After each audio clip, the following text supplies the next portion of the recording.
Obviously നമുക്ക് അതിന് നല്ലൊരു ഗസ്റ്റ് വേണം വിഷയം അവതരിപ്പിക്കാൻ. അതുപോലെ തന്നെ നമുക്ക് അതിൽ കുറച്ച് നമ്മുടെ മെമ്പേഴ്സ് മാത്രമായിട്ടുള്ള ഒരു പാനൽ വേണം. എപ്പോഴും നമ്മുടെ പ്രോഗ്രാമിൽ ഞാൻ നമ്മുടെ ഇന്നത്തെ ഗസ്റ്റ് കൂടി അറിയാൻ വേണ്ടിയിട്ടുള്ള 1-2 കാര്യങ്ങളാണ് പറയുന്നത്. എപ്പോഴും നമ്മുടെ പ്രോഗ്രാമിൽ ഒരു ഗസ്റ്റ് ഞങ്ങൾക്ക് പുറത്തുനിന്ന് ഈ പാനലിൽ കാണും. ബാക്കിയുള്ള ആളുകളെല്ലാം ഞങ്ങൾ ചേംബർ മെമ്പർമാർ തന്നെയാണ്. ഇത് 10ാമത്തെയാണ് ഇത് എപ്പിസോഡ്. ബാക്കിയുള്ളതിൻ്റെ വളരെ വളരെ ഇൻഫോർമേറ്റീവായി വളരെ ഫ്രൂട്ട്ഫുൾ ആയിട്ടുള്ള ഡിസ്കഷൻസ് ആണ് നടന്നത്. ബാക്കിയുള്ള 9 സബ്ജക്റ്റിലും കുറച്ച് വളരെ സെൻസിറ്റീവ് ആയിട്ടുള്ള ഇഷ്യൂസ് ഉണ്ടായിരുന്നു. അതെല്ലാം ഞങ്ങൾ വളരെ ഭംഗിയായിട്ടാണ് ഡീൽ ചെയ്തത്, ഭംഗിയായിട്ടാണ് സംസാരിച്ചത്.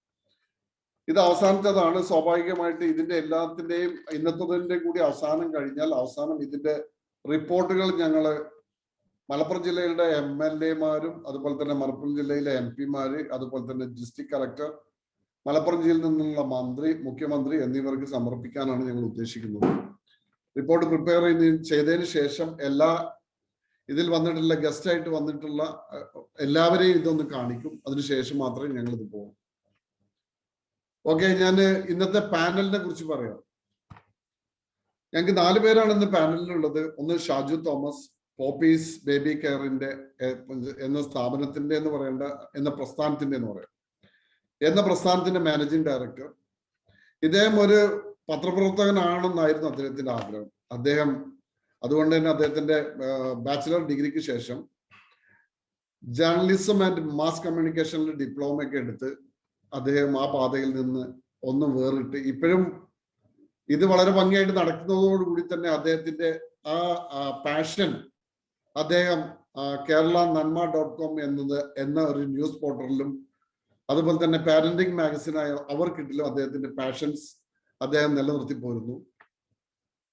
കേരളത്തിലും ഇന്ത്യയിൽ മറ്റെല്ലാ സംസ്ഥാനങ്ങളിലും പല ഭാഗങ്ങളിലും അതുപോലെ തന്നെ വിദേശത്തും അദ്ദേഹത്തിന്റെ ഈ സ്ഥാപനത്തിന്റെ വേരുകൾ ഇറങ്ങി തുടങ്ങിയിട്ടുണ്ട്. തീർച്ചയായിട്ടും എക്സ്പോർട്ടിനെ കുറിച്ച് പറയാൻ നമുക്ക് അർഹതപ്പെട്ട ഒരാൾ തന്നെയാണ് നമുക്കിന്നുള്ളത്. 2ാമത്തെ ആൾ KD സലീം ജോയിൻ ചെയ്തിട്ടില്ല, കുറച്ച് ലേറ്റ് ആവും, അല്ലെങ്കിൽ അദ്ദേഹം ജോയിൻ ചെയ്തോളാന്ന് പറഞ്ഞിട്ടുണ്ട്. അദ്ദേഹം ഒരു എക്സ്പോർട്ടറാണ്, പ്രശസ്ത കോട്ടമ്മൽ കുടുംബാംഗമാണ്. മലപ്പുറം ജില്ലയിലെ ഇമീസ് ട്രേഡിംഗ് എന്ന് പറയുന്ന ഒരു സ്ഥാപനം നടത്തുന്നു. ഇമ്പോർട്ടും എക്സ്പോർട്ടും ചെയ്യുന്നു. സൗദിയിൽ അദ്ദേഹത്തിന് ബിസിനസ്സുകളുണ്ട്. തിരുവാലിയിൽ റൂറൽ സർവീസ് സൊസൈറ്റിയുടെ പ്രസിഡന്റ് കൂടിയാണ് അദ്ദേഹം. നമ്മുടെ ഇതിന്റെ മുമ്പ് പാനലിൽ വന്ന ആശാനാച്ചി എന്ന് പറയുന്ന നമ്മുടെ ഒരു പാനലിസ്റ്റിന്റെ ഫാദറും കൂടിയാണ് അദ്ദേഹം. ആശാനാച്ചി നമ്മുടെ പാനൽ മെമ്പർ ആകുക മാത്രമല്ല, ഒരു ദിവസം നമുക്ക് ഒരു ഫുൾ ഡേ ക്ലാസ് എടുക്കുകയും കൂടി ചെയ്തിട്ടുണ്ട്. നമ്മുടെ എക്സിക്യൂട്ടീവ് മെമ്പേഴ്സിനും ED ക്ലബിനും വേണ്ടിയിട്ട് ഒരു ക്ലാസ് കൂടി മാഡം ചെയ്തിരുന്നു. ഞാൻ KD സലീമിനെയും അതുപോലെ തന്നെ അടുത്തത് നമ്മുടെ ഷാജിമോൻ ഞാൻ നേരത്തെ സൂചിപ്പിച്ചു. അദ്ദേഹം പുഷ്പ കൃഷി അതുപോലെ തന്നെ ഡെക്കറേറ്റീവ് പ്ലാന്റ്സ് എന്നിവയിലൊക്കെയാണ് അദ്ദേഹത്തിന്റെ, ഞാൻ പറയാം, അവസാന വാക്ക് എന്ന് വേണമെങ്കിൽ പറയാം. അദ്ദേഹം തമിഴ്നാട് അഗ്രികൾച്ചറൽ യൂണിവേഴ്സിറ്റിയിൽ നിന്ന് അദ്ദേഹത്തിന് ബെസ്റ്റ് പ്രോഗ്രസീവ് ഫാർമർ എന്നുള്ള ഒരു അവാർഡ് അദ്ദേഹത്തിന് കിട്ടിയിട്ടുണ്ട്. SBIയുടെ അവാർഡ് കിട്ടിയിട്ടുണ്ട്. മാത്രമല്ല അദ്ദേഹത്തിന്റെ 2 സ്ഥാപനങ്ങളുണ്ട്, പാഫ്മാക് എന്ന് പറയുന്നതും അതുപോലെ തന്നെ GSM എക്സ്പോർട്ടിങ്ങും ഇമ്പോർട്ടിങ്ങും ചെയ്യുന്ന അദ്ദേഹത്തെയും അതുപോലെ തന്നെ നമുക്ക് പാനലിസ്റ്റ് ആയിട്ട് കിട്ടിയിട്ടുണ്ട്. അദ്ദേഹം നമ്മുടെ ചേംബർ മെമ്പർ തന്നെയാണ്. അടുത്തത് ജൗഫർ നമ്മുടെ ഓർബിസ് ഓട്ടോമോട്ടീവ്സ് എന്നുള്ളതിന്റെ MD ആണ്. വളരെ ചെറുപ്പമാണ്. 35-ൽ കൂടുതൽ ബ്രാഞ്ചുകൾ അദ്ദേഹത്തിന്റെ ഈ സ്ഥാപനത്തിന് ഓൾ ഇന്ത്യ ലെവലിൽ അദ്ദേഹം ഉണ്ടാക്കിയെടുത്തു. ഹൈ സെക്യൂരിറ്റി രജിസ്ട്രേഷൻ പ്ലേറ്റ്സ് ആണ് അദ്ദേഹത്തിന്റെ പ്രധാന പ്രോഡക്റ്റ്. അദ്ദേഹത്തിന്റെ വലിയൊരു പ്രത്യേകത എന്ന് വെച്ചാൽ അദ്ദേഹം കുറച്ചുകൂടി അഡ്വാൻസ്ഡ് ആയിട്ട് ചിന്തിക്കുന്ന ഒരാളെന്നുള്ള നിലയ്ക്ക് തന്നെ ഇംഗൽ സിറ്റിയിൽ അദ്ദേഹം ഒരു കോൾഡ് സ്റ്റോറേജ് സെറ്റ് ചെയ്ത് കഴിഞ്ഞു. അദ്ദേഹം നമുക്ക് ഇമ്പോർട്ടിങ് എക്സ്പോർട്ടിങ് ഒക്കെ വളരെ നന്നായിട്ട് അറിയുന്നതും ചെയ്തുകൊണ്ടിരിക്കുന്നതുമായിട്ടുള്ള ജാഫറും നമുക്ക് ഇന്ന് പാനലിസ്റ്റ് ആയിട്ട് കിട്ടിയത്. 4 പേര് ഞങ്ങളുടെ ചേംബർ മെമ്പർമാരാണ്. അതിന്റെ സന്തോഷം വളരെയധികം ഉണ്ട്. ഇനിയുണ്ട് എനിക്ക് സൂപ്പർനോവയുടെ ആരിസ് റഹ്മാൻ, ഒട്ടേറെ എക്സ്പോർട്ട് ചെയ്യുന്ന ആൾക്കാരുണ്ട്. പക്ഷെ നമ്മൾ ആദ്യം വന്ന 4 പേരെ നമ്മൾ മീൻസ് പാനലിലേക്ക് എടുത്തു എന്ന് മാത്രം. അടുത്തത് നമുക്ക് ഇന്ന് ഗസ്റ്റ്, നമുക്കറിയാം നമ്മൾ ഗസ്റ്റ് ഇതുവരെ നമ്മൾ എടുത്തത് മലപ്പുറം ജില്ലയിൽ നിന്ന് പുറത്തുനിന്നുള്ള ഒരാളെടുത്തത് നമ്മുടെ വിദ്യാഭ്യാസത്തെ കുറിച്ചുള്ള മീറ്റിംഗിൽ മാത്രമാണ്. അദ്ദേഹം മലപ്പുറത്ത് ഏകദേശം 10 വർഷം ജോലി ചെയ്യുന്ന ഒരാളാണ്. പക്ഷെ മലപ്പുറത്തെ ജോലിയും അല്ലെങ്കിൽ മലപ്പുറത്തുകാരനും അല്ലാത്ത ആദ്യമായിട്ട് ഒരു ഗസ്റ്റ് നമുക്ക് ഇന്ന് വരുന്നു. മറ്റാരുമല്ല, mister Rajeev MC. Rajeev sir federation of Indian export ഓർഗനൈസേഷന്റെ കേരള ഹെഡാണ്. 30 വർഷമായിട്ട് ഈ ഫീൽഡിലുണ്ട്. അതുപോലെ തന്നെ 10 വർഷമായിട്ട് കേരള ഹെഡായിട്ട് അദ്ദേഹം വർക്ക് ചെയ്യുന്നു. ഈ ഫെഡറേഷൻ ഓഫ് ഇന്ത്യൻ എക്സ്പോർട്ട് ഓർഗനൈസേഷന്റെ ചുമതല എന്ന് പറയുന്നത് coordinate with exporters and the state and central ministry. എക്സ്പോർട്ടേഴ്സിനെ സെൻട്രൽ മിനിസ്ട്രി ആയിട്ടും സ്റ്റേറ്റ് മിനിസ്ട്രി ആയിട്ടും കണക്ട് ചെയ്യുക, എക്സ്പോർട്ട് പ്രൊമോഷന് വേണ്ടി പ്രവർത്തിക്കുക. സ്വാഭാവികമായിട്ടും ഇത് മിനിസ്ട്രി ഓഫ് കൊമേഴ്സിന്റെ ഒരു ഭാഗമാണ്. ഗവൺമെന്റ് ഓഫ് ഇന്ത്യയുടെ നോംസ് അനുസരിച്ച് പ്രവർത്തിക്കുന്നതാണ് ഈ നമ്മുടെ federation of Indian export organisation. എല്ലാവരെയും ഞാൻ ഹാർദവമായിട്ട് നമ്മുടെ ഇന്ന് ഈ പ്രോഗ്രാം ശ്രവിക്കുന്ന മെമ്പർമാരെയും ചേംബറിന്റെ മെമ്പർമാരെയും അതുപോലെ തന്നെ മറ്റു നമ്മുടെ ഇൻവൈറ്റീസിനെ എല്ലാം ഞാൻ ഒരിക്കൽ കൂടി സ്വാഗതം ചെയ്യുന്നു. നമുക്ക് നമ്മുടെ പ്രോഗ്രാം ഷെഡ്യൂൾ ചെയ്തിരിക്കുന്നത് നമുക്കറിയാം. ആദ്യത്തെ ഒരു 15 മിനിറ്റ് നമ്മുടെ ഗസ്റ്റ് സംസാരിക്കും. അതിനുശേഷം ഓരോ 5 മിനിറ്റ് വീതം നമ്മൾ പാനലിന് കൊടുക്കും. വീണ്ടും നമുക്ക് ക്ലിയർ ചെയ്യാൻ എന്തെങ്കിലും ഉണ്ടെങ്കിൽ വീണ്ടും നമ്മൾ ഇവരിലൊക്കെ തിരിച്ചെത്തും. അതിൻ്റെ ഇടയ്ക്ക് നമുക്ക് നമ്മുടെ മറ്റു മെമ്പർമാർക്ക് എന്തെങ്കിലും കോൺട്രിബ്യൂട്ട് ചെയ്യാനുണ്ടെങ്കിൽ അവരെയും കൂടി നമ്മൾ ക്ഷണിക്കും. സാധാരണഗതിയിൽ നമുക്ക് സമയം വളരെ കുറയാറുണ്ടാവാറുണ്ട്. ഇപ്രാവശ്യം എനിക്ക് തോന്നുന്നത് അങ്ങനെ തന്നെയാവും തീർച്ചയായിട്ടും. പക്ഷെ അതുകൊണ്ട് തന്നെ കാര്യപ്രസക്തമായ കാര്യങ്ങൾ മാത്രം നമ്മുടെ പാനൽ മെമ്പേഴ്സും ബാക്കിയുള്ളവരും ശ്രദ്ധിച്ച് സംസാരിക്കുക. നമുക്ക് കൂടുതൽ കേൾക്കാനുള്ളത് നമ്മുടെ ഗസ്റ്റിൽ നിന്നാണ്. സ്വാഭാവികമായിട്ടും അതിനുവേണ്ടി ഞാൻ ക്ഷണിക്കുന്നു. Sir Rajeev sir, welcome you. Over to you. Sir, thank you so much. എന്തായാലും വിശദമായിട്ട് നിങ്ങളുടെ പ്രവർത്തനങ്ങളെ കുറിച്ച് കേൾക്കാൻ പറ്റിയത് ഒരു സന്തോഷം. പിന്നെ ഞാൻ ബേസിക്കലി ഒരു ലോയർ ആയിരുന്നു. ഇതിൽ വന്നിട്ട് 10 വർഷം നമ്മുടെ ഈ മിനിസ്ട്രിയുടെ ഈ ഓർഗനൈസേഷനിൽ വന്നിട്ട്. അപ്പൊ ഞങ്ങള് ശരിക്കും ഞാൻ നേരത്തെ പറഞ്ഞ പോലെ തന്നെ പണ്ടൊക്കെ ഒരു ഗവൺമെന്റ് ഓഫീസുകളിൽ നമ്മൾ പോകാനായിട്ട് അപ്പോയിന്റ്മെന്റ് എടുക്കണം, കാത്തു നിൽക്കണം, അങ്ങനെ കുറെ കാര്യങ്ങളൊക്കെ ഉള്ള സമയത്ത് ഇപ്പൊ നമ്മൾ ഓരോ ഗവൺമെന്റ് ഡിപ്പാർട്ട്മെന്റിലെയും മെയിൻ ആൾക്കാർ, ഇപ്പൊ കസ്റ്റംസ് കമ്മീഷണർ ആയാലും ഫോറിൻ ട്രേഡ് കമ്മീഷണർ ആണെങ്കിലും തന്നെ ഞങ്ങൾ നേരിട്ട് പോയിട്ട് ഓരോ ജില്ലകളിലും പോയിട്ട് അവിടുത്തെ ബിസിനസ്സുകാരെയും ട്രേഡേഴ്സിനെയും എക്സ്പോർട്ടേഴ്സിനെയൊക്കെ നേരിട്ട് കണ്ട് അവരുടെ പ്രശ്നങ്ങൾ മനസ്സിലാക്കി, അവിടുത്തെ ഇഷ്യൂസിനെ കുറിച്ച് മനസ്സിലാക്കി, അവിടുത്തെ ചലഞ്ചസിനെ കുറിച്ച് മനസ്സിലാക്കി, അവിടുത്തെ അവസരങ്ങളെ കുറിച്ച് മനസ്സിലാക്കി. അത് ഞങ്ങൾ വളരെയധികം വലിയൊരു ഫോളോ അപ്പ് ചെയ്യാറുണ്ട്. അപ്പോൾ ഞങ്ങളുടെ ഓർഗനൈസേഷൻ എന്ന് പറഞ്ഞാൽ അപ്പെക്സ് ബോഡി എക്സ്പോർട്ട് പ്രൊമോഷൻ കൗൺസിലാണ്. എല്ലാ കൗൺസിലുകളുടെയും അപ്പെക്സ് ബോഡിയാണത്. ഇപ്പോൾ കോയർ ബോർഡ്, കോക്കനട്ട് ബോർഡ്, അതുപോലെ പല കമ്മ്യൂണിറ്റി ബോർഡുകളുണ്ട്. ആ ബോർഡുകളിലെല്ലാം അപ്പെക്സ് ബോഡിയാണ്. മിനിസ്ട്രി ഓഫ് കൊമേഴ്സിന്റെ വെബ്സൈറ്റിൽ ഓപ്പൺ ചെയ്ത് കഴിഞ്ഞാൽ നമുക്കിത് അറിയാൻ പറ്റും. ഫസ്റ്റ് പേര് FIOയുടെ ആയിരിക്കും. നമ്മുടെ റോൾ എന്ന് വെച്ചിട്ടുണ്ടെങ്കിൽ വി ആർ ഇഷ്യൂയിങ് RCMC എന്ന് വെച്ചിട്ടുണ്ടെങ്കിൽ നമുക്കൊരു ഇമ്പോർട്ട് എക്സ്പോർട്ട് കോഡ് ഉള്ള ഒരാൾക്ക് ആണ് ഈ രജിസ്ട്രേഷൻ, ഒരു കൗൺസിൽ രജിസ്ട്രേഷൻ സാധ്യമാവുന്നത്. RCMC പല കൗൺസിലുകളും കൊടുക്കും. അതായത് ആ പ്രൊഡക്റ്റ് എക്സ്പോർട്ട് ചെയ്യണമെങ്കിൽ അതത് കൗൺസിലിന്റെ രജിസ്ട്രേഷൻ വേണം. കോയർ ആണെങ്കിൽ കോയർ പ്രൊഡക്ട്സ്, ഫുഡ് ആണെങ്കിൽ APEDA, agri products export promotion development authority, marine products ആണെങ്കിൽ MPEDA എന്ന് പറയുന്ന സ്ഥാപനമുണ്ട്. അങ്ങനെ ഓരോന്നിനും, കോക്കനട്ട് ആണെങ്കിൽ കോക്കനട്ട് ഡെവലപ്മെന്റ് ബോർഡ് ഉണ്ട്. അപ്പൊ ഞങ്ങളുടെ ഈ റോൾ എന്ന് വെച്ചിട്ടുണ്ടെങ്കിൽ ഞങ്ങൾ അപ്പെക്സ് ബോഡി ആയതുകൊണ്ട് മിനിസ്ട്രി ഓഫ് കോമേഴ്സ് ഞങ്ങൾക്ക് തന്നിരിക്കുന്ന ഒരു അധികാര പരിധി, വി ക്യാൻ ഇഷ്യൂ RCMC, ഈ licence in multi product groups. എല്ലാ പ്രൊഡക്റ്റുകൾക്കും ഒറ്റ RCMC മതി. അതാണ് നമ്മുടെ ഒരു പ്രത്യേകത. എല്ലാവർക്കും ഇതിൽ IEC ഉള്ളവരാണോ കൂടുതലും? ഇമ്പോർട്ട് എക്സ്പോർട്ട് കോഡ് എടുത്തിട്ടുണ്ടോ? ഓക്കെ, ഞാനൊരു ചെറിയ കാര്യം പറഞ്ഞേക്കാം. ഈ IEC code, import export code വളരെ പെട്ടെന്ന് തന്നെ എടുത്തു വയ്ക്കുക. കാരണം കഴിഞ്ഞ വർഷം വരെ ഒരു കുഴപ്പമില്ലായിരുന്നു. ഇത് വളരെ ഫ്ലെക്സിബിൾ ആയിട്ട് എടുക്കാൻ പറ്റിയ സംഭവമായിരുന്നു. നിങ്ങൾക്ക് ഓരോരുത്തർക്കും വളരെ സിമ്പിൾ ആയിട്ട് എടുക്കാൻ പറ്റിയ ഒരു സംഭവമാണത് IEC.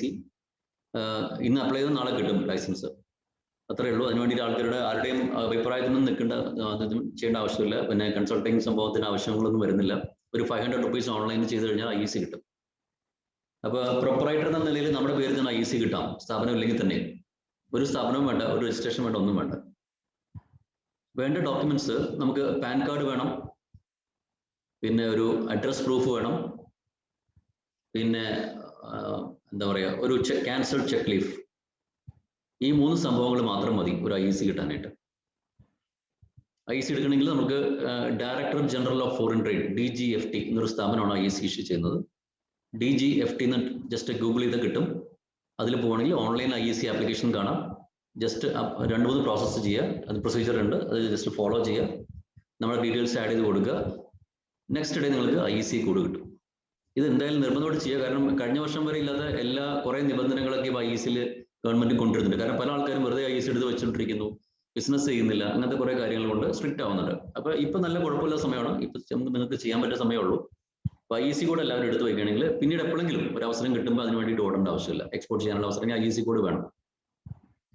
IEC കോഡിന് ശേഷം ഞാൻ പറഞ്ഞു RCMC ഒരു എക്സ്പോർട്ട് പ്രൊമോഷൻ കൗൺസിലേക്ക് മാത്രമേ തരാൻ പറ്റൂ. അതുണ്ടെങ്കിൽ നിങ്ങൾക്ക് കയറ്റുമതി ആനുകൂല്യങ്ങൾ കിട്ടുള്ളൂ, എക്സ്പോർട്ട് ഇൻസെന്റീവ്സ്.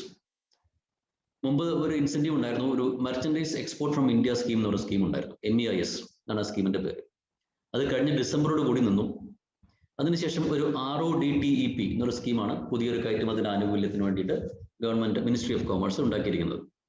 അത് നമുക്ക് rebate on duties and levees എന്ന് ചുരുക്കി പറഞ്ഞാൽ, നമ്മൾ ഓരോ പ്രൊഡക്റ്റിന്റെയും അതിന്റെ നികുതികളും മറ്റുള്ള ലെവീസിന്റെ ഒക്കെ അടിസ്ഥാനത്തിൽ ഒരു പെർസെൻറ്റേജ് ഓഫ് ഇൻസെന്റീവ് നമ്മൾ മിനിസ്ട്രി ഓഫ് കോമേഴ്സ് അത് എക്സ്പോർട്ടേഴ്സിന് കൊടുക്കും. എക്സ്പോർട്ടിന് ശേഷം വെച്ചിട്ടുണ്ടെങ്കിൽ ഞാൻ ഉദ്ദേശിച്ചത് ഇപ്പോൾ ഒരാൾക്ക് ദുബായിലേക്ക് എക്സ്പോർട്ട് അല്ലെങ്കിൽ UAE ഒരു എക്സ്പോർട്ട് ചെയ്തു. അതിനുശേഷം അതിന്റെ എക്സ്പോർട്ട് റിയലൈസേഷൻ ഫണ്ട് തിരിച്ചെത്തി, നമുക്ക് ഫണ്ട് കിട്ടി. അതിനുശേഷം നമ്മൾ ബാങ്കിൽ അതിനെക്കുറിച്ച് പല പ്രൊസീജിയേഴ്സ് ഉണ്ട്. പിന്നെ ബാങ്കിങ് റിയലൈസേഷൻ, ബാങ്കിൽ പൈസ കിട്ടിയെന്ന് ഒരു ബാങ്ക് റിപ്പോർട്ട് ചെയ്യുന്നു, അത് കസ്റ്റംസ് റെക്കോർഡ് ചെയ്യുന്നു, ഫോറിൻ ട്രേഡ് റിപ്പോർട്ട് ചെയ്യുന്നു, റിസർവ് ബാങ്ക് റെക്കോർഡ് ചെയ്യുന്നു. ഈ എല്ലാ മേഖലകളും എല്ലാ ഡിപ്പാർട്ട്മെന്റുകളും തമ്മിൽ ഒരു ലിങ്ക് ഉണ്ട്. ഒരു കയറ്റുമതി എന്ന് പറഞ്ഞാൽ ജസ്റ്റ് കയറ്റുമതി പ്രോസസ്സ് മാത്രമല്ല, ഇതെല്ലാം കഴിഞ്ഞ് ഈ എല്ലാ കമ്മ്യൂണിക്കേഷനും കഴിഞ്ഞാൽ മാത്രം പൈസ കിട്ടി, തിരിച്ചു വന്നു, ബാങ്ക് റിലേഷൻ സർട്ടിഫിക്കറ്റ് തന്നു, എല്ലാം കഴിഞ്ഞാലാണ് കയറ്റുമതി എന്നുള്ള സംഭവം ഒരു അർത്ഥം വരുന്നത്. ഇതിനുശേഷമാണ് നമ്മൾ ഈ പറഞ്ഞ നമ്മുടെ കയറ്റുമതി ആനുകൂല്യങ്ങൾ കിട്ടാനുള്ള കാര്യങ്ങൾ ചെയ്യേണ്ടത്. അതും ഓൺലൈൻ പ്രൊസീജിയേഴ്സ് ആണ്. അത് DGFT എന്ന് പറഞ്ഞ ആ പ്ലാറ്റ്ഫോമിൽ തന്നെ നിങ്ങൾക്ക് ചെയ്യാവുന്നതാണ്. അപ്പൊ അതിൽ ഒരു പെർസെൻറ്റേജ് ആണ്, എനിക്ക് ഫ്രീ ഓൺ ബോർഡ് FOB വാല്യൂവിന്റെ ഒരു പെർസെൻറ്റേജ്. പല പ്രൊഡക്റ്റിനും പല ഡിഫറെന്റ് പെർസെൻറ്റേജ് ആണ്. പണ്ടുണ്ടായിരുന്നു, ഞാൻ പറയാം. ഇപ്പൊ നിലവിൽ ആ സ്കീമല്ല, എന്നാലും പറയാം. ഒരു 3 മുതൽ 5% വരെ നമുക്ക് FOB വാല്യൂവിന്റെ നമുക്കൊരു ഇൻസെന്റീവ് ആയിട്ട് ഗവൺമെന്റ് ഒരു ഡ്യൂട്ടി സ്ക്രിപ്റ്റ് എന്ന് പറഞ്ഞ രീതിയിൽ തരും. അത് ക്യാഷ് ആയിട്ടല്ല തരുന്നത്, ഡ്യൂട്ടി സ്ക്രിപ്റ്റ്. ആ സ്ക്രിപ്റ്റ് വെച്ച് നമുക്ക് പല രീതിയിൽ ടാക്സ് അടയ്ക്കാം, കസ്റ്റംസ് ഡ്യൂട്ടി അടയ്ക്കാം, പല കാര്യങ്ങളും ചെയ്യാം. And it is we can sell it to importers also. Importers വേണമെങ്കിൽ വിൽക്കം ചെയ്യാം. അതാണ് ഡ്യൂട്ടി സ്ക്രിപ്റ്റ്സ് എന്ന് പറയുന്നത്. പിന്നെ നമുക്ക് കസ്റ്റംസ് നിന്ന് കിട്ടുന്ന ഒരു ആനുകൂല്യമുണ്ട്, ഡ്രോബാക്ക്. നമ്മൾ എക്സ്പോർട്ട് ചെയ്ത് കഴിഞ്ഞാൽ അത് നമുക്കൊരു ചെറിയ എമൗണ്ട് ആയിട്ട് ഒരു ചെറിയൊരു പെർസെൻറ്റേജ് നമുക്ക് ആനുകൂല്യങ്ങളും കിട്ടും. ഡ്യൂട്ടി ഡ്രോബാക്ക് തന്നെ പറയും.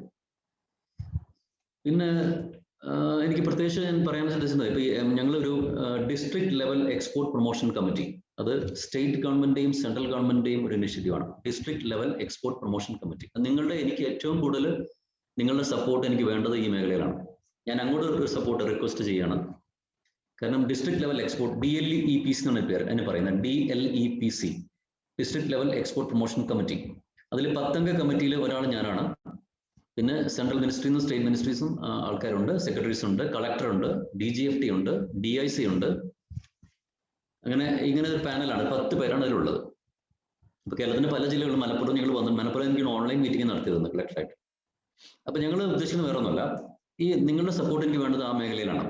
ഈ ഡിസ്ട്രിക്ട് ലെവൽ എക്സ്പോർട്ട് പ്രൊമോഷൻ കമ്മിറ്റിയിൽ ഒരു ആക്ഷൻ പ്ലാൻ നമ്മൾ ഉണ്ടാക്കിയിട്ടുണ്ട്, ഓരോ ജില്ലകളിലും ഉണ്ടാക്കിയിട്ടുണ്ട്. അപ്പൊ മലപ്പുറത്ത് എന്തൊക്കെ പൊട്ടൻഷ്യലാണ് ഉള്ളത്, നിങ്ങൾക്ക് എന്ത് സൗകര്യങ്ങളാണ് അവിടെ വേണ്ടത്, ഉദ്ദേശിച്ച ക്വാളിറ്റി ലാബുകൾ, അല്ലെങ്കിൽ ഇൻഫ്രാസ്ട്രക്ചർ ഫെസിലിറ്റീസ്, അല്ലെങ്കിൽ എന്താ പറയാ ഫാക്ടറീസും മറ്റൊക്കെ വേണം കുറച്ചുകൂടി ഇംപ്രൂവ് ചെയ്യാനുള്ള ഫെസിലിറ്റീസ്. അപ്പൊ അങ്ങനത്തെ കാര്യങ്ങൾ എന്നെ ഒന്ന് അറിയിക്കണം. കാരണം ഞങ്ങൾ ഇതിനെ വളരെയധികം ഫോളോ അപ്പ് ചെയ്യുന്ന ഒരു ഇഷ്യൂ തന്നെയാണത്. ഇന്നലെ ഞാൻ DGFTയോട് സംസാരിച്ചുള്ളൂ. കളക്ടറാണ് ഇതിന്റെ ഹെഡ് ചെയ്യുന്നത്. പിന്നെ വരുന്നത് JDGFT, പിന്നെ ഒരു 8 അംഗ കമ്മിറ്റി. അങ്ങനെയാണ് ഇത് വരുന്നത്. ഞാൻ അടുത്ത DLEPC മീറ്റിംഗ്, ഞങ്ങൾ ഫിസിക്കൽ മീറ്റിംഗ് മലപ്പുറത്ത് നടക്കുന്ന സമയത്ത് ഞാൻ നിങ്ങളെ വിളിക്കും. Central representative Malappuram chamber of കൊമേഴ്സിന്റെ ഒരാളും കൂടി ഇതിൽ വേണം. കാരണം നിങ്ങളുടെ അഭിപ്രായങ്ങൾ വളരെ വാല്യുബിൾ ആയിരിക്കും. അപ്പൊ ഞങ്ങൾ ഇത് വെച്ചിട്ടുണ്ടെങ്കിൽ ഒരുപാട് ഫണ്ടിങ് ഇതിൽ വരുന്നുണ്ട് DLEPCയിൽ. അപ്പൊ നമ്മളൊരു ഇപ്പൊ മലപ്പുറത്ത് വളരെ സൗകര്യപ്രദമായിട്ടുള്ള എന്തെങ്കിലും ഒരു 100 ഏക്കർ സ്ഥലം, 50 ഏക്കർ സ്ഥലം, എനിക്ക് അതിനെ കുറിച്ച് അറിയില്ല, വ്യാപ്തിനെ അറിയത്തില്ല, എൻ്റെ ഏരിയകളെ കുറിച്ച് അറിയില്ല. അങ്ങനെയൊക്കെ ഉണ്ടെങ്കിൽ അവിടെ ക്ലസ്റ്റർ രൂപീകരിക്കാനുള്ള സൗകര്യം പോലും മിനിസ്റ്റർ തരുന്നുണ്ട്. അതായത് ഇപ്പൊ സപ്പോസ് സാർ പറഞ്ഞു എന്താണ് ഫ്ലവേഴ്സിന്റെ പറഞ്ഞു, ടെക്സ്റ്റൈൽ പറഞ്ഞു, ഫുഡ് പ്രൊഡക്ട്സ് പറഞ്ഞു. അപ്പൊ ഇതിന് കോമൺ ഫെസിലിറ്റി കൊടുക്കാനാണ് ഗവൺമെന്റ് നോക്കുന്നത്. ഞാൻ ഉദ്ദേശിച്ചത് ഇപ്പൊ ഒരു ഫാക്ടറി തുടങ്ങി, ഒരാൾ ഭയങ്കര സ്കെയിലിൽ എക്സ്പോർട്ട് ചെയ്യുന്നു, പക്ഷെ മറ്റൊരാൾക്ക് ചെയ്യാൻ പറ്റുന്നില്ല. കാരണം വെച്ചാൽ വേറെ ഒന്നുമല്ല, ഇൻഫ്രാസ്ട്രക്ചർ ഫെസിലിറ്റി ഇല്ല. പക്ഷെ അയാൾക്ക് സോഴ്സ് ഉണ്ട്, അയാൾക്ക് ചെയ്യാനുള്ള കാര്യങ്ങൾ അയാളുടെ ഭാഗത്ത് സോഴ്സ് ചെയ്യാൻ പറ്റിയ കാര്യങ്ങൾ അങ്ങനെയുണ്ട്. അപ്പൊ എന്താ, ഇൻഫ്രാസ്ട്രക്ചർ വേണം, മെഷീനറീസ് വേണം, പാക്കിംഗ് മെറ്റീരിയൽസ് വേണം, പാക്കിങ്ങിന്റെ ഫെസിലിറ്റീസ് വേണം. അപ്പൊ ഇതെല്ലാം പ്രൊവൈഡ് ചെയ്യുന്നു ഒരൊറ്റ സ്ഥലത്ത്, ഒരു വലിയ യൂണിറ്റിൽ. അപ്പൊ അത് നമുക്ക് യൂട്ടിലൈസ് ചെയ്യാം, അത് നമുക്ക് ഷെയർ ചെയ്യാം പല ആൾക്കാർക്കും. അങ്ങനെയാണ് ഒരു കോമൺ പ്ലാറ്റ്ഫോമാണ് ഇപ്പൊ ഈ ഒരു DLEPC കൊണ്ട് ഉദ്ദേശിക്കുന്നത്, ഡിസ്ട്രിക്ട് ലെവൽ എക്സ്പോർട്ട് പ്രൊമോഷൻ. ഇപ്പോൾ ഓരോരോ യൂണിറ്റുകളല്ല, പലർക്കും ഉപയോഗപ്പെടുന്ന രീതിയിലുള്ള വളരെ വിപുലമായ രീതിയിലുള്ള ഒരു സംരംഭമാണ് ഉദ്ദേശിക്കുന്നത്. ഇപ്പൊ പല ജില്ലകളിൽ ഞങ്ങൾ യാത്ര ചെയ്തു. ഇതിപ്പോ ഈ കോവിഡ് സമയത്ത് നമുക്ക് മലപ്പുറത്ത് ഡയറക്റ്റ് നമുക്ക് സംസാരിക്കാൻ പറ്റില്ല, എന്നാലും ഞങ്ങൾ ഓൺലൈനിൽ കളക്ടറായിട്ട് സംസാരിച്ചു, ഒരു മീറ്റിംഗ് നടന്നു. പിന്നെ നിങ്ങൾ ഞാൻ ഈ പറഞ്ഞല്ലോ, ഞാൻ ഫിയോ സർവീസസ് നമ്മൾ ഉദ്ദേശിക്കുന്നത് ഇപ്പോൾ RCMC നമ്മൾ ഇഷ്യൂ ചെയ്യുന്നുണ്ട്. പിന്നെ we are acting as an grievance cell. അതായത് ഒരുപാട് ഇഷ്യൂസ്, നമ്മൾ ബാങ്കിങ് ഇഷ്യൂസ് വരും എക്സ്പോർട്ട് ചെയ്തതിന് ശേഷം. പിന്നെ എന്താ പറയുക, നമ്മുടെ പേയ്മെന്റ് ഇഷ്യൂസ് വരുന്നുണ്ട്, പിന്നെ ക്വാളിറ്റി കംപ്ലൈൻസ് ഇഷ്യൂസ് വരുന്നുണ്ട്. അതെല്ലാം നമ്മൾ ഒരു ഫോറത്തിൽ നമ്മൾക്കൊരു ഗ്രീവൻസ് സെല്ലുണ്ട്. അതിൽ നമ്മൾ എല്ലാ മാസവും കൂടെ, ഇപ്പൊ കസ്റ്റംസിലാണെങ്കിൽ ഓരോ മാസവും നമുക്കൊരു മീറ്റിംഗ് ഉണ്ട്, PTFC, permanent trade facilitation committee എന്നൊരു കമ്മിറ്റി ഉണ്ട്. പിന്നെ ഫോറിൻ ട്രേഡ് DGFT-യിലാണെങ്കിൽ CQCTD, quality compliance and trade dispute. ഞാൻ ഒരു കാര്യം ചെയ്തെല്ലാം ഞാൻ പറയുകയാണെങ്കിലും ഞാൻ വിശദമായിട്ടൊരു മെയിൽ നിങ്ങൾക്ക് അയച്ചു തരാം. എല്ലാവർക്കും അത് വളരെ യൂസ്ഫുൾ ആയിട്ട് നിങ്ങൾക്ക് ഷെയർ ചെയ്യാൻ ചെയ്യാം. Quality compliance trade dispute committee, ഇത് ഒരു കമ്മിറ്റി ഉണ്ട്. കാരണം നമ്മൾ ഇവിടുന്ന് ഒരു കയറ്റുമതി ചെയ്യുന്ന സാധനത്തിൽ എന്തെങ്കിലും പ്രശ്നങ്ങൾ നമുക്ക് നേരിട്ടാൽ അതിന് സപ്പോർട്ടായിട്ട് മിനിസ്ട്രി ഓഫ് കോമേഴ്സ് ഒരു പ്രത്യേക ഒരു ക്വാളിറ്റി കംപ്ലൈൻസ് സെല്ല് രൂപീകരിച്ചിട്ടുണ്ട്. അപ്പൊ ഇതെല്ലാം നമുക്ക് ഒരുപാട് അനുകൂലമായിട്ടുള്ള കുറെ ഘടകങ്ങളുണ്ട്. പക്ഷെ അത് പലവരിലേക്കും, പല എക്സ്പോർട്ടേഴ്സിലേക്കും പല ബിസിനസ് ഗ്രൂപ്പിലേക്കും എത്തിച്ചേർന്നിട്ടില്ല. അപ്പൊ ആ ഒരു എന്താ പറയുക, നമുക്കൊരു തടസ്സം അവിടെ എല്ലായിടത്തും ഉണ്ട്. കാരണം പലർക്കും ഇതിനെ കുറിച്ച് അറിയില്ല. ഒരുപാട് നാളുകൾക്ക് ശേഷമാണ് പിന്നീടാണ് ഇങ്ങനെയുള്ള സംഭവം ഉണ്ട്, ഇതൊരു ഇങ്ങനത്തെ ഒരു പോസിബിലിറ്റി നമുക്ക് ഉണ്ടായിരുന്നു ചിന്തിക്കുന്ന അവസ്ഥ വരുന്നത്. അപ്പൊ പിന്നെ വരുന്നത് ഒരു state level export promotion committee എന്ന് പറഞ്ഞ കമ്മിറ്റിയിൽ നമ്മളുണ്ട്. അതിൽ പ്രിൻസിപ്പൽ സെക്രട്ടറിയാണ്, ഇൻഡസ്ട്രീസ് ഡിപ്പാർട്ട്മെന്റ് ആണ് അതിൽ ചെയർ ചെയ്യുന്നത്. പിന്നെ ഞങ്ങൾ ഈ ഒരു നിർയാത് ബന്ധു സ്കീംസ് എന്ന് പറഞ്ഞൊരു മിനിസ്ട്രി ഓഫ് കോമേഴ്സിന്റെ ഒരു ഇനിഷ്യേറ്റീവ് ഉണ്ട്. അതായത് എക്സ്പോർട്ട് ഫ്രണ്ട്ലി പ്രോഗ്രാംസ് നടത്താനായിട്ട് മിനിസ്ട്രി ഓഫ് കോമേഴ്സ് ഓരോരോ DGFT-കളെയും അതിനെ ഓതറൈസ് ചെയ്തിട്ടുണ്ട്. ഇപ്പൊ കൊച്ചിയിലെ DGFT, കേരളത്തിലെ ചാർജുള്ള DGFT, അതിന്റെ പേര് KM ഹരിലാൽ എന്നാണ്.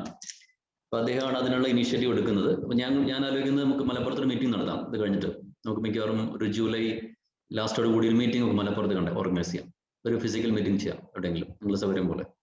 അപ്പൊ അന്ന് അദ്ദേഹം വരും, കസ്റ്റംസിന്റെ ഓഫീഷ്യൽ ഉണ്ടാവും, GST-യുടെ ഓഫീഷ്യൽ ഉണ്ടാവും, പിന്നെ ബാങ്കിന്റെ ഒരാളുണ്ടാവും. അപ്പൊ നിങ്ങൾക്ക് കയറ്റുമതിയെ കുറിച്ചൊരു ബേസിക് ആയിട്ടുള്ള കുറെ കാര്യങ്ങൾ അതിലേക്ക് കിട്ടുകയും ചെയ്യും. പിന്നെ നമ്മൾ we are closely working with all the embassies, foreign trade missions, embassies നമ്മൾ വളരെ അതായിട്ട് നമ്മൾ അവരായിട്ട് അസോസിയേറ്റ് ചെയ്യുന്നുണ്ട്. അപ്പൊ എന്താ കാര്യം എന്ന് വെച്ചിട്ടുണ്ടെങ്കിൽ, നമുക്ക് എന്തെങ്കിലും ഒരു ഇഷ്യൂ വന്നാൽ, ഒരു ഇന്ത്യൻ എക്സ്പോർട്ടർക്ക് എന്തെങ്കിലും ഇഷ്യൂ വന്നാൽ അത് ഇമീഡിയറ്റ് ആയിട്ട് ആ പ്ലാറ്റ്ഫോമിലേക്ക് എത്തിക്കാനായിട്ട് നമ്മൾ ശ്രമിക്കാറുണ്ട്. അതിന് ഒരു പരിഹാരം ഉണ്ടാവാറുണ്ട്. പിന്നെ സർട്ടിഫിക്കറ്റ് ഓഫ് ഒറിജിൻ, കുറെ കാര്യങ്ങൾ, സ്റ്റാറ്റ്യൂട്ടറി കാര്യങ്ങളൊക്കെ നമ്മൾ ഇഷ്യൂ ചെയ്യുന്നുണ്ട്. ഇവിടുന്ന് അത് ഒരു കൗൺസിൽ പോലെ തന്നെ we are also issuing all those statutory documents. പിന്നെ മലപ്പുറം ജില്ലയിൽ എനിക്ക് അറിയേണ്ട ഒരു കാര്യം, അവിടുത്തെ എന്തൊക്കെയാണ് പ്രൊഡക്ട്സ്, എക്സ്പ്ലോർ ചെയ്യാൻ പറ്റിയ പ്രൊഡക്ട്സ് ഉള്ളത്, എന്തൊക്കെയാണ് പൊട്ടൻഷ്യൽ പ്രൊഡക്ട്സ് ഉള്ളത്. അപ്പൊ അതിന്റെ കുറച്ച് കാര്യങ്ങൾ നിങ്ങൾ സബ്മിഷൻസ് കിട്ടുകയാണെങ്കിൽ നമുക്ക് ആ DLEPC കമ്മിറ്റിയിലേക്ക് അത് ചേർക്കാം. അടുത്ത കമ്മിറ്റിയിൽ നമുക്കത് വളരെ ഫ്രൂട്ട്ഫുൾ ആക്കാം. പിന്നെ എന്തായാലും ഞാൻ നേരത്തെ പറഞ്ഞ ഒരു മെമ്പർ, നിങ്ങളുടെ ഭാഗത്തുള്ള ഒരാൾ ആ മീറ്റിംഗിൽ ഞങ്ങൾ ഇൻവൈറ്റ് ചെയ്യുകയും ചെയ്യും. ഞാൻ പ്രത്യേകിച്ച് ഒരു സ്ക്രീൻ ഷെയർ ചെയ്യേണ്ട ആവശ്യം ഉണ്ടോ? ചെയ്യണമെങ്കിൽ ചെയ്യാം.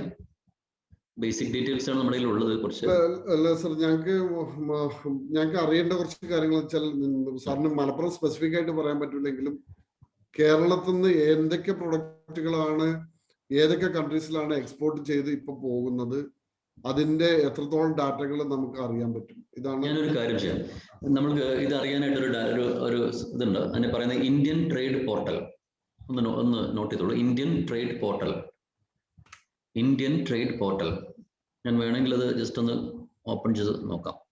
ഈ ഇപ്പൊ ഉള്ള നിലവിൽ ഈ ചെയ്തുകൊണ്ടിരിക്കുന്ന എക്സ്പോർട്ടേഴ്സ് എല്ലാവരും നമ്മുടെ ഇപ്പോ പിന്നെ നമ്മുടെ ഫെഡറേഷനിൽ ഇപ്പൊ ജോയിൻ ചെയ്തിട്ടുണ്ടോ? അവർ അതിന്റെ സർട്ടിഫിക്കറ്റ് വാങ്ങിച്ചിട്ടുണ്ടോ? ഇല്ല സാർ, അത് അധികം ആൾക്കാരും സർട്ടിഫിക്കറ്റ് വാങ്ങിച്ചില്ല. പല ആൾക്കാരും എന്നെ മലപ്പുറത്ത് വിളിക്കാറുണ്ട്. പക്ഷെ എനിക്ക് തോന്നുന്നു അധികം ആൾക്കാർ ഇതിൽ നിന്നും ജോയിൻ, അത് ഞാൻ ആ ഡീറ്റെയിൽസ് ഞാൻ സാറിന് അയച്ചു തരാം. സാർ മാക്സിമം ആൾക്കാരെ ഇതിൽ പങ്കെടുപ്പിക്കുക. ഓക്കെ. കാരണം അതെനിക്ക് തോന്നുന്നു അതൊരു നല്ല ഒരു സൈൻ ആണ് അവർക്ക്. അല്ലെങ്കിൽ പിന്നെ ഒരുപാട് ഈ പറഞ്ഞ മാതിരി സംശയങ്ങൾ ഒരുപാട് ഉണ്ടാവാം. ഇപ്പൊ രജിസ്റ്റർ ചെയ്തിട്ടുള്ള ആളുകൾ ഏറ്റവും കൂടുതൽ ഏത് പ്രൊഡക്റ്റ് ആണ് ചെയ്തുകൊണ്ടിരിക്കുന്നതെന്ന് സാറിന് പറയാൻ പറ്റുമോ? സാർ മൾട്ടി പ്രൊഡക്റ്റ് ആണ്. അതായത് പല പ്രൊഡക്റ്റുകളും ഒരു ഇത് ചെയ്യുന്നുണ്ട്. മെയിൻ ആയിട്ട് എനിക്ക് തോന്നുന്നു ഇപ്പോഴത്തെ ഒരു ട്രെൻഡ്, ഈ കോവിഡിന് ശേഷം വരുന്ന ട്രെൻഡ് വെച്ചിട്ടുണ്ടെങ്കിൽ ഫുഡ് പ്രൊഡക്ട്സ്, സ്പൈസസ്, പിന്നെ കൂടാതെ കോയർ പ്രൊഡക്ട്സ്, പിന്നെ കോക്കനട്ട്, പിന്നെ ഒരെണ്ണം കൂടിയുണ്ട് നമ്മുടെ ഫാർമ പ്രൊഡക്ട്സ്. അതിൽ നമുക്ക് എനിക്ക് തോന്നുന്നു ഇപ്പൊ പുതിയൊരു കൗൺസിൽ കൂടി മിനിസ്ട്രി ആരംഭിക്കാനായിട്ട് ഉദ്ദേശിക്കുന്നുണ്ട്. അതിന്റെ പേരാണ് അത് ആയുർവേദ പ്രൊഡക്ട്സിന് വേണ്ടിയിട്ടുള്ള ഒരു കൗൺസിലാണ്. Only for Ayurveda products. അപ്പൊ നമുക്ക് എനിക്ക് തോന്നുന്നു നഷ്ടപ്പെട്ടൊക്കെ തിരിച്ചിട്ടുള്ള കുറെ കാര്യങ്ങളൊക്കെ നടക്കുന്നുണ്ട്. കാരണം ആയുർവേദത്തിന് ഒരു പ്രാധാന്യം കൊടുത്തിരുന്നില്ല. പക്ഷെ ഇപ്പൊ അതിനുവേണ്ടി തന്നെ ഒരു എക്സ്പോർട്ട് പ്രൊമോഷൻ കൗൺസിലും വരുന്നുണ്ട്. ഞാൻ ഇന്ത്യൻ ട്രേഡ് പോർട്ടൽ ഒന്ന് കാണിക്കാൻ പറ്റുന്നു, ഒന്ന് സ്ക്രീൻ ഷെയർ ചെയ്യുന്നുണ്ട്. എന്നെ കോസ്റ്റ് ആക്കിയിട്ടുണ്ടല്ലോ അല്ലേ? കാണാൻ പറ്റുന്നുണ്ടോ സ്ക്രീൻ? ഇത് മിനിസ്ട്രി ഓഫ് കോമേഴ്സിന്റെയും FIO ഞങ്ങളുടെയും കൂടി ഒരു ജോയിന്റ് സംരംഭം തന്നെയാണത്. ഇതിൽ നിങ്ങൾക്ക് വെച്ചിട്ടുണ്ടെങ്കിൽ ഇന്ത്യൻ ട്രേഡ് പോർട്ടൽ വളരെ വളരെ യൂസ്ഫുൾ ആണ്. എല്ലാ കാര്യങ്ങളും എന്ത് ആവശ്യമുണ്ടോ, ഹൗ ടു എക്സ്പോർട്ട് മുതൽ എങ്ങനെ കാര്യങ്ങൾ തുടങ്ങാം എന്നുള്ള മുതൽ അതിൽ ബാക്കിയുള്ള എല്ലാ കാര്യങ്ങളും ഇതിലുണ്ട്. സാർ നേരത്തെ ചോദിച്ചു ഏതൊക്കെ രാജ്യങ്ങളുടെ ടോപ്പ് 25 കൺട്രീസ് ഇന്ത്യ എക്സ്പോർട്ട് ചെയ്യുന്ന മാർക്കറ്റുകൾ. ഇതാണ് ഇന്ത്യയുടെ ടോപ്പ് 25 ഡെസ്റ്റിനേഷൻസ്.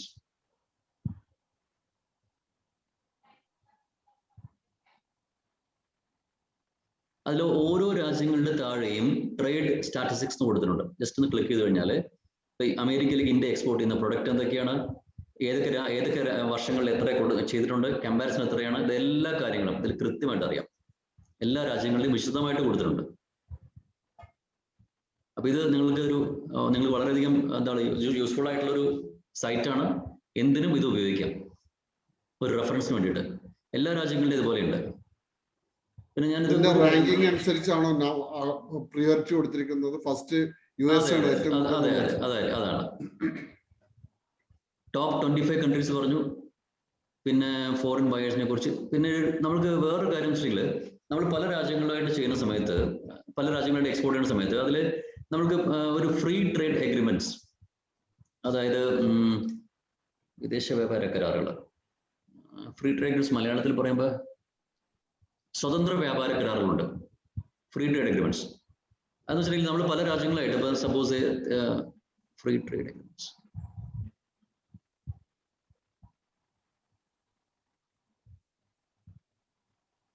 ASEAN കൺട്രീസ് ആയിട്ട് ഏഷ്യ പസഫിക് ട്രേഡ് എഗ്രിമെന്റ് എന്നൊരു എഗ്രിമെന്റ് ഉണ്ട്.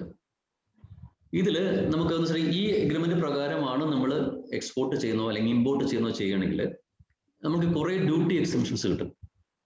ഇതില്ലാണ്ട് നമുക്ക് എക്സ്പോർട്ട് ചെയ്യാം. അതിനെക്കുറിച്ച് അറിവില്ലെങ്കിൽ നമുക്ക് അതിനെക്കുറിച്ച് ഇല്ലെങ്കിൽ നമുക്ക് ആ ബെനിഫിറ്റ് കിട്ടില്ല മാത്രമേ ഉള്ളൂ. പക്ഷെ ഇങ്ങനത്തെ കാര്യങ്ങളൂടെ ഒന്ന് ജസ്റ്റ് ഒന്ന് നോക്കുക. അപ്പൊ ഞാൻ ഈ പറഞ്ഞ മാതിരി ട്രേഡ് എഗ്രിമെന്റ്സ് നമ്മുടെ മുകളിൽ കാണാം. ഇൻഫോഴ്സ് പല രാജ്യങ്ങളായിട്ട് ഇന്ത്യ സൈൻ ചെയ്തിട്ടുണ്ട്. അപ്പൊ ആ രീതിയിൽ പറയാം, ഞങ്ങളിപ്പോ ഒരു ASEAN കൺട്രീസ് ഒരു രാജ്യത്ത് നിന്ന് ഒരു ഓർഡർ വന്നാൽ ഈ ഇത് പ്രകാരം നമുക്ക് ചെയ്യാം. വേറെ ഒന്നുമില്ല, ഒരു ജസ്റ്റ് ഒരു ഫോർമാലിറ്റി മാത്രമേ ഉള്ളൂ, ഒരു പ്രൊസീജിയറാണ്, ഒരു സർട്ടിഫിക്കറ്റ് ഓറിജിൻ ആണത്. അത് ഫില്ല് ചെയ്യുക, നമ്മളിവിടെ അറ്റസ്റ്റേഷൻ ചെയ്യുക, തിരിച്ച് സാധനങ്ങൾ അയക്കുക, ഇത്രയേ ഉള്ളൂ സംഭവം. അപ്പൊ ഇങ്ങനത്തെ ട്രേഡ് എഗ്രിമെന്റ്സ് പ്രകാരമുള്ള നമുക്ക് എക്സ്പോർട്ട് ആണെങ്കിൽ നമുക്ക് ഒരുപാട് ബെനിഫിറ്റുകൾ കിട്ടും. പിന്നെ നിങ്ങൾക്ക് വളരെ പ്രധാനപ്പെട്ട ഒരു കാര്യം ഇതിന്റെ ഫ്രണ്ട് പേജിൽ തന്നെ ഉണ്ടോ സെർച്ച് കോഡ് എന്നൊക്കെ പറഞ്ഞ് കൊടുത്തിട്ടുണ്ടാവും. അതായത് ഒരു പ്രൊഡക്റ്റ് ഇപ്പൊ ശരിക്കും മലപ്പുറത്ത് ഏറ്റവും കൂടുതൽ പ്രൊഡക്റ്റ് ഇപ്പൊ എക്സ്പോർട്ട് ചെയ്യുന്നത് എന്താണ്? ഫ്രൂട്ട്സും വെജിറ്റബിൾസ് ആണെന്നാണ് ഞാൻ മനസ്സിലാക്കുന്നത്. ഓക്കെ. കോക്കനട്ട് കുറവാണോ? കോക്കനട്ട് ഉണ്ട്. ഞാൻ സപ്പോസ് ഇപ്പൊ കോക്കനട്ട് അല്ലെങ്കിൽ വേണ്ട ഫുഡ് പ്രൊഡക്ട്സ് മതി. Food products.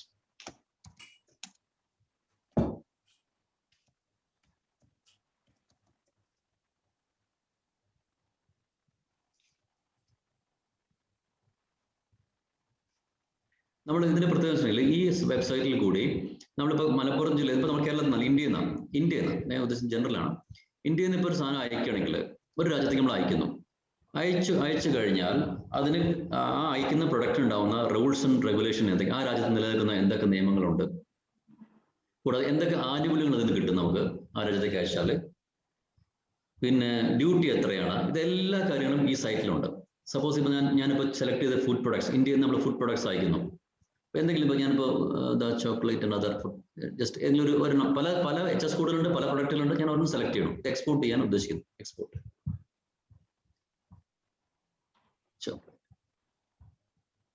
നെക്സ്റ്റ് ചെയ്യാം. അപ്പോൾ അവർ ചോദിക്കും ഏത് രാജ്യത്തേക്കാണ് എക്സ്പോർട്ട് ചെയ്യുന്നത്. നമുക്കിപ്പോൾ UAE എടുക്കാം, യുണൈറ്റഡ് അറബ് എമിറേറ്റ്സ്. സെലക്ട്. പല HS കോഡുകളുണ്ടോ, ഏതെങ്കിലും ഒരെണ്ണം സെലക്ട് ചെയ്യാം.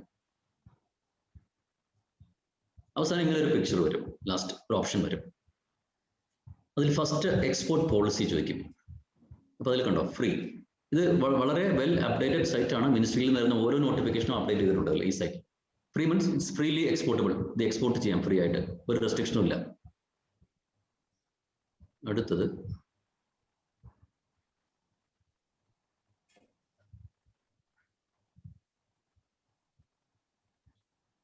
Duty drawback. ഞാൻ പറഞ്ഞില്ലേ കസ്റ്റംസിന് നമുക്കൊരു 0.15%, നമ്മൾ ടോട്ടൽ അയക്കുന്ന വാല്യൂവിന്റെ 0.15% നിങ്ങൾക്ക് ക്യാഷ് ആയിട്ട് നിങ്ങളുടെ അക്കൗണ്ടിൽ വരും ഇത് അയച്ചു കഴിഞ്ഞാൽ.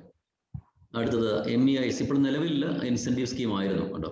December 30th ശേഷം അത് വന്നിട്ടില്ല. അതിന് ശേഷം പുതിയ സ്കീം വന്നിട്ടുണ്ട്, GST.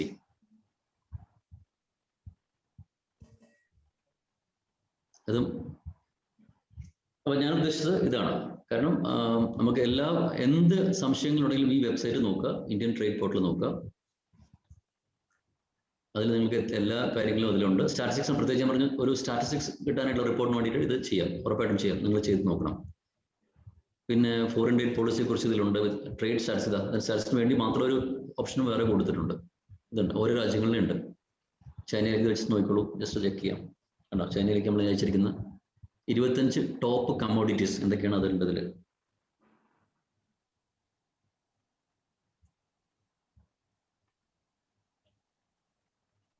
ഓരോ വർഷത്തെയും കമ്പാരിസണും കൊടുത്തിട്ടുണ്ട്.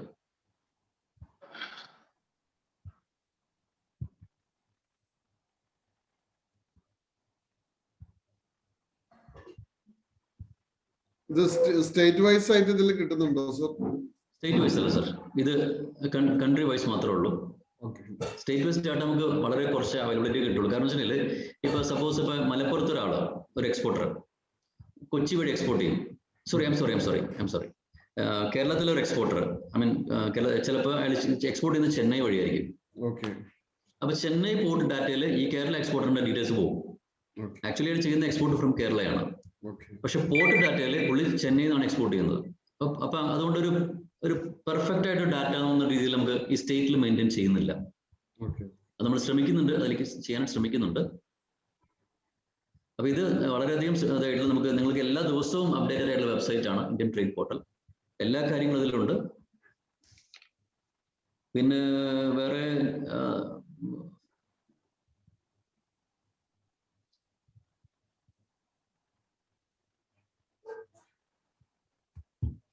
സർ, പിന്നെ ഇതിൽ മറ്റൊരു കാര്യം ചോദിക്കാനുള്ളത്, ഇപ്പോ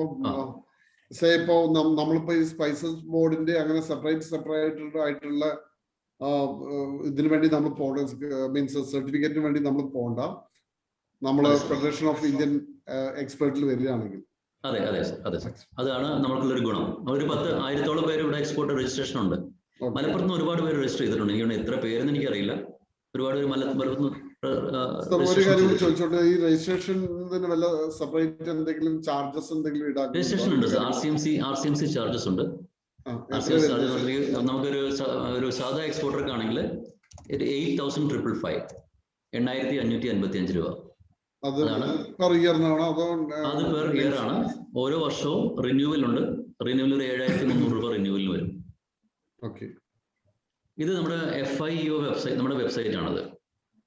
ഓക്കെ. ഇതിലും നിങ്ങൾക്ക് ഒരുപാട് കാര്യങ്ങൾ മനസ്സിലാക്കാൻ പറ്റും. എന്ന് ഞാൻ ഒരു കാര്യം ഞാൻ പറഞ്ഞുതരാം. ലിങ്ക്സ് ആൻഡ് റിസോഴ്സസ് എന്ന് പറഞ്ഞൊരു പ്ലാറ്റ്ഫോം ഉണ്ട്.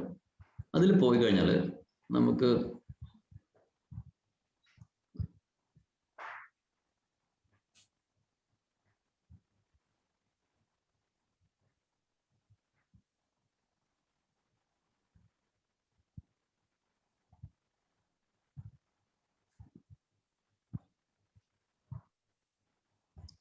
Trade related organisations country wise എന്നൊരു കാർഡാണ്. അതായത് ഈ ലോകത്തുള്ള എല്ലാ അസോസിയേഷൻസും, എല്ലാ ട്രേഡ് അസോസിയേഷൻസും, എല്ലാ ട്രേഡ് ബോഡീസും, എല്ലാ ചേംബർ ഓഫ് കോമേഴ്സുകളും ഇതിലുണ്ടാവും, ഈ വെബ്സൈറ്റിലുണ്ട്. നമുക്ക് നമ്മൾ കേൾക്കാത്ത രാജ്യങ്ങളുടെ പോലും ഉണ്ട്, പലതുണ്ട്. അപ്പൊ ഞാൻ ഉദ്ദേശിച്ചത് വേറെ ഒന്നുമല്ല, ഇങ്ങനെ ഈ വെബ്സൈറ്റ് എടുത്തിട്ട് നോക്കാം. അർജന്റീന ഉണ്ടാവും, ഓരോ American chamber of commerce, Argentina chamber of commerce, ഇതിന് പല എല്ലാ രാജ്യങ്ങളുടെയും പല ഓർഗനൈസേഷൻ്റെയും അസോസിയേഷൻസിന്റെയും ലിസ്റ്റ് ഇതിലുണ്ട്. ജസ്റ്റ് ക്ലിക്ക് ചെയ്താൽ നേരെ ആ കൗൺസിലേക്ക് പോകും, അല്ലെങ്കിൽ ആ concerned Canadian association, Canadian chamber of commerce ഉണ്ടാവും. ജസ്റ്റ് ക്ലിക്ക് ചെയ്താൽ മതി. ഞാൻ ഉദ്ദേശിക്കുന്നത് എന്താണെന്ന് വെച്ചിട്ടുണ്ടെങ്കിൽ, ഓരോ നമ്മൾക്കിപ്പോൾ ഉള്ള പ്രൊഡക്റ്റുകൾ, സാർ നേരത്തെ പറഞ്ഞു ട്രേഡ് സ്റ്റാറ്റിസ്റ്റിക്സ് നോക്കുന്ന സമയത്ത് കാനഡയിലേക്കാണ് കൂടുതൽ ഐറ്റംസ് പോകുന്നത്, അല്ലെങ്കിൽ അമേരിക്കയിലേക്ക് പോകുന്നു. ഇപ്പൊ അമേരിക്കൻ ചേംബർ ഓഫ് കോമേഴ്സിന്റെ ലീഡ് അതിലുണ്ട്. അപ്പോൾ ചെയ്യേണ്ടതെന്ന് വെച്ചിട്ടുണ്ടെങ്കിൽ, നമ്മളിപ്പോൾ ആ പൊട്ടൻഷ്യൽ മലപ്പുറം ജില്ലയിൽ പൊട്ടൻഷ്യലായിട്ട് പ്രൊഡക്ട്സ് ചെയ്യുന്ന ഒരു ആൾക്കാരുണ്ടെങ്കിൽ, ഗ്രൂപ്പ് ഓഫ് ആൾക്കാരുണ്ടെങ്കിൽ, ഈ അസോസിയേഷൻ, ഈ ഓർഗനൈസേഷനുകളിലേക്ക് നമുക്ക് മെയിലുകൾ അയക്കാം. അവരുടെ ഡീറ്റെയിൽസ് എല്ലാം വെബ്സൈറ്റിൽ അവൈലബിൾ ആണ്. അപ്പൊ അപ്പൊ അതിൽ കൂടി തന്നെ നമുക്ക് ഒരുപാട് ഫോറിൻ ബയേഴ്സിനെ കണ്ടെടുത്താനായിട്ട് പറ്റുന്നുണ്ട്. ഒരുപാട് ഫോറിൻ ഓർഡറുകൾ വരും. അപ്പൊ അങ്ങനത്തെ അതെ, അതിലൊരു ഒരുപാട് ലിങ്ക്സും റിസോഴ്സസും ഇതിലുണ്ട്.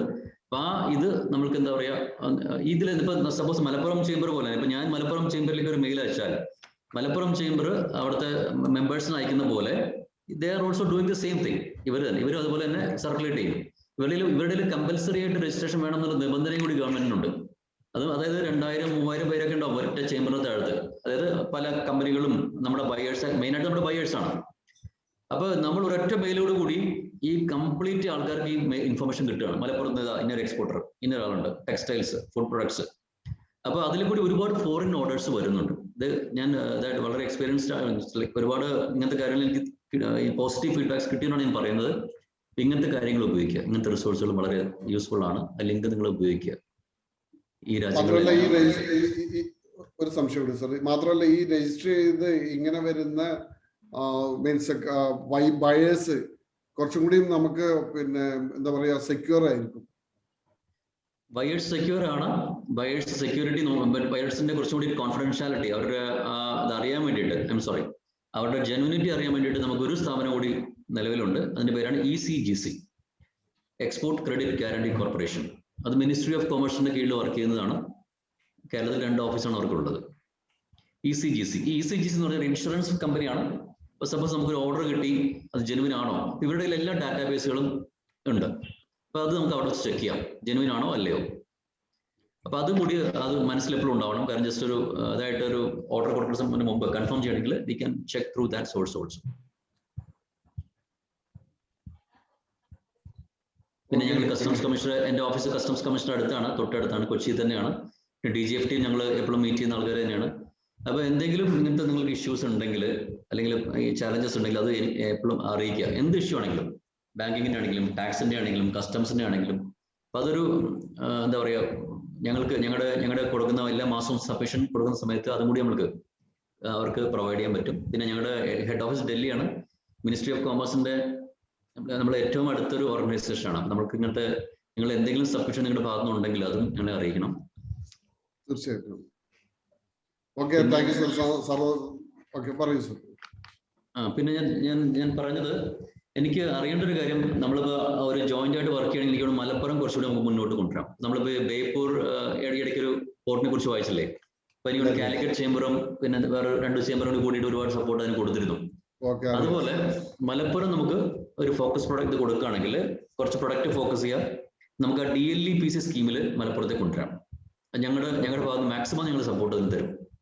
ഡിസ്ട്രിക്ട് ലെവൽ എക്സ്പോർട്ട് പാനലിൽ മിനിസ്ട്രി ഓഫ് കോമേഴ്സിന്റെ കൊടുക്കാനുള്ള സബ്മിഷനിൽ എന്തൊക്കെ കൊടുക്കണം, എന്തൊക്കെ നിങ്ങൾ ചെയ്യണം, അതെല്ലാം തരികയാണെങ്കിൽ ഞങ്ങൾ we can submit report ministry also. അത് സർ, അതിന് അഡീഷണൽ സപ്പോർട്ട് മീൻസ് ഏതൊക്കെ തരത്തിൽ അഡീഷണൽ സപ്പോർട്ട് കിട്ടുന്നത്? ഞങ്ങൾക്കിപ്പോൾ ഞാൻ പറഞ്ഞു സാർ, ആ കമ്മിറ്റിയിൽ സാറിനെ ഞാൻ ഉൾപ്പെടുത്തും. അതിന് കൂടാതെ എനിക്ക് വേണ്ടത് സ്ഥലം. ഇപ്പൊ ഗവൺമെന്റ് ലാൻഡ് ആണെങ്കിൽ ഗവൺമെന്റ് ലാൻഡ് ഇപ്പോൾ ഒരുപാട് ഏക്കർ സ്ഥലം വെറുതെ കിടക്കുന്നുണ്ട്. അപ്പൊ എന്തൊക്കെയാണ് പൊട്ടൻഷ്യൽ പ്രൊഡക്റ്റുകൾ, അതിന് വേണ്ട സംവിധാനങ്ങൾ എന്തൊക്കെയാണ്, അവിടെ എന്തൊക്കെയാണ് വേണ്ടത്? ഇപ്പൊ മെഷീനറിയുടെ കുറവ്, ക്വാളിറ്റി ലാബുകളില്ല, പിന്നെ അങ്ങനത്തെ ഒരുപാട് ഇഷ്യൂസ് മലപ്പുറത്ത് ഫേസ് ചെയ്യുന്നുണ്ട്. അപ്പൊ അങ്ങനത്തെ കാര്യങ്ങളൊക്കെ നമുക്ക് ഒന്ന് സബ്മിറ്റ് ചെയ്യുകയാണെങ്കിൽ അതിനുള്ള സംവിധാനങ്ങൾ ഏർപ്പാടാക്കാൻ സ്റ്റേറ്റ് ഗവൺമെന്റ്, സംസ്ഥാന ഗവൺമെന്റും സെൻട്രൽ ഗവൺമെന്റും കൂടിയിട്ട് അത് ഉറപ്പായിട്ട് നടപ്പിലാക്കും. Thank you sir. സാർ ഒന്ന് ലൈനിൽ നിൽക്കണം. ഞാൻ ഇനിയിപ്പോ എനിക്ക് തോന്നുന്നത് സാറിന്റെ റേഞ്ച് ഓഫ് സാറിന്റെ ഏരിയ ഡിസ്കഷനുള്ള ഏരിയ എവിടെയാണെന്നുള്ളത് ഇപ്പൊ ഞങ്ങൾക്ക് മനസ്സിലായി. അതുകൊണ്ട് തന്നെ ഇനിയിപ്പോ എനിക്ക് തോന്നുന്നത് നമ്മുടെ പാനൽ മെമ്പേഴ്സിന് ഇതിൽ കോൺട്രിബ്യൂട്ട് ചെയ്യാൻ എന്തൊക്കെയുള്ളതെന്ന് മനസ്സിലാക്കുന്നതാണ്. ആദ്യം ഞാൻ പിന്നെ നമ്മുടെ ഷാജു തോമസ്, ഷാജുവിനെയാണ് ഞാൻ ഇൻവൈറ്റ് ചെയ്യുന്നത്. ഷാജുവിന് സാറ് പറഞ്ഞതിനോട് ഉള്ള യോജിപ്പുകളും കാര്യങ്ങളും ഒന്ന് രേഖപ്പെടുത്തുക. അതേപോലെ തന്നെ ഷാജു എക്സ്പീരിയൻസ് കൂടി ഒന്ന് ഷെയർ ചെയ്യുക. Shaju please. Good evening. Rajeev സാറിന്റെ വളരെ വാല്യുബിൾ ആയ, നമുക്ക് നല്ലൊരു ഗസ്റ്റ് ആണ് കിട്ടിയിട്ടുള്ളത്. നല്ല വാല്യുബിൾ ആയ ഓഡിയോകൾ ആണല്ലോ അല്ലേ അൻവർക്ക?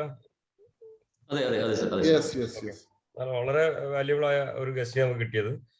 കാരണം നമ്മൾ ഇപ്പൊ എക്സ്പോർട്ടേഴ്സിനെ മലപ്പുറത്ത് തിരഞ്ഞാൽ എനിക്ക് തോന്നുന്നത് വളരെ കുറവാണ്. മലപ്പുറത്തിന്റെ ഏറ്റവും വലിയ ഭാഗ്യം എന്താ വെച്ചാൽ ഏറ്റവും കൂടുതൽ നമ്മൾ മാൻ പവർ ഉള്ളൊരു ഡിസ്ട്രിക്റ്റ് ആണ് മലപ്പുറം. ഞങ്ങള് മലപ്പുറംകാരെ ഏറ്റവും കൂടുതൽ എക്സ്പോർട്ട് ചെയ്യുന്നത് നമ്മുടെ മാൻ പവറിനെയാണ്. നമ്മുടെ വളരെ സ്കിൽഡായ മാൻ പവറിനെ നമ്മൾ ഡെയിലി നമ്മുടെ കരിപ്പൂരിൽ നിന്നുള്ള എല്ലാ ഫ്ലൈറ്റുകളും ഞങ്ങൾ എക്സ്പോർട്ട് ചെയ്തുകൊണ്ടിരിക്കുക.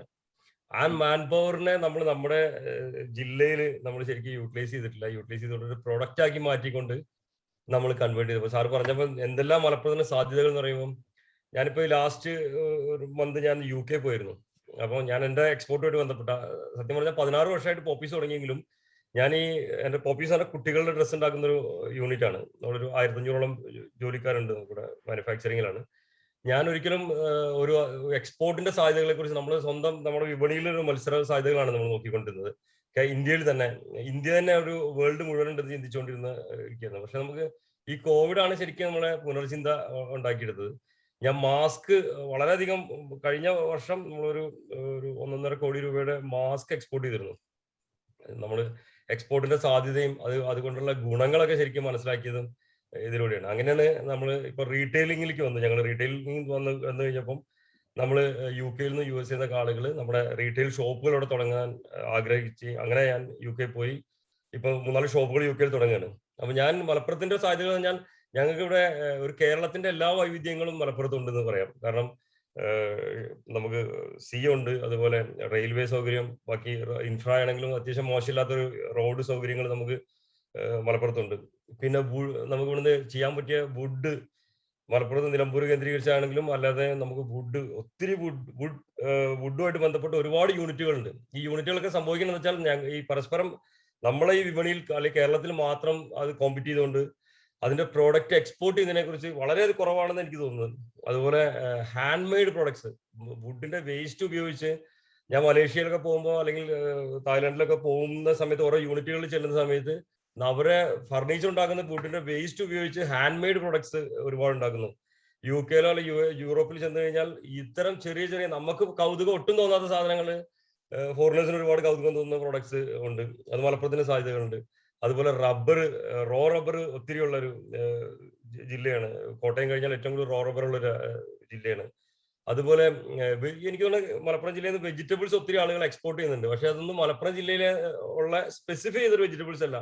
തൊട്ടടുത്ത ഗുണ്ടൽപേട്ടിൽ നിന്ന് അല്ലെങ്കിൽ കർണാടകയിൽ നിന്നോ അല്ലെങ്കിൽ തമിഴ്നാട്ടിൽ നിന്നോ ഇവിടുന്ന് നമ്മുടെ എയർപോർട്ടിൽ നിന്ന് കേരളത്തിലെ പ്രൊഡക്റ്റ് ആണെന്നുള്ള രീതിയിൽ എക്സ്പോർട്ട് ചെയ്തുകൊണ്ടിരിക്കുകയാണ്.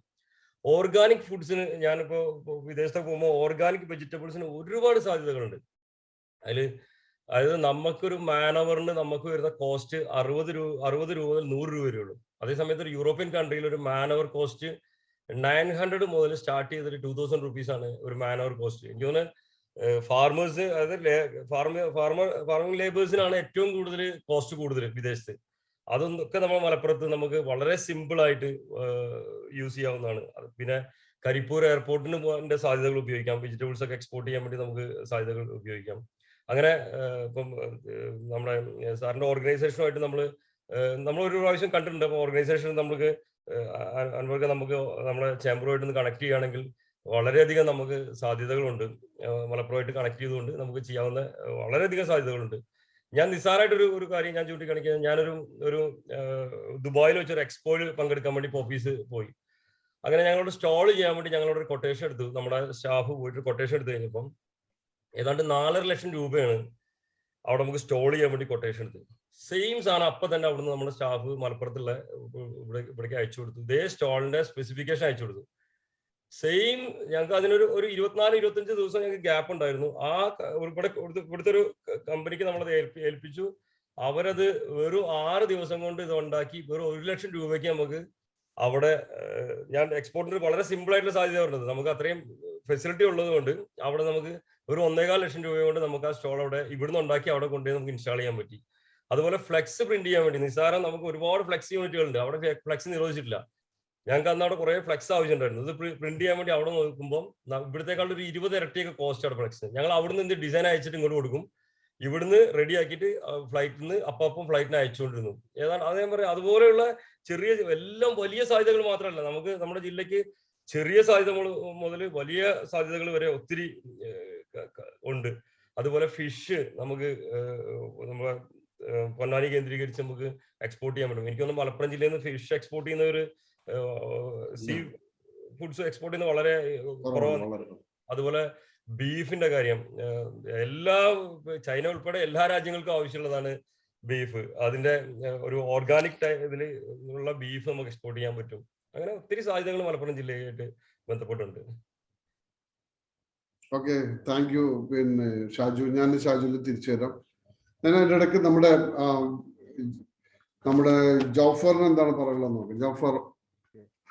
നല്ല പോസിറ്റീവ് ആയിട്ടുള്ള ഒരു ടോക്ക് ആയിരുന്നു കഴിഞ്ഞ രണ്ടുപേരും സാബു സാറും എൻ്റെ സാറും ചെയ്തിട്ടുണ്ടായിരുന്നത്. ഞങ്ങൾ ബേസിക്കലി ഇപ്പോൾ ഏകദേശം 14 കൺട്രീസിലേക്ക് എക്സ്പോർട്ട് ചെയ്യുന്നുണ്ട്. അതിൽ ഫസ്റ്റ് തിങ് എങ്ങനെയാണ് ഈ കസ്റ്റമർ ഐഡന്റിഫൈ ചെയ്യുക എന്നുള്ളതാണ് എല്ലാവരുടെ മുന്നിലും ഒരു മെയിൻ പ്രോബ്ലം ആയിട്ട് ഉണ്ടാവുക. അതിന് സിമ്പിളായിട്ട് ചെയ്യാൻ പറ്റുന്നത് അലിബാബയാണ്. ഇപ്പൊ നമ്മൾ ചൈനയിൽ നിന്ന് എങ്ങനെ സോഴ്സ് ചെയ്യുന്നു എന്ന് ചോദിച്ചു കഴിഞ്ഞാൽ ചൈനയിൽ നിന്ന് സോഴ്സ് ചെയ്യുന്നതിന് ബേസിക് അലിബാബയിലാണ് എല്ലാവരും കയറി നോക്കുന്നത്. ഈ അലിബാബ വേൾഡ് വൈഡ് എല്ലാവരും ചെക്ക് ചെയ്യുന്നത് കാരണം അലിബാബയിൽ നമുക്ക് നമ്മുടെ പ്രൊഡക്റ്റ് ശരിക്കും നല്ല രീതിയിൽ അപ്ഡേറ്റ് ചെയ്യാൻ പറ്റിക്കഴിഞ്ഞാൽ കറക്റ്റ് ആയിട്ടുള്ള ഒരുപാട് കസ്റ്റമേഴ്സിന് അവർ അലിബാബനെ നമുക്ക് തരുന്നുണ്ട്. ഇപ്പോൾ എസ്പെഷ്യലി ഒരു ആന്റി ചൈന വികാരം അവിടെ എസ്പെഷ്യലി ഈ യൂറോപ്പിലും US നിൽക്കുന്നത് കാരണം നമുക്കതിന് ശരിക്കും മുതലാക്കി എടുക്കാൻ പറ്റും, എക്സ്പ്ലോയിറ്റ് ചെയ്യാൻ പറ്റും തന്നെ എനിക്ക് പറയാനുള്ളത്. പിന്നെ അതുപോലെ തന്നെ ഞങ്ങൾ വെബ്സൈറ്റ് യൂസ് ചെയ്യുന്നത് മെയിൻലി ഇന്ത്യ മാർട്ടിന്റെ എക്സ്പോർട്ട് ലീഡ്സ് അവർ കാര്യമായിട്ട് തരുന്നുണ്ട്. അപ്പോൾ അലിബാബ ഇച്ചിരി കോസ്റ്റ്ലി ആണ്. ബേസിക് മെമ്പർഷിപ്പിന് തന്നെ ഏകദേശം ഫ്രീ മെമ്പർഷിപ്പ് ഉണ്ട്. അതിന്റെ അപ്പുറത്തേക്ക് വരികയാണെന്നുണ്ടെങ്കിൽ 1 lakh plus GST എന്നാണ് ബേസിക് മെമ്പർഷിപ്പ്, ഗോൾഡ് മെമ്പർഷിപ്പ് കിട്ടാൻ വേണ്ടിയിട്ട്. ഇന്ത്യ മാർട്ടൊക്കെ ആണെന്നുണ്ടെങ്കിൽ 35,000 ഇട്ടിട്ട് തുടങ്ങുന്നുണ്ട്. പിന്നെ വേറെയും കുറെ ഇതുപോലത്തെ ട്രേഡ് ഇന്ത്യ വേറൊരു ഓപ്ഷനാണ്. പിന്നെ അതുപോലെ തന്നെ ഒരു കൺട്രിയിലേക്ക് സ്പെസിഫിക് ആയിട്ട് ചില വെബ്സൈറ്റുകളുണ്ട്. അപ്പൊ അതിൽ കറക്റ്റ് ആയിട്ട് കൊണ്ടുപോകാം. പിന്നെ GCC ഒക്കെ ആണെന്നുണ്ടെങ്കിൽ ഫോട്ടോസ് വെച്ചിട്ട് ചെറിയ പ്രൊഡക്ട്സ് ആണെന്നുണ്ടെങ്കിൽ പിൻട്രസ്റ്റ്. പിന്നെ US മെയിൻലി ബേസ് ചെയ്തിട്ടുള്ളതാണ് HC പോലത്തെ. പിന്നെ eBayയിൽ പ്രശ്നം എന്ന് വെച്ചാൽ eBay ഇന്ത്യയിൽ അവൈലബിൾ അല്ല. അപ്പൊ അതുകൊണ്ട് സപ്പോർട്ടും കാര്യങ്ങളും കുറച്ച് കുറവാണ്. അതുപോലെ B2B സൈറ്റിൽ ശരിക്കും കാര്യമായിട്ടൊന്ന് ഫോക്കസ് ചെയ്യുകയാണെന്നുണ്ടെങ്കിൽ നല്ല കസ്റ്റമേഴ്സിന്റെ ഉപയോഗ ലിസ്റ്റ് നല്ല രീതിക്ക് കിട്ടാനുണ്ട്. പിന്നെ വേറെ സിമ്പിൾ ആയിട്ട് ചെയ്യാൻ പറ്റുന്ന ഒരു കാര്യമാണ് ഗൂഗിൾ എക്സ്ട്രാക്ട്. അതായത് നമ്മുടെ പ്രൊഡക്റ്റിന്റെ ഏകദേശം സിമിലർ ആയിട്ടുള്ള കസ്റ്റമേഴ്സിനെ ഗൂഗിളിൽ ഓൾമോസ്റ്റ് ചൈന വെച്ചിട്ടുള്ള ബാക്കി എല്ലാ ചൈനയും ഈവൻ ഗൂഗിളിൽ കാര്യമായിട്ട് അപ്ഡേറ്റ് ചെയ്യുന്നുണ്ട്. ഗൂഗിളിലുള്ള ഡാറ്റ ഗൂഗിൾ എക്സ്ട്രാക്ട് എന്ന് പറഞ്ഞ സോഫ്റ്റ്വെയർ ഉണ്ട്. അത് വെച്ചിട്ട് കംപ്ലീറ്റ് അവരെ ഡൗൺലോഡ് ചെയ്ത് കഴിഞ്ഞാൽ അവരെ mail ID, website, contact number എല്ലാം കിട്ടാനുണ്ട്. അപ്പൊ അതിലൂടെ കാര്യമായിട്ട് ഡാറ്റ എടുക്കാൻ കസ്റ്റമേഴ്സിന്റെ ഒരു ഹ്യൂജ് ലിസ്റ്റ് തന്നെ നമുക്ക് അവൈലബിൾ ആണ്. അതിന് എങ്ങനെ ഫൈൻഡ് ഔട്ട് ചെയ്യാന്നുള്ള ഏതൊക്കെ കറക്റ്റ് ആയിട്ടുള്ള കസ്റ്റമേഴ്സിനെ ഐഡന്റിഫൈ ചെയ്യാന്നുള്ളത് മാത്രമേ ആവശ്യം വരുള്ളൂ. വേറൊരു കാര്യം ഈ എക്സ്പോർട്ടിന് വേണ്ടിയിട്ട് നല്ലൊരു ഡിജിറ്റൽ ടീമാണ് നമുക്ക് മെയിൻ തിങ് വേണ്ടത്. അപ്പൊ അതില് ഡിജിറ്റൽ ടീം ഇപ്പോ ഈ ഒരു സമയത്തൊക്കെ ആണെന്നുണ്ടെങ്കിൽ ഒരുപാട് നല്ല ഹൈലി എഡ്യൂക്കേറ്റഡ് ആയിട്ടുള്ള നല്ല ക്വാളിഫൈഡ് ആയിട്ടുള്ള ആളുകൾ വളരെ കുറഞ്ഞ സാലറിക്ക് അല്ലെങ്കിൽ ഫ്രീലാൻസ് ആയിട്ട് തന്നെ കമ്പനീന്റെ വെബ്സൈറ്റ് ബാക്കി പ്രൊഡക്റ്റ് നല്ല രീതിയിൽ ഡിസ്പ്ലേ ചെയ്യാനൊക്കെ പറ്റുന്ന രീതിയിൽ ഈവൻ കോളേജ് സ്റ്റുഡൻസ് അല്ലെങ്കിൽ നല്ല കമ്പനിയിൽ വർക്ക് ചെയ്യുന്നവർ തന്നെ ഒരുപാട് പേരെ കിട്ടാനുണ്ട്. അപ്പൊ അവരെ ശരിക്കും ഉപയോഗപ്പെടുത്തുകയാണെന്നുണ്ടെങ്കിൽ കാര്യമായിട്ടുള്ള രീതിക്ക് ചെയ്യാൻ പറ്റും. പിന്നെ ഓൾമോസ്റ്റ് വേറൊരു കാര്യം കൂടെ എന്താ വെച്ചാൽ ഇപ്പൊ KDM കീ ഡിസിഷൻ മേക്കേഴ്സ് ആയിട്ടുള്ള കമ്പനീന്റെ തലപ്പത്തുള്ള ആളുകളൊക്കെ ഓൾമോസ്റ്റ് ഫ്രീ ആണ്. അതായത് കാര്യമായിട്ട് അവരായിട്ട് സംസാരിക്കാനും ഡിസ്കസ് ചെയ്യാനും ഇപ്പൊ നമുക്ക് തന്നെ അറിയാം നമ്മുടെ ബിസിനസ്സിൽ നമ്മൾ ഒരുപാട് പണ്ടത്തെ പോലെ അത്ര ബിസി അല്ലാത്തത് കാരണം ഇവരായിട്ടൊക്കെ തന്നെ ഡയറക്റ്റ് ആക്സസ് ചെയ്ത് കാര്യങ്ങൾ ചെയ്യാൻ വേണ്ടി പറ്റും. പിന്നെ അത് അയക്കുമ്പോൾ വേറൊരു പ്രശ്നം ഉണ്ടാവുക നമ്മുടെ മുന്നിൽ ഇതിന് വലിയ ചാർജ് ആവത്തില്ല എന്നുള്ളതാണ് പല ആളുകളും ക്വസ്റ്റ്യൻ ചോദിക്കല്. അപ്പൊ ഈ അധികം ഈ ഇമ്പോർട്ട് എക്സ്പോർട്ട് ചെയ്യുന്ന ഒട്ടുമിക്ക ആളുകൾക്കും DHL അക്കൗണ്ട് നമ്പറോ അല്ലെങ്കിൽ ഫെഡെക്സ് അക്കൗണ്ട് നമ്പറോ ഉണ്ടാവും. അപ്പൊ ആ അക്കൗണ്ട് നമ്പർ ചോദിച്ചു കഴിഞ്ഞാൽ നിയറസ്റ്റ് നമ്മുടെ ഇവിടുത്തെ ഇപ്പൊ മലപ്പുറത്ത് DHLന്റെ ഇതുണ്ട്, അവിടെ കൊണ്ടുകൊടുത്തു കഴിഞ്ഞാൽ നമുക്ക് ആ പ്രൊഡക്റ്റിന്റെ കോസ്റ്റ് മാത്രമേ വരുള്ളൂ. അത് നിസ്സാര റേറ്റ് ആണല്ലോ, അത് നമ്മൾ വലിയൊരു ബിസിനസിന് വേണ്ടി സ്പെൻഡ് ചെയ്യാൻ ഓൾറെഡി റെഡിയാണ്. ബാക്കി കംപ്ലീറ്റ് ചാർജും അതിന്റെ ക്ലിയറിംഗ് ചാർജസും കാര്യങ്ങളെല്ലാം ഈ അവരെ ഇതിലേക്കാണ് ചാർജ് വരുന്നുണ്ടാവുക. അപ്പൊ അതില് നമുക്ക് കാര്യമായിട്ട് ഒരു പേടിയും പേടിക്കേണ്ട ആവശ്യമില്ല. കസ്റ്റമർ അവരോട് ചോദിക്കാൻ അത് ജെനുവിൻ ആണോ എന്ന് നമുക്ക് അവിടെ നിന്ന് അറിയാനും പറ്റും. ഒരു ജെനുവിൻ ആയിട്ടുള്ള ഒരു ഇമ്പോർട്ടർ ആണെങ്കിൽ അയാൾക്ക് ഒബ്വിയസ്ലി 90% ആളുകൾക്കും DHL അക്കൗണ്ട് അല്ലെങ്കിൽ ഫെഡെക്സ് അക്കൗണ്ട് നമ്പർ എന്തായാലും ഉണ്ടാവും. പിന്നെ എക്സ്പോർട്ട് ചെയ്യാൻ ഇപ്പോ customs house agent CHA just ഒന്ന് ഇഷ്ടം പോലെ ഉണ്ട്. അവർക്ക് വർക്ക് കുറവായതാണ് എന്നും നമ്മളൊക്കെ ഇങ്ങോട്ട് വിളിയാ. അവർക്ക് ജസ്റ്റ് കൊടുത്തു കഴിഞ്ഞാൽ ബാക്കി കാര്യങ്ങൾ കംപ്ലീറ്റ് അവർ ചെയ്തോളും, നമ്മൾ അറിയേണ്ട ആവശ്യമില്ല. ചെറിയ കൺസൈൻമെന്റ് ആണെന്നുണ്ടെങ്കിൽ അവരത് FCL LCL ഏത് രീതിയിലാണ് കൊണ്ടുപോകുന്ന കാര്യങ്ങളും അതിന്റെ കംപ്ലീറ്റ് ഡോക്യുമെന്റും കൺട്രി ഓഫ് ഒറിജിനും എല്ലാം അവർ നോക്കിക്കോളും. അതിന് ചെറിയ ചാർജസ് ഉള്ളൂ. അത് ബാർഗെയിൻ ചെയ്ത് കഴിഞ്ഞാൽ നല്ല രീതിക്ക് അത് കുറഞ്ഞു കിട്ടും ചെയ്യും. പിന്നെ എസ്പെഷ്യലി നമ്മൾ ചേംബർ ഓഫ് കൊമേഴ്സിന്റെ ഒക്കെ മെമ്പർ ആണെന്ന് പറയുമ്പോൾ തന്നെ അവരെ ചേംബറും നമ്മളെ ചേംബറും തമ്മിൽ കണക്ട് ചെയ്തിട്ട് ഒരു ജെനുവിനിറ്റി ഫീൽ ചെയ്യാനും വേണ്ടിയിട്ട് നല്ല കാര്യമാണ്. ഇപ്പൊ ഞാനും ചേംബറിൽ വരാനുണ്ടായ കാരണം ഇതുപോലെ പുറത്തുനിന്നുള്ള ഓർഡർ വരുമ്പോൾ എന്നോട് പല ടീംസും ചേംബറിന്റെ മെമ്പർഷിപ്പ് ഉണ്ടോ കാര്യങ്ങൾ ചോദിച്ചപ്പോഴാണ് ഞാൻ ഇതിന് ചേംബറിനെ ശരിക്കും ഉപയോഗപ്പെടുത്താൻ തുടങ്ങിയത്. ഇത്രയൊക്കെയാണ് എനിക്ക് ബേസിക് ആയിട്ട് ജസ്റ്റ് പറയാനുള്ള. താങ്ക് യു ജോഫർ, നല്ല മീൻസ് കോൺട്രിബ്യൂഷൻ. ഞാൻ ഇതിൽ ഈ പറഞ്ഞതിൽ എന്തെങ്കിലും രാജു സാറിന് ആഡ് ചെയ്യാനുണ്ടോ? സാർ എനിക്കൊരു കാര്യം ആഡ് ചെയ്യാനുണ്ട്. അതായത് നമുക്കിപ്പോ സാർ പറഞ്ഞ ഈ നമുക്ക് ഉപയോഗപ്പെടുത്താൻ പറ്റിയ ഒരു വെബ്സൈറ്റ് കൂടി നിലവിൽ വന്നിട്ടുണ്ട്. വെബ്സൈറ്റ് അല്ല, ഒരു ഇനിഷ്യേറ്റീവ് ആണ് മിനിസ്ട്രി ഓഫ് കോമേഴ്സിന്റെ. ഞാൻ പറയുന്നത് ഇൻവെസ്റ്റ് ഇന്ത്യ എന്നാണ്. ഇൻവെസ്റ്റ് ഇന്ത്യ എനിക്ക് തോന്നുന്നു ഷാജു സാറിനും എല്ലാ നിങ്ങൾക്ക് മറ്റുള്ള എല്ലാ എക്സ്പോർട്ടേഴ്സും പ്രയോഗപ്പെടുത്താൻ പറ്റിയ സംഭവം തന്നെയാണ് ഇൻവെസ്റ്റ് ഇന്ത്യ പ്ലാറ്റ്ഫോം. അത് മിനിസ്ട്രി ഓഫ് കോമേഴ്സിന്റെ ഇനിഷ്യേറ്റീവ് ആണ്. അതിലേക്ക് നമ്മുടെ ജസ്റ്റ് പ്രൊഫൈൽ, നേരത്തെ സാർ പറഞ്ഞ മാതിരി തന്നെ നമ്മുടെ വെബ്സൈറ്റ് ക്രിയേറ്റ് ചെയ്തിട്ടുണ്ടെങ്കിൽ പ്രൊഫൈലിനെ ആഡ് ചെയ്യാം. അപ്പൊ ഇതിലേക്ക് ഫോറിൻ ഇൻവെസ്റ്റ്മെന്റ് വരുന്നുണ്ട്, ഒരുപാട് ഇൻവെസ്റ്റ്മെന്റ് ഫോറിൻ നിന്ന് വരുന്നുണ്ട്. അപ്പൊ നമ്മുടെ ഫാക്ടറിയിലേക്ക് തന്നെ കോടിക്കണക്കിന് രൂപയുടെ ഇൻവെസ്റ്റ്മെന്റ് പുറത്തുനിന്ന് വരുന്നുണ്ട്. അപ്പൊ അത് അട്രാക്ട് ചെയ്യാനായിട്ട് ഈ പ്ലാറ്റ്ഫോം ഉപയോഗിക്കുക. ഗവൺമെന്റ് പ്ലാറ്റ്ഫോം ആണത്.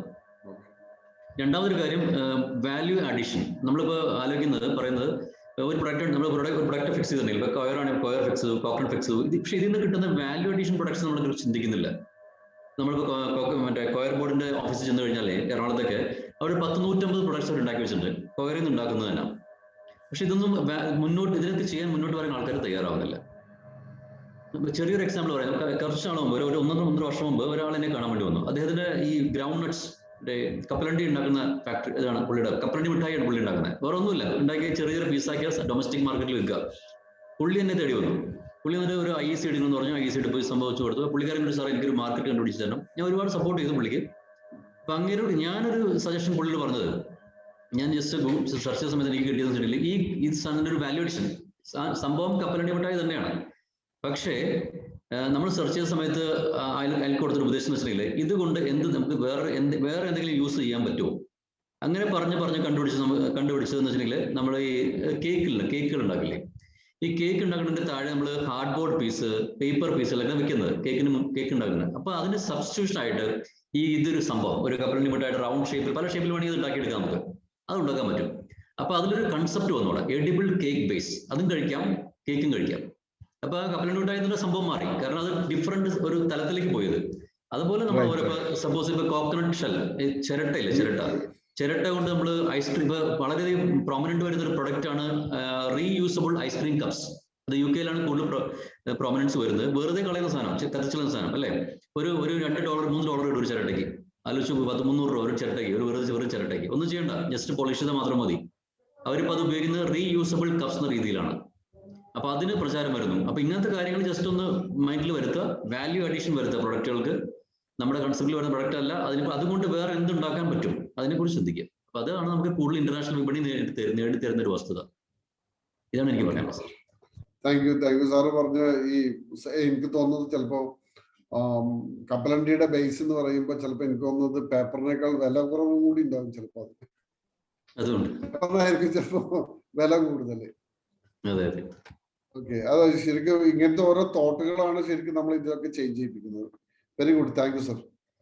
ഞാനിനി നമുക്ക് ഷാജി മോനെ ഡിഫറെന്റ് ആയിരിക്കും പറയാനുള്ളത്. ഡിഫറെന്റ് ഏരിയയിലാണ് വർക്ക് ചെയ്യുന്നത്. പക്ഷെ എക്സ്പോർട്ട് എന്നുള്ളതാണ് അദ്ദേഹത്തിന്റെ. പക്ഷെ നമുക്ക് കുറച്ച് കേൾക്കാനുണ്ടാവും അദ്ദേഹത്തിന്റെ. ഷാജി മോൻ പ്ലീസ്. ഗുഡ് ഈവനിങ് ആണ്. Yes, good evening. പറയൂ.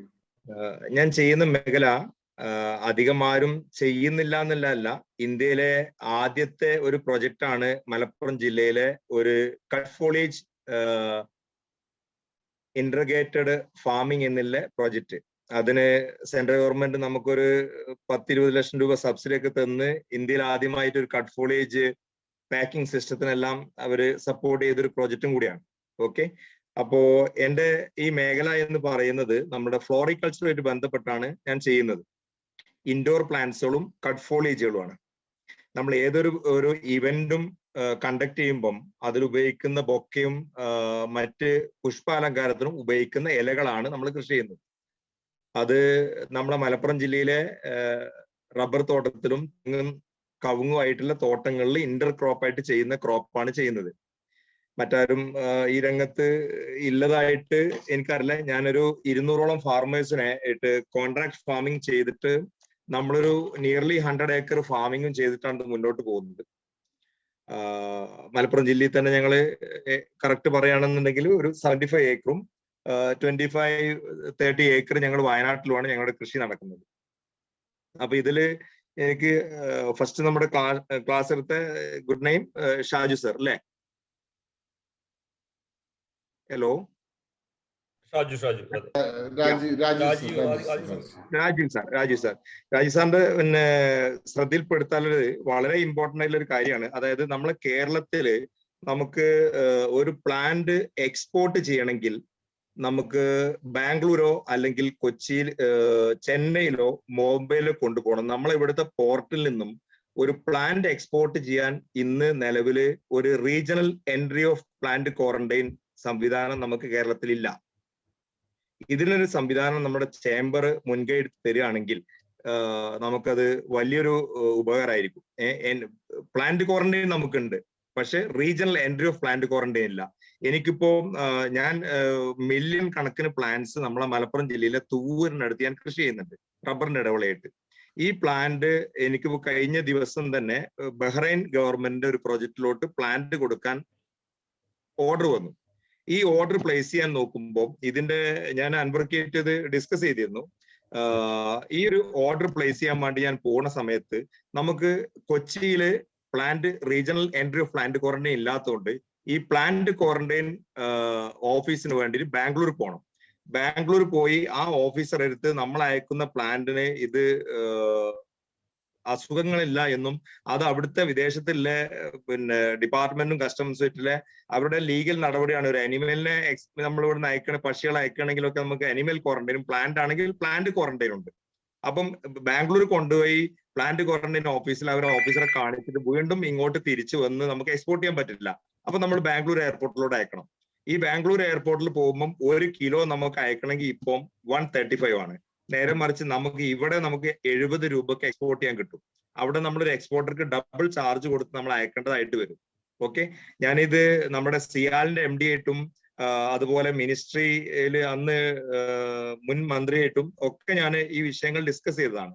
നമ്മുടെ പഴയ മന്ത്രിസഭയിലെ സമയത്ത് കെവി തോമസ് ഒക്കെ ആയിട്ട് ഒക്കെ ഡിസ്കഷൻ വന്ന ഇതുവരെ നമ്മളെ കേരളത്തിന് ഒരു regional entry of plant quarantine നിലവിലില്ല. ഇത് നമുക്ക് ഒന്നുകിൽ കൊച്ചി എയർപോർട്ടിലാണ് കിട്ടാൻ സാധ്യത. അത് ചേംബർ മുൻകൈ എടുത്ത് കിട്ടുകയാണെങ്കിൽ നമ്മുടെ നാട്ടിലെ ഒരു മലപ്പുറം ജില്ലക്ക് എന്നല്ല കേരളത്തിന് തന്നെ അത് വലിയൊരു മുതൽക്കൂട്ടാവും. ഓക്കെ, ഇതാണ് എന്റെ ഈ ഒരു മേഖലയിൽ ഇന്ന് അനുഭവിച്ചുകൊണ്ടിരിക്കുന്ന ഒരു മെയിൻ കാര്യം. കാരണം ഞാൻ റഫായിട്ട് പറയുകയാണെങ്കിൽ നമ്മളെ തകർന്നുകൊണ്ടിരിക്കുന്ന കാർഷിക മേഖലക്ക് മുതൽക്കൂട്ടാവുന്ന ഒരു വലിയ മേഖലയാണ് ഞാനിപ്പോ ഇന്ന് ചെയ്തുകൊണ്ടിരിക്കുന്ന മേഖല.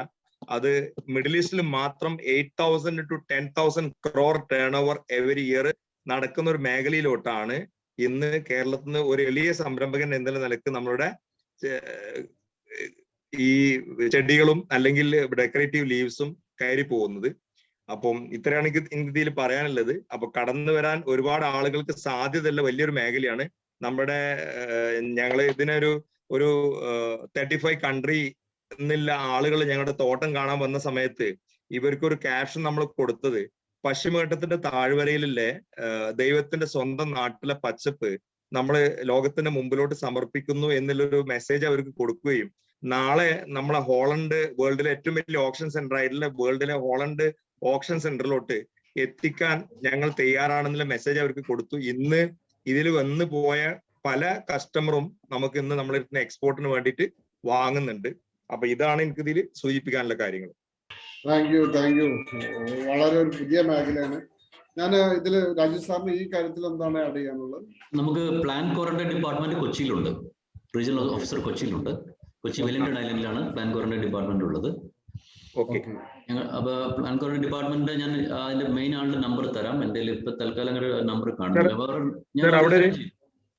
അവിടെ തിരുത്ത് പറയട്ടെ സർ, അവിടെ regional entry of plant quarantine office ഇല്ല. നമുക്ക് ഇവിടെ ഒരു പ്ലാന്റ് ഇമ്പോർട്ട് ചെയ്യണമെങ്കിൽ നമുക്ക് പറ്റില്ല. റീജിയണൽ ഓഫീസർ അല്ലേ പ്ലാൻ ക്വാറന്റൈൻ കൊച്ചിയിലുള്ള? അല്ല, regional entry of plant quarantine. നമുക്കിപ്പോ ഒരു പ്ലാന്റ് ഇങ്ങോട്ട് ഇമ്പോർട്ട് ചെയ്യണമെങ്കിൽ അല്ലെങ്കിൽ നമ്മളൊരു പ്ലാന്റ് എക്സ്പോർട്ട് ചെയ്യണമെങ്കിൽ നമ്മളെ പോർട്ടിൽ നിന്ന് പറ്റില്ല. അത് കറക്റ്റ് ആണ് സാർ. നമുക്ക് നമ്മുടെ രാജ്യം നിലവിലുള്ള സംവിധാനം അനുസരിച്ച് ഇവിടെ അധികമുള്ള സാധനം പുറത്തുനിന്ന് ഇമ്പോർട്ട് ചെയ്യാൻ പറ്റില്ല. ഇവിടുന്ന് ഇപ്പൊ സീഡായിട്ട് നാളികേരം എക്സ്പോർട്ട് ചെയ്യണമെങ്കിൽ സീഡായിട്ട് നമുക്ക് ഇമ്പോർട്ട് ചെയ്യാൻ പറ്റില്ല. ഇപ്പൊ നാളികേരം ഇമ്പോർട്ട് ചെയ്യാൻ നമുക്ക് ബുദ്ധിമുട്ടാണ്. പക്ഷെ കൊപ്ര ഇമ്പോർട്ട് ചെയ്യാം. അതുപോലെ സീഡും സിബ്ലിങ്സും ഇങ്ങനത്തെ ഈ സാധനങ്ങളുണ്ടല്ലോ, ചെടികളും, അങ്ങനെയൊക്കെ റെസ്ട്രിക്ഷൻസ് ഉണ്ട്, ഇല്ലാന്നല്ല. സാർ ഈ പറഞ്ഞ കാര്യത്തിൽ നമ്മൾ വളരെയധികം സപ്പോർട്ട് നമുക്ക് തരാൻ പറ്റും. ഒരു റീജിയണൽ എൻട്രി നമുക്ക് കൊച്ചിയിൽ തരാനായിട്ട് ഞങ്ങൾക്ക് പറ്റും. പക്ഷെ ഞങ്ങൾക്ക് അതിനൊരു ഒരു സബ്മിഷൻ അവിടെ നിന്ന് തരിക, ചേംബറിന്റെ ഭാഗത്ത് തരാണെങ്കിൽ വലിയ ഉപകാരം. സിയാലായിട്ട് സംസാരിക്കാം, മിനിസ്ട്രി ഓഫ് കോമേഴ്സ് ആയിട്ട് ഞാൻ സംസാരിക്കാം. അതെന്തായാലും നല്ലൊരു സജഷൻ ആണ്. അതിന് വേണ്ട സപ്പോർട്ട് നമ്മൾ തരും ഉറപ്പായിട്ടും. ഓക്കെ, ഞാൻ പിന്നെ നമ്മളെ പാനൽ മെമ്പർ ഒരാൾ നമുക്ക് ജോയിൻ ചെയ്തിട്ടില്ല. ഞാൻ അതിന്റെ ഇടയ്ക്ക് നമ്മുടെ ഒരു ഗസ്റ്റ് ഉണ്ടെന്ന്, ഗസ്റ്റ് അല്ല സേഫ്, നമ്മൾ ഇൻവൈറ്റ് ചെയ്ത ഒരാളുണ്ട്. മാത്രമല്ല അദ്ദേഹമാണ് നമ്മളെ ഇന്നത്തെ നമ്മുടെ ഗസ്റ്റിനെ നമുക്ക് ചൂണ്ടിക്കാണിച്ചെന്ന്. മറ്റേവരല്ല, ജോൺസൺ, ഒരു എക്സ്പോർട്ടർ കൂടിയാണ്. ജോൺസൺ, നിങ്ങൾ രണ്ടു വാക്ക് പറയൂ. നിങ്ങൾക്ക് എന്ത് തോന്നുന്നു മലപ്പുറം ജില്ലക്ക് എന്തൊക്കെ സാധ്യതകൾ? ഓക്കെ, ഞാൻ വരാം, ജോൺസണിലേക്ക് വരാം. ജോൺസൺ റെഡിയായി? Okay, right. കേൾക്കാം. പറയൂ ജോൺസൺ. എനിക്ക് പറയാനുള്ളത്,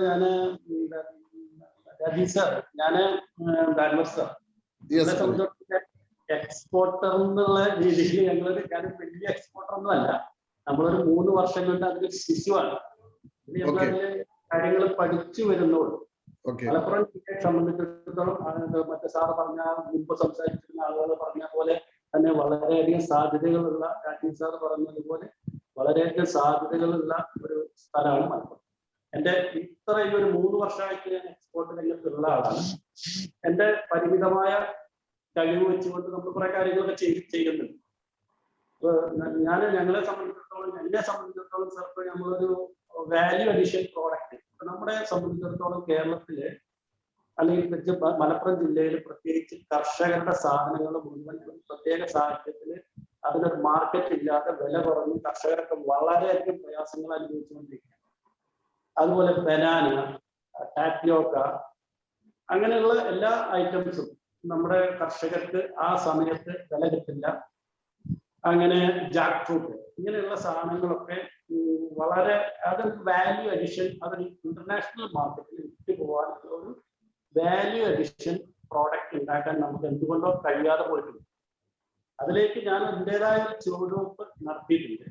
ഞങ്ങളൊരു ഗ്രാനുല ഷേപ്ഡ് ഡ്രൈ വീൽ എന്നുള്ള രീതിയിൽ ഈ സാധനങ്ങളൊക്കെ ഉപയോഗിച്ചുകൊണ്ട് ഒരു പ്രോഡക്റ്റ് ഡെവലപ്പ് ചെയ്ത് വന്നുകൊണ്ടിരിക്കുകയാണ്. അതിന് ഞങ്ങളുടെ ഡിഫൻസ് ഫുഡ് റിസർച്ച് ലബോറട്ടറി, നമ്മുടെ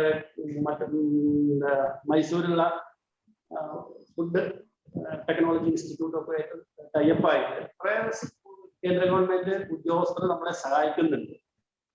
നമ്മളതിന്റെ റിസർച്ചിലാണ്. കർഷകർക്ക് എന്തെങ്കിലും ചെയ്യണം എന്നുള്ള ഒരു വലിയ കാഴ്ചപ്പാടോടുകൂടിയാണ് തുടങ്ങാനുള്ള ഒരു ആശയം മുന്നോട്ട് വന്നത്.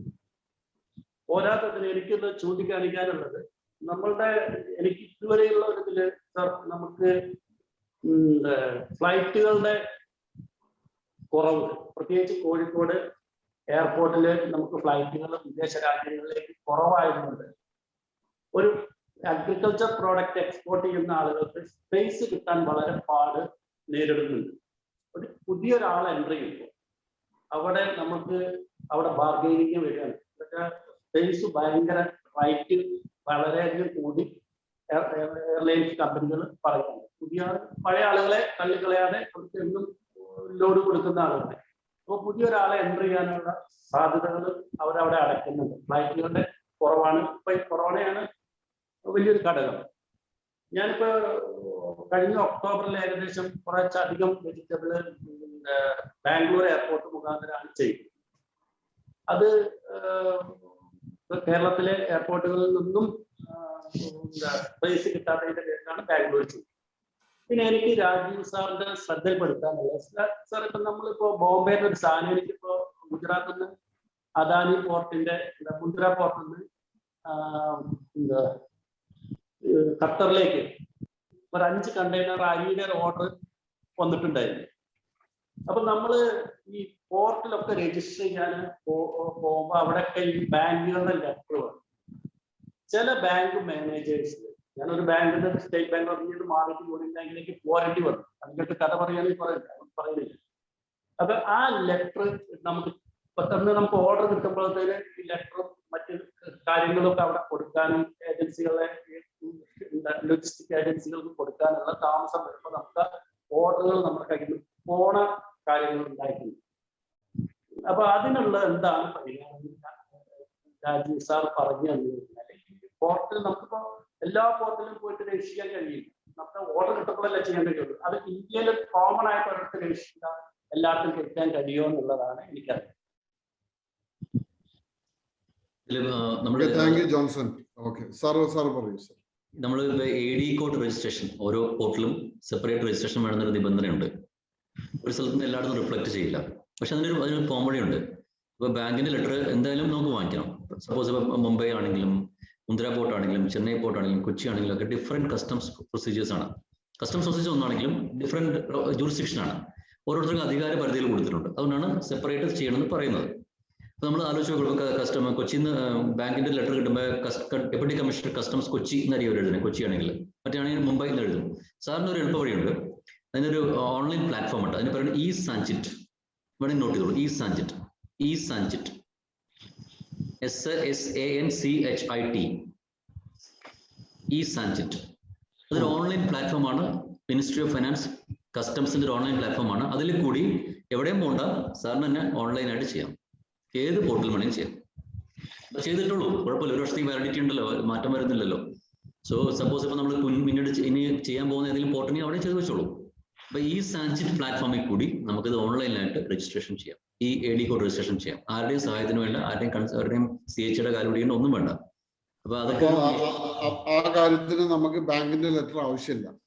ബാങ്ക് ലെറ്റർ ആവശ്യമുണ്ട്. ബാങ്ക് ലെറ്റർ ഞാൻ പറഞ്ഞു, ബാങ്ക് ലെറ്റർ ആവശ്യമുണ്ടെങ്കിലും അത് ഒരാളെ ഏൽപ്പിച്ച് അവിടെ പോയി ക്യൂ നിന്ന് അത് കൊടുത്ത് ഡിലേ ആക്കേണ്ട ആവശ്യം വരുന്നില്ല. നമ്മൾക്ക് തന്നെ നമ്മുടെ ഓഫീസിൽ നിന്ന് ചെയ്യാൻ പറ്റുന്ന കാര്യങ്ങളേ ഉള്ളൂ. ഒരു കാര്യം കൂടി ചോദിച്ചോട്ടെ സർ. ഡിഫറെന്റ് ബാങ്കിന് ഡിഫറെന്റ് ലെറ്റർ അപ്പോഴും ആവശ്യമല്ലേ? സോറി, ഡിഫറെന്റ് പോർട്ടിന് സാർ. ഞാൻ ഉദ്ദേശിച്ചത് ലെറ്റർ നമുക്ക് എന്തായാലും വേണം. ഓരോ പോർട്ടിനും സെപ്പറേറ്റ് പ്രൊസീജിയർ ഓൺലൈനിൽ ചെയ്താൽ മാത്രം മതി. ഓരോ സംശയം എന്താ വെച്ചാൽ, ഒരു ബാങ്കിന്റെ തന്നെ പല പോർട്ടിനും കോമൺ ആയിട്ട് നമുക്ക് ഒരു ലെറ്റർ പോരാ. ഓരോ പോർട്ടിനും അഡ്രസ് ചെയ്തുകൊണ്ട് തന്നെ വേണം. അത് വേണമെന്നില്ല. വേണം. ഞാൻ നേരത്തെ പറഞ്ഞ ഇപ്പൊ വേണമെന്നാണ് നിയമനം വന്നിരിക്കുന്നത്. ഞാൻ പറഞ്ഞ ലെറ്റർ വേണം. വാങ്ങിക്കുന്നത് ഇപ്പൊ വേണം എല്ലാ സാർ. പോർട്ടും Right. എല്ലാ പോർട്ടിനും വേണം. എല്ലാ പോർട്ടിനും വേണം. ഇപ്പൊ ഒന്ന് അത് ട്രൈ ചെയ്ത് നോക്കൂ. ഇപ്പൊ വേണമെങ്കിൽ ഡെപ്യൂട്ടി കമ്മീഷണർ ഒരു കസ്റ്റംസ് മാത്രം എഴുതിയാൽ മതി. ഇപ്പൊ പോർട്ടിന്റെ പേര് എഴുതാണ്ട് വാങ്ങിച്ചു നോക്കുക. വേണമെങ്കിൽ എല്ലായിടത്തും അത് അപ്ലോഡ് ചെയ്യാൻ പറ്റുമെന്ന് എനിക്ക് തോന്നുന്നു. ഒരു പോർട്ടിന്റെ പേര് എഴുതാണ്ട് ലെറ്റർ കിട്ടുകയാണെങ്കിൽ ജനറൽ ലെറ്റർ അല്ലേ കിട്ടുന്നത്. ആ ലെറ്റർ സാർ ട്രൈ ചെയ്ത് നോക്കൂ. ട്രൈ എനിക്കോട് ചെയ്യാൻ പറ്റുന്നതാണ് എനിക്ക് സംശയമുണ്ട്. Okay, right. പിന്നെ രണ്ടാമത് ഈ PFMS നമുക്ക് പലർക്കും പല എക്സ്പോർട്ട്, ഇപ്പൊ എനിക്കോട് ഇതിലുള്ള എക്സ്പോർട്ടേഴ്സിനൊക്കെ വരുന്നൊരു പ്രശ്നം, നമ്മൾ ബാങ്ക് ചേഞ്ച് ചെയ്യും. അതായത് ബാങ്കുകൾ അറിയാം, നമ്മളിപ്പോ ഇന്നിപ്പോ സ്റ്റേറ്റ് ബാങ്ക് ഓഫ് ഇന്ത്യ ആണെങ്കിൽ നാളെ ഫെഡറൽ ബാങ്കിലേക്ക് മാറും. അപ്പൊ ഇത് കസ്റ്റംസ് റെക്കോർഡിൽ വരില്ല. അപ്പൊ നമ്മൾ എക്സ്പോർട്ട് ചെയ്തുകൊണ്ടിരിക്കും, നമ്മൾ ടാക്സ് അടച്ചുകൊണ്ടിരിക്കും, പക്ഷെ റീഫണ്ട് കിട്ടില്ല. അപ്പൊ ആലോചിക്കുമ്പോഴാണ് നമുക്ക് ബാങ്ക് മാറ്റിയിട്ടുണ്ട്. അപ്പൊ അങ്ങനത്തെ കാര്യങ്ങളും ശ്രദ്ധയപ്പെടുത്തുക. എന്തെങ്കിലും ബാങ്കിന് ചേഞ്ച് വരുമ്പോഴും ബ്രാഞ്ച് മാറുമ്പോൾ IFSC കോഡ് മാറും. ഇങ്ങനത്തെ കാര്യങ്ങളൊക്കെ കസ്റ്റംസിനെ അപ്ഡേറ്റ് ചെയ്തുകൊണ്ടിരിക്കണം. അല്ലെങ്കിൽ നമുക്ക് ഈ റീഫണ്ടുകളും സംവിധാനങ്ങളും ഒന്നും കിട്ടില്ല, ഡ്രോബാക്ക് ഒന്നും കിട്ടില്ല. അപ്പൊ അത് പ്രത്യേകിച്ച് മനസ്സിലുണ്ടാവേണ്ട ഒരു കാര്യം തന്നെയാണ്. എന്ത് ചേഞ്ച് ബാങ്കിന് വരുത്തിയാലും അത് ഉടനെ തന്നെ കസ്റ്റംസിൽ ഇന്റിമേഷൻ വേണം, എക്സ്പോർട്ട് ചെയ്യുന്ന കാര്യത്തിന് വേണ്ടിയിട്ടാണെങ്കിൽ. ഓക്കെ സർ, ഞാൻ തിരിച്ചു വരാം. ജോൺസൺ, ഞാൻ തിരിച്ചു വരാം. ഞാൻ നമ്മളെ ആരിസ് റഹ്മാൻ ഉണ്ട്, സൂപ്പർനോവ, കുറെ എക്സ്പോർട്ട് ഒക്കെ ചെയ്യുന്നു. അദ്ദേഹത്തിന് എന്താ പറയുക? ആരിസ് പ്ലീസ്. ഓക്കെ, ഞാൻ ആരിസ് വരട്ടെ. അതിന് മുമ്പായിട്ട് റാഫി, ആരിസിന്റെ ഒന്ന് ചെയ്തു കൊടുക്കുമോ? റാഫി, ആരിസിനെ കാണുന്നുണ്ടല്ലോ. അൻവർ ഇപ്പൊ അൺമ്യൂട്ട് ആയിട്ടുണ്ട്. Okay, right. ഓക്കെ, സംസാരിക്കുന്നു. സാറേ, നമ്മൾക്കിപ്പോ മെയിൻ ആയിട്ട് നമ്മൾ ഫുഡ് ഇൻഡസ്ട്രി ആണ്. നമ്മൾ അപ്പേഡ ലൈസൻസും സ്പൈസസ് ബോർഡും വെച്ചിട്ടാണ് എക്സ്പോർട്ട് ചെയ്യുന്നത്. ഓക്കെ, സാറിന്റെ ഓഫീസിൽ തന്നെ പല പ്രാവശ്യം വിളിച്ചിട്ടുണ്ട്. ശരിക്കും ഇപ്പോഴാണ് സാറിന്റെ ഓഫീസിന്റെ ഒരു ഇമ്പോർട്ടൻസ് എനിക്ക് മനസ്സിലായത്. ഓക്കെ, കാരണം എന്നെ പല സമയത്ത് ഞാൻ ഈ കണ്ടമാനം ഓർഗനൈസേഷൻസ് നമുക്ക് ഈ എക്സ്പോർട്ട് റിലേറ്റഡ് ആയിട്ട് കൂടുതൽ കോൾസ് വരുന്നുണ്ടായിരുന്നു. ഇപ്പൊ സാർ, ഇപ്പൊ എനിക്കിപ്പോ മെയിൻ ഒരു പ്രശ്നമുള്ളത്, നമ്മൾ ചൈനയിൽ നിന്ന് കുറെ സാധനങ്ങൾ ഫർണിച്ചേഴ്സ് ഒക്കെ ഇമ്പോർട്ട് ചെയ്യുന്നുണ്ട്. ഒരു ലാസ്റ്റ് മാർച്ചിൽ നമുക്കൊരു ചെറിയ ഇഷ്യൂ വന്നത്, ഇവിടെ കസ്റ്റംസ് ഒരു ഹോൾഡ് ചെയ്തു നമ്മളെ ഈ ലൈറ്റ്സിൻ്റെത്. പിന്നെ അതിൽ എനിക്കൊരു 5 lakhs ഇൻപുട്ട് ഉണ്ടായിരുന്നു സാർ. അപ്പൊ അവരതൊന്ന് മാനുവലായിട്ടാണ് എനിക്ക് കുറച്ച് റിലീസ് ചെയ്ത് തന്നത്. അപ്പൊ എനിക്ക് ഇപ്പൊ പ്രശ്നം എന്താ വെച്ച് കഴിഞ്ഞാൽ, അത് കസ്റ്റംസ് അത് GST എൻ്റർ ചെയ്യാത്തതുകൊണ്ട് നമുക്കത് ഇൻപുട്ട് ക്ലെയിം ചെയ്യാൻ പറ്റുന്നില്ല. നമ്മൾ ഫുഡ് ഇൻഡസ്ട്രീസിന്റെ പ്രശ്നമല്ല, അത് വളരെ ക്ലിയർ ആയിട്ട് പോകുന്നതാണ്. നമ്മൾ കോപാക്കിംഗ് കൊണ്ട് മിഡിൽ ഈസ്റ്റിലേക്കും ബാക്കി എല്ലാ സ്ഥലത്തേക്കും നമുക്ക് എക്സ്പോർട്ടും അതിന്റെ ഡ്രോബാക്സും കാര്യങ്ങളെല്ലാം ക്ലിയർ ആണ്. ഇത് സാറ്, ഞാൻ സാറിന്റെ ഓഫീസ്, ഞാൻ എന്തായാലും എനിക്ക് ട്യൂസ്ഡേ അവിടെ കസ്റ്റംസ് കളക്ടറേറ്റ് മീറ്റിംഗ് ഉണ്ട്. സാറ് ട്യൂസ്ഡേ ഉണ്ടെങ്കിൽ ഞാൻ സാറിനെ ഒന്ന് പേഴ്സണലായിട്ട് കാണും ചെയ്യാം. സാർ ഒന്ന് പറഞ്ഞോളൂ.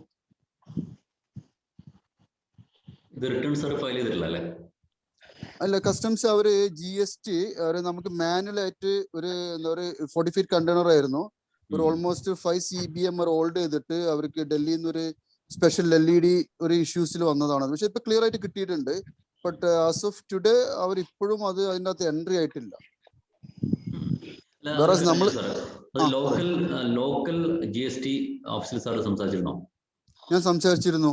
അപ്പൊ അവര് പറഞ്ഞെന്ന് വെച്ചാൽ കസ്റ്റംസിന് നിങ്ങളിത് മാനുവൽ ആയിട്ട് എടുത്തത് കൊണ്ടാണ് കസ്റ്റംസ് എൻട്രി ചെയ്യാത്തത്. അപ്പൊ ഇത് കസ്റ്റംസ് ആണ് ഇത് നമ്മളെ ഇൻപുട്ട് എലിജിബിലിറ്റി എൻട്രി ചെയ്യേണ്ടതെന്നാണ് അവർ പറയുന്നത്. നമുക്ക് കസ്റ്റംസ് കമ്മീഷനോട് സംസാരിച്ച് നോക്കാം, പറ്റുമോ നോക്കാം. ഞാൻ എന്തായാലും ചൊവ്വാഴ്ച അവിടെ വരുന്നുണ്ട്. സാർ ഓഫീസിലുണ്ടെങ്കിൽ ചിലപ്പോഴേ ഓഫീസിലുണ്ടാവുള്ളൂ. ഇവിടെ ഞാൻ സാറിന്റെ നമ്പർ അൻവർ സാറിനെ ഒന്ന് മേടിച്ചോളാം. ഞാൻ കട്ടായി പോയി, പറഞ്ഞോളൂ. ഓക്കെ സാർ, അത്രേ ഉള്ളൂ. ഞാൻ എന്തായാലും സാറിനെ വിളിക്കാം. ബാക്കിയുള്ളത് ആരിസിന്റെ ഒരു കുറച്ചും കൂടി എക്സ്പീരിയൻസ് ഷെയർ ചെയ്തപ്പോഴാം ഈ ഫുഡ് എക്സ്പോർട്ടിനെ കുറിച്ച്. എക്സ്പോർട്ടാണല്ലോ എല്ലാവർക്കും അറിയേണ്ടത്. അതെ, ഫുഡിൽ ഇപ്പൊ നമുക്ക് മറ്റേ മേജറായിട്ട് ഇഷ്യൂസ് ഇല്ല. ഇപ്പൊ മെയിൻ ആയിട്ട് എന്താ വെച്ച് കഴിഞ്ഞാൽ, നമ്മളെ മെയിൻ കസ്റ്റമേഴ്സിന്റെ ഒക്കെ നമുക്ക് പേയ്മെന്റ്സിന്റെ മിഡിൽ ഈസ്റ്റിൽ കുറച്ചൊരു ഡിലേ വന്നിട്ടുണ്ടായിരുന്നത്. അത് അവിടെയും അവർക്ക് കൊറോണ ഇഷ്യൂസ് ഒക്കെ വന്നുകൊണ്ട് ഇപ്പൊ അങ്ങനെ മേജർ ഇഷ്യൂസ്. വേറെ നമുക്ക് UK-ലേക്കും ഓസ്ട്രേലിയക്കും ഒക്കെ വിടുന്നതിനൊക്കെ ഇറ്റ്സ് വളരെ ക്ലിയർ ആണ്. പിന്നെ മെയിൻ ഒരു ഇഷ്യൂ ഉണ്ട് സാർ ഇതിനകത്ത്, FSSAI ലൈസൻസിന്റെ അകത്ത് ഇപ്പൊ നമ്മൾ നോക്കുകയാണെങ്കിൽ ചില്ലി പൗഡർ, കൊറിയാണ്ടർ, ടെർമറിക്, ഇതൊക്കെ വേൾഡിലെ മൊത്തം എടുത്തു നോക്കുമ്പോൾ ഇന്ത്യയിലെ പെർസെൻറ്റേജ് ഭയങ്കര മൈന്യൂട്ടഡ് ആണ്. ഇത് നമുക്ക് എല്ലാ പ്രാവശ്യം ലാബ് ടെസ്റ്റിൽ കുറച്ച് പ്രോബ്ലംസ് വരുന്നുണ്ട്. ഈവൻ നമ്മളിപ്പോ മിഡിൽ ഈസ്റ്റിൽ നോക്കുകയാണെങ്കിൽ, എക്സാമ്പിൾ ഫോർ പെസ്റ്റിസൈഡ് ഒക്കെ നോക്കുകയാണെങ്കിൽ 0.3%, ഇന്ത്യയിൽ ഇറ്റ്സ് ഓൺലി 0.01% ആണ്. നമ്മൾ അസോസിയേഷൻ വഴി ഓൾറെഡി നമ്മൾ ഇതെല്ലാം മൂവ് ചെയ്തിട്ടുണ്ട്. അപ്പൊ ഇങ്ങനത്തെ ഒരു ഇഷ്യൂസ് ഉണ്ട്. അപ്പൊ അതിന്റെ എന്താന്നുള്ളത് കുറച്ചൊരു കോംപ്ലിക്കേറ്റഡ് ആയിട്ട് പോകുന്നുണ്ട്. കോർട്ട് കേസിലൊക്കെയാണ് ഇപ്പൊ എല്ലാം ഉള്ളത്. ഇതിലിപ്പോ നമ്മൾ ഈ അസോസിയേഷനിൽ FIE ഒക്കെ എന്തെങ്കിലും ചെയ്യാണ്ടാവോ?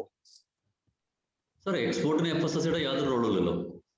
അല്ല അത് ഇതുണ്ട് നമ്മളെ ഈ FSSAI ഇന്ത്യയുടെ ലോ ഇഷ്യൂസ് ആണ്. ഇവിടുന്ന് നമ്മൾ സാമ്പിൾസ് കൊടുക്കുന്ന സമയത്താണ് പ്രോബ്ലം. സാറ് FSSAI രജിസ്ട്രേഷൻ എടുത്തിട്ടുണ്ടോ? എക്സ്പോർട്ട് രജിസ്ട്രേഷൻ എടുത്തിട്ടുണ്ടോ? എല്ലാം ഉണ്ട്, അപ്പയുടെ എല്ലാം ഉണ്ട്, നമ്മുടെ അടുത്തുണ്ട്. FSSAI രജിസ്ട്രേഷൻ ഉണ്ടോ? FSSAI ഉണ്ട്. ഇന്ത്യയിലല്ലേ എക്സ്പോർട്ട് എക്സ്പോർട്ട് എടുത്തിട്ടുണ്ട്. എക്സ്പോർട്ട് ഇമ്പോർട്ട് രജിസ്ട്രേഷൻ എടുത്തിട്ടുണ്ടല്ലോ അല്ലേ? FSSAIയുടെ അതിന് വലിയ റോൾ വരുന്നില്ല ഈ സംഭവത്തില്. കാരണം ഓരോ രാജ്യത്തിലും ഡിഫറെന്റ് ആയിട്ടുള്ള ക്വാളിറ്റി മാനുഫാക്ചറിംഗ്. ഇമ്പോർട്ടിന് വേണം. സാർ എനിക്ക് എക്സ്പോർട്ടിന് എനിക്കിത് പ്രോബ്ലം അല്ല. എനിക്ക് എന്റെ ലോക്കൽ സെയിൽസിനാണ് പ്രശ്നം. അല്ല അത് എനിക്ക് എന്റെ ഇവിടുത്തെ ഇന്ത്യൻ സെയിൽസിനെ നമുക്ക് പ്രോബ്ലം ഉള്ളൂ. Export what ever the correct ഇത് നമ്മൾ ഫോളോ ചെയ്യുന്നുണ്ട്, അതൊരു പ്രശ്നങ്ങളും ഇല്ല. ഇന്ത്യയിലെ ലോസിലാണ് നമുക്ക് പ്രശ്നമുള്ളത്. FSSAI ഒരുപാട് ഒരു എന്താ പറയാ, ആ പ്രൊസീജിയേഴ്സ് ഭയങ്കര കഠിനമാണ്. കാരണം പ്രൊസീജിയേഴ്സ് ഭയങ്കര കഠിനം. നമ്മളിപ്പോ എന്ത് ആ റൂൾസിനനുസരിച്ച് അവന്മാർ മുന്നോട്ട് പോവുള്ളൂ. അപ്പൊ ഞങ്ങൾക്കറിയാം ഒരു 5-6 ടൺ ഇപ്പൊ ആപ്പിളുകൾ വരുന്നുണ്ട് ഇവിടെ. ഒരുപാട് ആപ്പിളും സാധനങ്ങൾ ഫ്രൂട്ട്സ് ഒക്കെ വരുന്നുണ്ട് ഇങ്ങോട്ടേക്ക്, ഇന്ത്യയിലേക്ക്, കേരളത്തിലേക്ക് വരുന്നുണ്ട്. കേരളത്തിലേക്ക് വന്നു കഴിഞ്ഞാൽ അതിലൊരു പകുതി സാധനം തിരിച്ചു പോവുക ചെയ്യുന്നത്. കാരണം ഇവിടുത്തെ സ്റ്റാൻഡേർഡ് ആയിട്ട് മീറ്റപ്പ് ചെയ്യാൻ പറ്റില്ല. അപ്പൊ അങ്ങനത്തെ ഒരുപാട് ഇഷ്യൂസ് ഇവിടെ ഉണ്ട്. നമുക്കിപ്പോ എന്തെങ്കിലും ആ രീതിയിൽ നമ്മൾ സാർ, ഞാൻ എന്റെ ഓഫീസിന്റെ ബിൽഡിംഗിൽ തന്നെ FSSAIയുടെ ഓഫീസുണ്ട്. അപ്പൊ നമുക്ക് വേണമെങ്കിൽ ഞാൻ സംസാരിച്ച് നോക്കാം അവരോട്. ഓക്കെ സാർ, ഞാൻ ഡീറ്റെയിൽ സാറിനൊന്ന് മെയിലിൽ ഷെയർ ചെയ്യാം. ഞാൻ മേടിച്ചോളാം. Okay sir, thank you. എന്തൊക്കെ ഫ്ലെക്സിബിലിറ്റി വരുത്താൻ പറ്റും അത് നമുക്ക്, കാരണം നമുക്ക് ട്രേഡ് എന്തായാലും മുന്നോട്ട് തന്നെ കൊണ്ടുപോകണം. അപ്പൊ അതിന് എന്തൊക്കെ മാറ്റം സംവിധാനത്തിൽ വരുത്താൻ പറ്റും നമ്മൾ വരുത്തിയേ പറ്റും. ഓക്കെ സാർ, തീർച്ചയായിട്ടും സപ്പോർട്ട് ചെയ്യാം. ഇവരുടെ പ്രധാനം എക്സ്പോർട്ട് ഇംപ്രൂവ് ചെയ്യാന്ന് മാത്രമാണല്ലോ അവരുടെ ഇതുള്ളത്. മീൻസ് അവരുടെ എയിം അത് മാത്രമാണ്. അതുകൊണ്ട് എത്രത്തോളം നിങ്ങളെ സഹായിക്കാൻ പറ്റും അത്രത്തോളം സഹായിക്കാൻ പറ്റും. പണ്ട് ഓഫീസിൽ ഇരുന്നാണ് സഹായിച്ചിരുന്നെങ്കിൽ ഇപ്പൊ സാറ് പറഞ്ഞു നിങ്ങളുടെ ഓഫീസിൽ വന്ന് സഹായിക്കും. മീൻസ് അതാണ് അവരുടെ ആവശ്യം. ഓക്കെ, അത് മാത്രമല്ല ഗവൺമെന്റിന്റെ ആവശ്യം തന്നെ അതാണ്. Okay, thank U. ഞാൻ തിരിച്ചു വരാം. ഞാൻ പ്രസാദ് മേനോൻ ഫ്രം തൃശ്ശൂർ ലൈനിലുണ്ടോ? പ്രസാദ് ഒന്ന് അൺമ്യൂട്ട് ചെയ്യോ? പ്രസാദ് ലൈനിലുണ്ടെങ്കിൽ. പ്രസാദ് ശ്രമിക്കുന്നുണ്ടല്ലോ, എല്ലാം കേൾക്കുന്നുണ്ടല്ലോ. കുറെ ആഫ്രിക്കയിലൊക്കെ പിന്നെ ഇമ്പോർട്ടും എക്സ്പോർട്ടും ഒക്കെ ചെയ്ത് വർക്ക് ചെയ്ത ആളാണല്ലോ. എന്താണ് പറയാനുള്ളത്? നമുക്ക് ഇവിടുന്ന് ചെയ്യേണ്ട നല്ലൊരു ഓപ്പർച്യൂണിറ്റികളാണ് ഇപ്പൊ വരുന്നത്. ഇപ്പൊ നമ്മൾക്ക് ഇത് നല്ലൊരു ചാൻസ് ആണ്. ഇപ്പൊ ഈ പ്ലാറ്റ്ഫോം, ഞാൻ ഇങ്ങനത്തെ ഒരു മീറ്റിംഗ് ഇതിനെ കുറിച്ച് കേൾക്കുന്നത് ഞാൻ ആദ്യമായിട്ടാണ്. ഞാൻ അവിടെ വർക്ക് ചെയ്തിട്ടുണ്ട് സൗത്ത് ആഫ്രിക്കയിൽ. പക്ഷെ ഇവിടുന്നൊക്കെ ഇഷ്ടംപോലെ പ്രൊഡക്ട്സുകൾ ഇന്ത്യയിൽ നിന്നൊക്കെ വരുന്നുണ്ട്. അപ്പൊ അൻവർക്ക് എന്റെ അടുത്ത് ചോദിക്കായിരുന്നു നമുക്ക് എന്തൊക്കെയാണ് അതിനെ കുറിച്ച് ചെയ്യാൻ പറ്റുക എന്നുള്ളത്. അപ്പൊ ഞാനൊന്ന് അവിടുത്തെ ഇതിൽ ഞാൻ സ്റ്റഡി ചെയ്തോണ്ടിരിക്കുക. അവിടുത്തെ മാർക്കറ്റില് 54 രാജ്യങ്ങളുണ്ട് ഏകദേശം ആഫ്രിക്കൻ കൺട്രീസിലെ. അപ്പൊ അവിടേക്ക് നമുക്ക് എന്തൊക്കെ ചെയ്യാന്നുള്ളത് നമ്മളൊന്ന് സ്റ്റഡി ചെയ്തിട്ട് ഷുവറായിട്ടും ചെയ്യാം. Okay, thank U Prasad. ഞാൻ നമ്മുടെ മെസ്സേജസ് ആണ് ഇപ്പൊ എനിക്ക് കിട്ടുന്നത്. Okay, thank U Prasad. ഞാൻ ആക്ച്വലി ഇന്ന് മഡഗാസ്കർക്ക് ഏറ്റവും കൂടുതൽ ഇമ്പോർട്ടും എക്സ്പോർട്ടും ചെയ്യുന്ന നമ്മുടെ ഒരു പാനൽ മെമ്പർ ഉണ്ടായിരുന്നു. അദ്ദേഹത്തെ കാണാനില്ല. ഓക്കെ, നമുക്ക് വെയിറ്റ് ചെയ്യാം. അദ്ദേഹം വരുന്നു കരുതുന്നു. മഡഗാസ്കറാണ് അദ്ദേഹത്തിന്റെ എന്താ പറയാ, നമ്മള് ഏറ്റവും കൂടുതൽ ചിലപ്പോൾ ഇന്ത്യ കഴിഞ്ഞാൽ താമസിച്ചിട്ടുള്ള സ്ഥലം. നമ്മളെ സലീമാക്ക, ഇമ്മിയാക്ക. Okay, advocate ഫസലുല്ലാക്ക് ലൈനിലുണ്ട്. ഫസലുല്ലാക്ക്, നിങ്ങൾക്ക് എന്താ എയർപോർട്ടിൽ നിന്ന് തൊട്ടടുത്ത് നിൽക്കുന്നു എന്നുള്ളതുകൊണ്ട് നിങ്ങൾക്ക് എന്താ പറയാനുള്ളത്? പറഞ്ഞോളൂ. കുറെ ആളുകളുടെ അഭിപ്രായങ്ങൾ കേട്ടു. നല്ല അവയർനെസ് ഉണ്ടാക്കാൻ വേണ്ടിയതാണ്. നമ്മുടെ എക്സ്പോർട്ടിങ്ങിന്റെ ആൾക്കാരല്ല, നമ്മുടെ ഇവിടെ നാട്ടില് ബിസിനസ് ചെയ്യുന്ന ആൾക്കാരാണ്. അല്ല, നിങ്ങളുടെ പ്രോഡക്റ്റിന് സാധ്യതകളില്ലേ? ഉണ്ട്. അത് ഞാൻ ആലോചിച്ചു നിൽക്കുന്ന സംഗതിയാണ്. നമ്മള് പ്രൊഡക്റ്റുകൾ ഇതേപോലെ ടൈൽസ് ഐറ്റംസ് ഇതേപോലെ ഞങ്ങള് ലക്ഷദ്വീപിലേക്ക് കണ്ടമാനം സാധനം കൊണ്ടുവന്ന് നോക്കാനാണ്. Okay, very good. ദ്വീപിലേക്ക് നമ്മളെ ബ്ലോക്കുകൾ ഇഷ്ടംപോലെ വീട് ലക്ഷദ്വീപിലേക്ക് ഓള ബ്ലോക്ക് ടൈൽസും പിന്നെ ഇന്റർലോക്ക് കണ്ടമാനം കയറ്റി പോകുന്നുണ്ട്. അത് പിന്നെ അവിടെ നിർമ്മാണ മേഖലയ്ക്ക് വേണ്ടി വീട് നിർമ്മിക്കാൻ വേണ്ടി വേറെ സംവിധാനം ഇല്ലാത്തതുകൊണ്ട് അവർ ഇവിടുന്ന് ബ്ലോക്ക് കൊണ്ടുപോയിട്ടാണ് ചെയ്തുകൊണ്ടിരിക്കുന്നത്. അപ്പൊ നമ്മൾ ടൈൽസ് ഉണ്ടാക്കുന്നുണ്ട്. ടൈൽസ് ഇതേപോലെ തന്നെ കാർപോർച്ച്, അതുപോലെ തന്നെ മറ്റ് കോർട്ടിയാർഡ് ഉപയോഗിക്കുന്ന ടൈൽസ് ഇഷ്ടംപോലെ ഉണ്ടാക്കുന്നുണ്ട്. അതൊക്കെ നമ്മൾ പ്രാദേശിക ലെവലിലാണ് പോയിക്കൊണ്ടിരിക്കുന്നത്. അതുപോലെ പ്രൊഡക്റ്റുകൾ ഇനി എക്സ്പോർട്ട് ചെയ്യാൻ സാധ്യതയുണ്ടോ എന്നാണ് ഞാൻ നോക്കിക്കൊണ്ടിരിക്കുന്നത്. അത് വല്ല ചാൻസ് ഉണ്ടെങ്കിൽ നമുക്ക് ആ ലെവലിൽ മുന്നോട്ട് കൊണ്ടുപോകുന്ന അഭിപ്രായമുണ്ട്. ഏത് ഭാഗത്തേക്കും കൊണ്ടുപോകാൻ നന്നായിട്ട് വ്യത്യസ്ത ലെവലിൽ മോഡൽസ് ഉണ്ടായിക്കൊണ്ടിരിക്കുന്നുണ്ട്. കാരണം ഗ്രിപ്പുകളുടെ മോഡൽ സാധാരണ ടൈൽസ് സ്ലിപ്പറിയാണ്. ഈ നമ്മൾ ഉണ്ടാക്കുന്ന ബ്ലോക്കുകൾ കുറച്ച് ഗ്രിപ്പ് ഉണ്ടായതുകൊണ്ട് ബാത്റൂമിൽ അതുപോലെ ഔട്ട് ഹൗസിൽ അതൊക്കെ ഉപയോഗിക്കാൻ, കാർപോറേഷൻ ഉപയോഗിക്കാൻ പറ്റിയ സംഗതിയാണ്. ആന്റി ഫംഗസ് ആണ്. ഓക്കെ, ഇന്നിപ്പോ രാജീവ് സാർ പറഞ്ഞപ്പോ പിന്നെ വക്കീൽ ശ്രദ്ധിച്ചോ എനിക്കറിയില്ല. രാജീവ് സാർ പറഞ്ഞ ഒരു കാര്യം എന്താന്ന് വെച്ചാൽ ഓരോ രാജ്യങ്ങളും ഏറ്റവും കൂടുതൽ ഇമ്പോർട്ട് ചെയ്യുന്ന സാധനങ്ങൾ എന്താന്നുള്ളത് നമുക്ക് മനസ്സിലാക്കാനുള്ള സൗകര്യം നമുക്കുണ്ട്. ആ സൗകര്യം നോക്കിക്കണ്ട് നമുക്ക് ഉപയോഗപ്പെടുത്തിക്കൂടെ? ഏത് രാജ്യമാണ് ഏറ്റവും കൂടുതൽ നിങ്ങൾ ഈ പറയുന്ന ഐറ്റങ്ങൾ ഇമ്പോർട്ട് ചെയ്യുന്നത് എന്ന് മനസ്സിലാക്കിയാൽ അവിടുത്തെ സാധ്യതകളെ കുറിച്ച് നമുക്ക് പഠിച്ചൂടെ? ഓക്കെ, നമുക്ക് കുറെ ഐഡിയാസ് നമുക്ക് ഇന്ന് കിട്ടി. ഞാൻ തിരിച്ചു വരാം. ഞാൻ അതിനു മുമ്പ് എനിക്ക് നമ്മുടെ ബാവാക്ക ഉണ്ട്, നമ്മുടെ അക്ബർ ട്രാവൽസ്. ബാവാക്കക്ക് എന്താണ് ഇതിൽ പറയാനുള്ളത്? ബാവാക്ക ഒന്ന് അൺമ്യൂട്ട് ചെയ്തിട്ട് പറയും. ബാവാക്ക ഒരു ട്രാവൽസ് ഒക്കെ നടത്തുന്നു. ബാവാക്കക്ക് എന്ത് ഫീൽ ചെയ്യുന്നു? അൺമ്യൂട്ട് ചെയ്ത് പറയും ബാവാക്ക. ഞാന് ശരിക്കും പ്രിപ്പയർഡ് അല്ല. ഇങ്ങനെ ഓരോ പഠിച്ചുകൊണ്ടിരിക്കും. കണ്ണന്മാരെ പഠിച്ചു കഴിഞ്ഞു ഓരോ കാര്യങ്ങൾ. ഉദാഹരണമായിട്ട് നമ്മളെ ചെടി ഇല എക്സ്പോർട്ട് ചെയ്യുന്ന ചെടി എക്സ്പോർട്ട് പഠിച്ചു കഴിഞ്ഞു. പക്ഷെ നമ്മളെ സൈറ്റ് സ്പേസിന്റെ പ്രശ്നം പറഞ്ഞ് ശരിയാണ്. ഫ്ലൈറ്റ് സമയത്ത് സ്പേസ് കിട്ടാറില്ല. നമ്മളെ എക്സ്പോർട്ടേഴ്സ് നമ്മൾ ഫ്ലൈറ്റ് നോക്കുമ്പോൾ ബാംഗ്ലൂരിൽ നിന്നൊക്കെ കണ്ടമാനം ബാംഗ്ലൂരിൽ നിന്നാണ് പോകുന്നത്. ബാംഗ്ലൂർ വഴിയാണ് എക്സ്പോർട്ട് നടന്നുകൊണ്ടിരിക്കുന്നത് അറിയാം. പിന്നെ കൊച്ചി പോകുന്നു. കാര്യമായിട്ട് ആകെ പോകുന്ന ഫ്രൂട്ട്സ് മാത്രമേ ഉള്ളൂ. ഫ്രൂട്ട്സ് മാത്രമേ കാര്യമായിട്ട് പോകുന്നുള്ളൂ. ഫ്രൂട്ട്സ് കുറവാണ്, വെജിറ്റബിൾ പോകുന്നു. ഇതാണ് എന്റെ അഭിപ്രായം. അതാ പോകുന്നത്. നമ്മളെ എക്സ്പോർട്ട് മേഖല വല്ലാതെ കൈകാര്യം ചെയ്യാത്തതുകൊണ്ട് അതുകൊണ്ടാണ് ആൾക്കാർ പഠിക്കാൻ കാരണം. മെയിനായിട്ട് 7 മണി മുതൽ പഠിക്കാൻ വേണ്ടി മാത്രമാണ്. എനിക്കും നല്ല ക്ലാസ് ആയിരുന്നു. Thank you Anuraji. ഇതില് ജോൺസൺ പറയുന്നത് കറക്റ്റ് ആണെന്ന് ബാവാക്ക ഇപ്പൊ നമുക്ക് കേൾക്കാൻ പറ്റും. കാരണം വെച്ചാൽ ബാവാക്ക ട്രാവൽസ് നടത്തുന്നു. ബാവാക്ക അറിയാം, പലപ്പോഴും നമ്മൾ ഡൈവേർട്ട് ചെയ്ത് വിടുന്നു പല എക്സ്പോർട്ടുകളും. നമ്മൾ കാലിക്കറ്റിൽ നിന്ന് ഫ്ലൈറ്റ് അവൈലബിലിറ്റി ഇല്ലാത്തത് കൊണ്ട്. വളരെ കറക്റ്റ് ആണ് ബാവാക്ക പറഞ്ഞത്. ബാവാക്ക ഇനി എന്തെങ്കിലും ആഡ് ചെയ്യാനുണ്ടോ? Okay, thank you. ഞാന് നമ്മുടെ കണിയൻ കരീം ഉണ്ട്. കണിയൻ കരീം ഒരു എക്സ്പോർട്ടറാണ്. അദ്ദേഹം നേരിട്ട് ഇൻവോൾവ് ചെയ്യുന്നില്ലെങ്കിലും അതില് അദ്ദേഹം പിന്നെ അതിന്റെ പാർട്ണർ കൂടിയാണ്. എന്താണ് അദ്ദേഹത്തിന് പറയാനുള്ളത് കേൾക്കാം. പറയൂ കരീമാക്ക. ഹലോ, പറയൂ കരീമാക്ക. അല്ലെ, നമ്മളിപ്പോ തുടങ്ങിയിട്ടുള്ളൂ. കുറച്ച് പ്രശ്നങ്ങളൊക്കെ ഉണ്ട്. കാരണം എന്താ വെച്ചാല് ഞാൻ ബസ്മതി അരിയാണ് ഇപ്പൊ ചെയ്തുകൊണ്ടിരിക്കുന്നത്. അതിപ്പോ നമ്മള് ഹരിയാനയിൽ വെച്ചിട്ടാണ്, ഹരിയാനയിൽ നിന്നാണ് പാക്ക് ചെയ്തിട്ട് പുത്രാൻ പോർട്ടിലാണ് പോകുന്നത്. അപ്പൊ അതിലെ ഈ ചില പ്രശ്നങ്ങൾ എന്താ വെച്ചാല് അവിടെ അപ്പാഡന്റെ ചെറിയ പ്രശ്നങ്ങളുണ്ട്. കാരണം നമ്മൾ ഓരോ കണ്ടെയ്നർ പോകുമ്പോഴും ഈ അപ്പാഡന്റെ രജിസ്ട്രേഷൻ നമ്മൾ വാങ്ങണം. അപ്പൊ നമ്മൾ അതേമാതിരി ഇവിടുന്ന് COC പിന്നെ വാങ്ങി. അപ്പൊ COC ഓരോ ലോഡിനും പ്രത്യേകം ടെസ്റ്റ് ചെയ്ത് അങ്ങനെ ചെറിയ പ്രശ്നങ്ങളൊക്കെ ഉണ്ട്. അതേമാതിരി അതാണിപ്പോ നമ്മൾ നേരിടുന്ന പ്രശ്നം. അപ്പൊ അതിന് ഈ അപ്പാഡയിൽ കൊടുക്കുമ്പോൾ ഒരു വർഷത്തിന് ഒന്നിച്ച് കിട്ടുമെന്നും അതേമാതിരി COCകളും അതേമാതിരി ടെസ്റ്റും നമ്മൾ ഓരോ കണ്ടെയ്നർ പോകുമ്പോഴും വ്യത്യസ്തമായി ടെസ്റ്റ് ഫീസ് കൊടുക്കണം ഇവിടെ. അപ്പൊ അതിന് എന്തെങ്കിലും പരിഹാര മാർഗങ്ങൾ പുതുതായിട്ടുണ്ടോന്നാണ് ഞങ്ങൾ പഠിച്ചു വരുന്നുള്ളൂ. പിന്നെ നമ്മള് ഈജിപ്തിൽ നിന്ന് നമ്മൾ ചെയ്ത എന്താ വെച്ചാല് ഫ്രൂട്ട്സ് ഇങ്ങോട്ട് ഇറക്കുമതി. അത് ഇവിടെ ഒരു മൊണോപ്പൊളിയാണ്. കാരണം അത് ഇവിടുത്തെ കച്ചവടക്കാര് നമ്മൾ കൊണ്ടൊന്നും ഏറ്റെടുക്കാത്തൊരു അവസ്ഥ നിലക്കുണ്ട്. അതേമാതിരി ഇപ്പൊ ഞാൻ വേറൊരു പ്രശ്നം സംഭവിച്ചത് എന്താ വെച്ചാൽ ഞാൻ ഈജിപ്തിൽ തന്നെ കുറച്ച് ഏലക്കയും ജാതി വിട്ടിരുന്നു. അപ്പൊ ഇവിടുന്ന് നമ്മൾ ആദ്യം ഈ ഏലക്ക ശരിക്കും നമ്മൾ ഇവിടെ അങ്ങോട്ട് അയച്ചു കൊടുത്ത് അവർ ടെസ്റ്റ് ചെയ്ത് ഓക്കെ ആണ് വിട്ടത്. പക്ഷെ ഞാൻ ഇപ്പൊ ഒരു കണ്ടെയ്നർ വിട്ടതിൽ ഒരു 2 ടൺ ഏലക്ക അവർ അവിടത്തെ ടെസ്റ്റ് ശരിയായില്ല എന്ന് പറഞ്ഞപ്പോ റിജക്ട് ചെയ്തിരിക്കണം. അപ്പൊ ഞാൻ ആ കണ്ടെയ്നർ തിരിച്ചു വിട്ടു. അപ്പൊ അങ്ങനെ ചില ഇഷ്യൂസ് ഒക്കെ ഉണ്ട്. അപ്പൊ അതിനെന്തെങ്കിലും പരിഹാര മാർഗം ഉണ്ടോ എന്ന് നമുക്ക് അറിയേണ്ടത്. കാരണം അതേസമയം ജാതിക്ക് പ്രശ്നമല്ല. ഏലക്കയിലാണ് ഇപ്പൊ അവിടെ എത്തിയപ്പോ അവിടുത്തെ ടെസ്റ്റില് അത് നമ്മളെ ഇവിടെ വിഷം കൂടുതലാണെന്നാണ് പറയുന്നത്. ഇങ്ങനെ ചെറിയ ഇഷ്യൂസുകളൊക്കെ ഉണ്ട്. അപ്പൊ അതിന് എന്താണ് അത് പ്രശ്നം മടങ്ങാത്ത ചിലപ്പോൾ നമുക്ക് പൈസ നഷ്ടപ്പെടാത്ത രീതിയിൽ എന്താണ് ഇതിനുള്ള പരിഹാര മാർഗങ്ങളെന്നാണ് നമുക്ക് അറിയേണ്ടത്. ഓക്കെ, ഇതിനൊന്ന് സാറ് എന്റെ അടുത്തേക്ക് പോണതിന് മുമ്പ് ജോൺസൺ ഒന്ന് ആഡ് ചെയ്യണ്ട്. ജോൺസൺ അൺമ്യൂട്ട് ചെയ്ത് പറയും. അദ്ദേഹം പറഞ്ഞല്ലോ കയറ്റുമതി എക്സ്പോർട്ട് ചെയ്യുന്നതിന്റെ കാര്യം പറഞ്ഞല്ലോ സാറ്. മറ്റേ സാറ് എനിക്കായിട്ടുള്ള ഒരു സജഷനാ പറയാനുള്ളത്. അതിനൊരു ഏജൻസി ഉണ്ട്, ഇന്റർനാഷണൽ ഏജൻസി നമുക്ക് ഓരോ രാജ്യത്തും. ഇവിടുന്ന് സാധനം പോകുമ്പോ തന്നെ ആ ഏജൻസിനെ കൊണ്ട് ഇവിടുന്ന് ടെസ്റ്റ് ചെയ്തിട്ട് ഇവിടുത്തെ ടെസ്റ്റ് റിപ്പോർട്ട് വെച്ചാൽ മതി. അപ്പൊ അത് അവിടെ ചെല്ലുമ്പോഴും ആ ഇന്റർനാഷണൽ ഏജൻസിനെ അവിടുത്തെ ഏത് ഇന്റർനാഷണൽ ഏജൻസി ടെസ്റ്റ് ചെയ്താലും ആ പ്രശ്നം നമുക്ക് പരിഹരിക്കാവുന്ന ഒരു കാര്യമുണ്ട്. വെരി ഗുഡ്, വെരി ഗുഡ്, നല്ല സജഷൻ. ഞാൻ സാറ് പറയൂ, രാജു സാറിന് എന്താ പറയുള്ളത്? 2 കാര്യം. ഒന്ന്, ഞാൻ മുമ്പ് ശരി പറഞ്ഞ പോലെ തന്നെ ആ എയർപോർട്ടില് നമ്മൾ അവൈലബിലിറ്റി ഓഫ് ഇതുണ്ടല്ലോ, സ്പേസ് ഇല്ലെന്ന് പറഞ്ഞല്ലോ. എനിക്ക് തോന്നുന്നു ഞങ്ങളെ കുറിച്ചൊന്ന് ഞങ്ങൾ പണ്ടൊരു സബ്മിഷൻ കിട്ടിയായിരുന്നു.